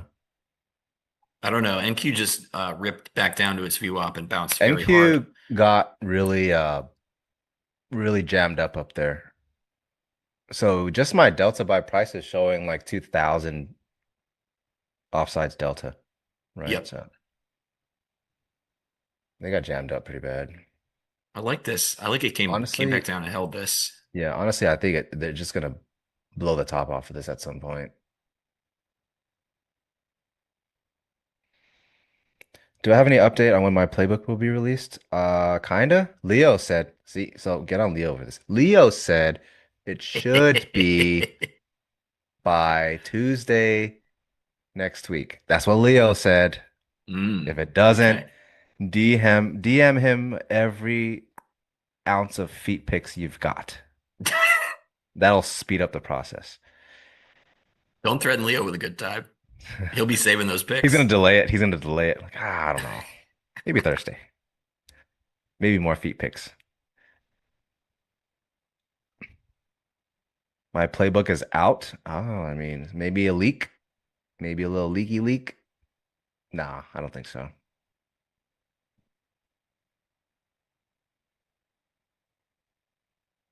Okay, I got back in up here. I'm happy with that. That's fine.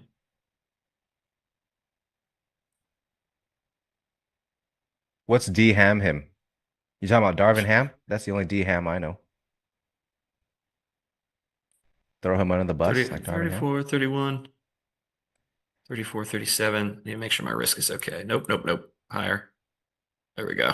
34, 5, 6, 7, 50. Okay. Well, ES looks like it just slapped all the sellers in the face right there. Yes, yes, it does. Yes, it does. Quite a bit of sell. Dude, I'm so excited to see more Wemby later. I'm so happy sports are back, man. Chat, who's happy about that?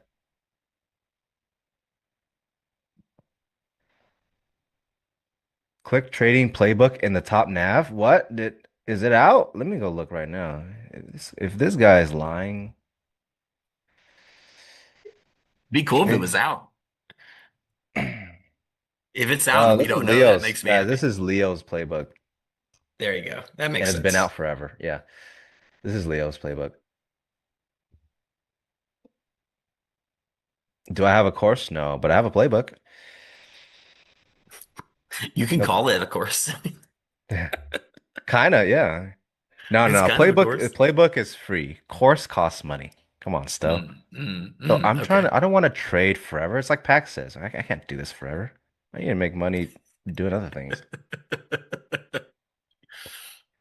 There was this one moment in chat where I was saying like, free information stuff. They're like, "Oh, is it like why you don't want to sell a Discord because it's like you want free?" I'm like, "No, don't get me wrong. I would love to be making money off of a Discord.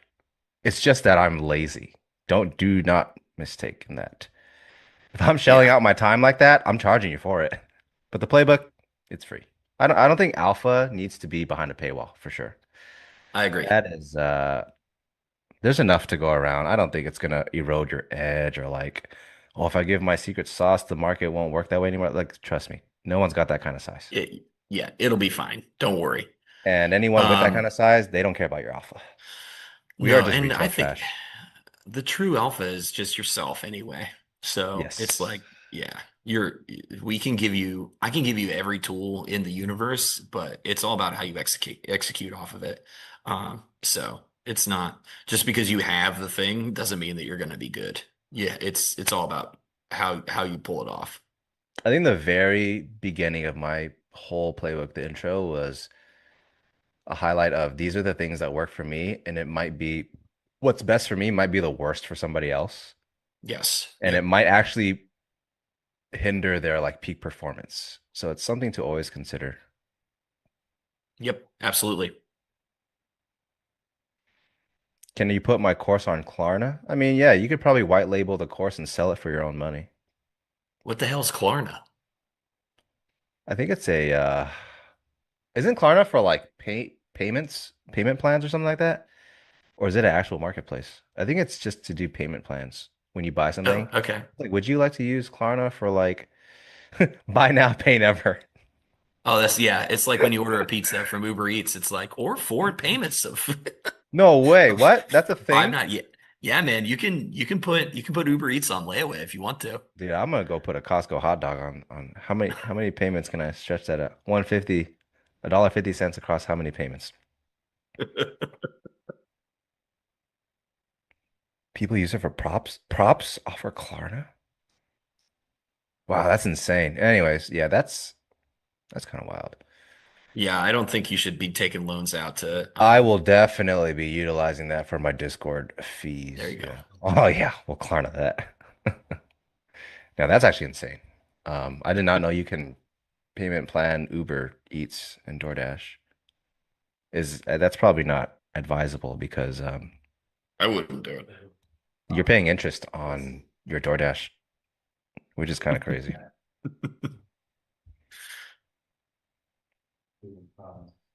Uh, Klarna lets me split my Starbucks order into 16 easy payments.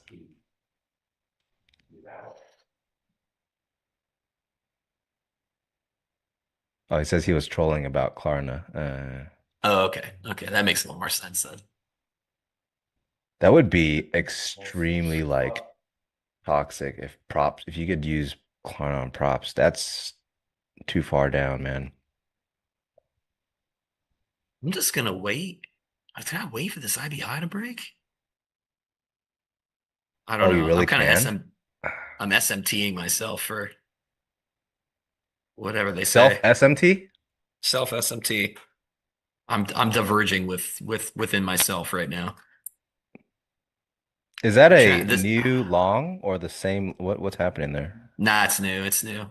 It's new. They came back and they retested Yeah. this 32 spot, and I was like, and they got back inside the Oh, plus one, you so I was like, hell with it. So I just slapped two more on, the long was and when the sellers got slapped in the face on ES.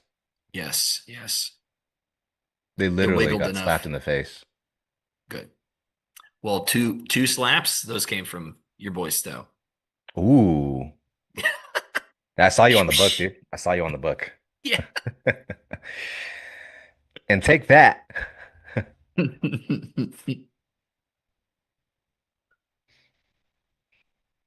Man, I had a good week. I had a nice week. This was fun. It's been fun being back in Florida and doing cool stuff. It's been cool. Yeah, it's been nice.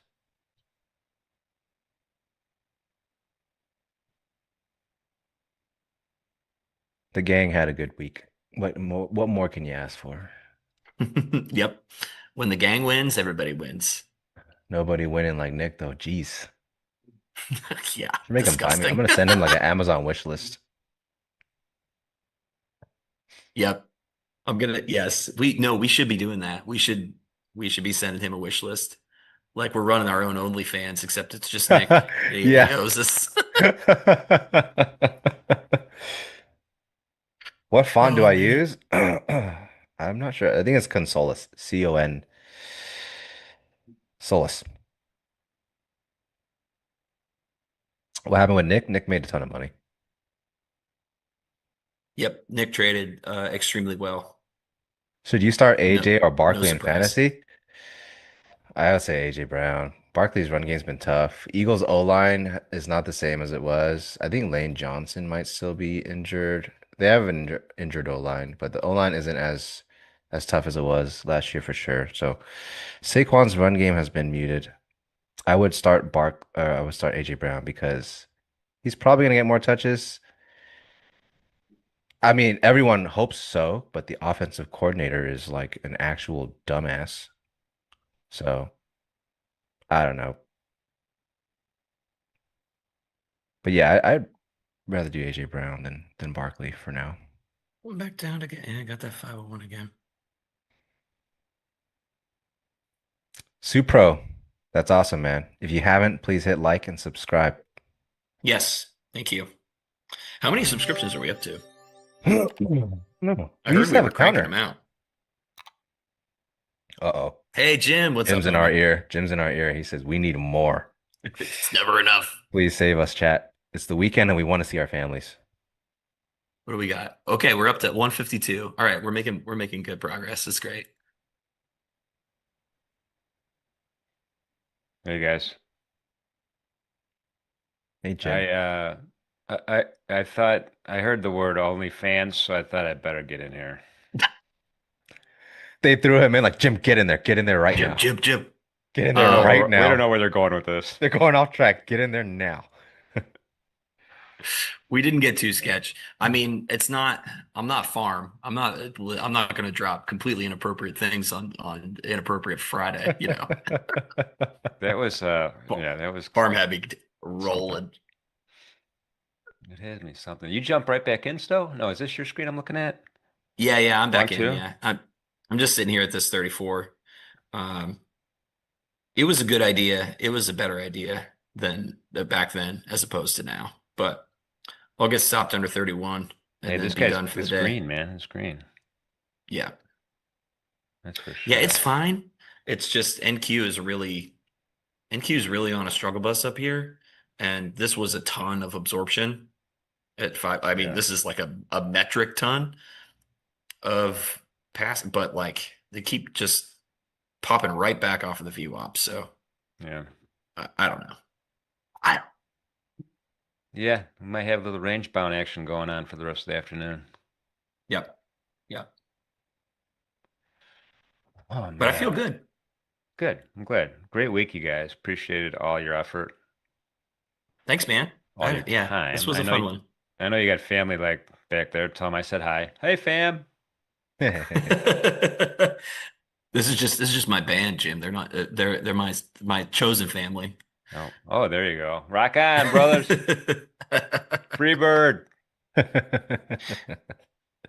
Oh man. Any event. So that's it for the week, you guys. XYZ plans for the weekend? Uh, I don't know. I have to ask my wife. I never know. Oh man, Classic. Like, what are we you and doing? What are we Pax, doing? man. You and Pax are That's how you stay sharp on the charts, you know? You gotta delegate. oh my goodness. How about you, Stowe? Yeah, we're gonna play today, and then I fly back home to Pittsburgh tomorrow. So that's my plan. I miss my girls. 3 days Yeah. is a long time, so I'm excited to see them. Yeah. Then Awesome. we'll chill. Football Sunday, we got Steelers game Sunday night, so that'll be an event. We're gonna Okay. try to cook something. I got to figure out what to cook still, but it'll be a good Nice. time. Who are they playing? The Packers. So this is the Aaron Rodgers Yeah. probably plays his Aaron old Rodgers team for said the he wants to last time. retire a Packer, Did he really? which is understandable. Which is he wants to come back Did before he he say retires, that? just to retire a Packer. Yeah, It's kind of said it yesterday, I think. All right. That's XY cool. is watching Wemby. Yes, that is what I'm doing today. I will be watching a lot of basketball. Awesome, man. All right. Well, listen, guys, have a great weekend. Let's hit that thumbs up one more time for XYZ and Stowe. Appreciate you guys. Appreciate the subscriptions. I'm going to do literally a 1 or 2 minute edge report because I want to talk about lock limit down for live cattle. So you guys were talking about it in the chat, and there's a couple things you probably should know when you get into a lock limit down situation. Absolutely.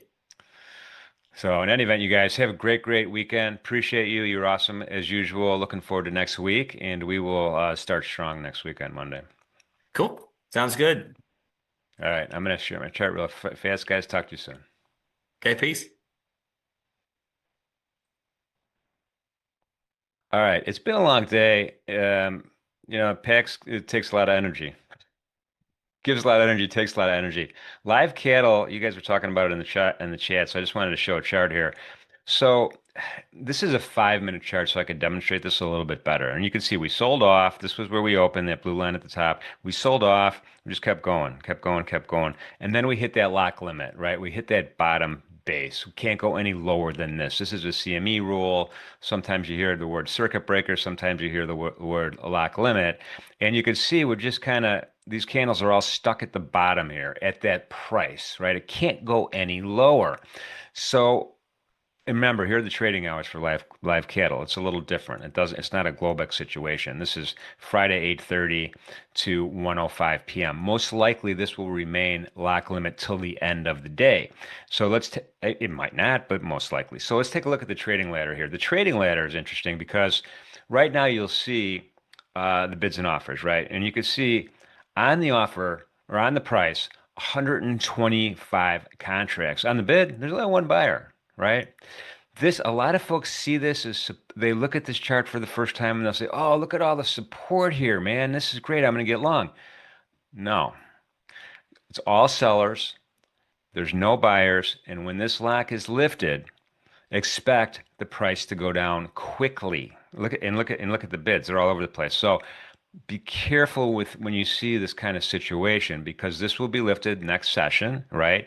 And you don't want to be stuck in this all weekend long, worrying about I've seen situations, as a matter of fact, where a lock limit, you couldn't even get out on the second day. It just immediately jumped down to the next lock limit price, right? So be careful with it when you see that situation. And right now we are at 233 spot 92.5. And my guess is we're not, you might have a couple of people popping in and out to kind of, to hit that. And so you get a little bit of a blurb on the candle, but this is not going to rally today.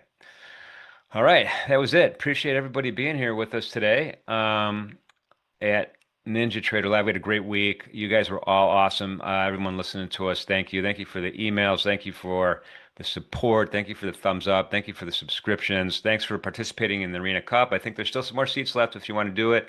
It's a lot of fun. And don't forget, Monday is Arena Cup 2. This is for the second qualifier for the main event. And there's like 10,000 or something people registered for this. And we're going to have some great folks trading that. Thank you, Cooper. You have a fantastic weekend. Also, there we go. There's the cup right there. Those are the cash prizes. Real cash prizes, by the way.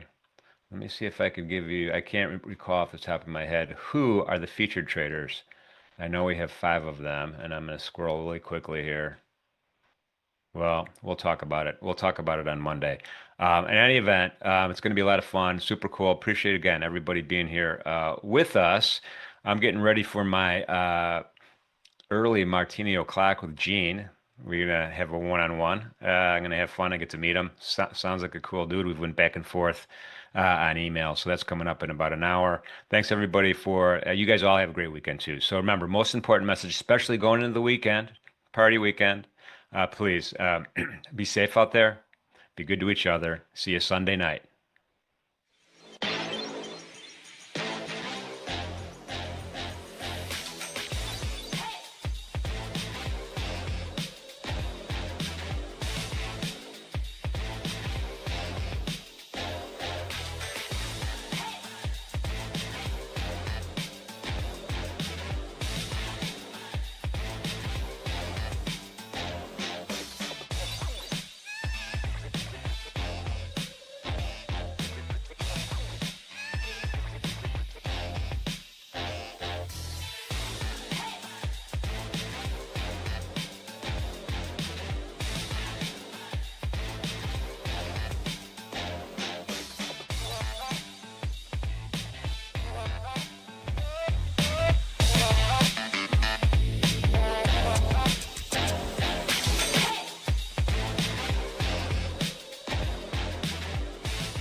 What's up?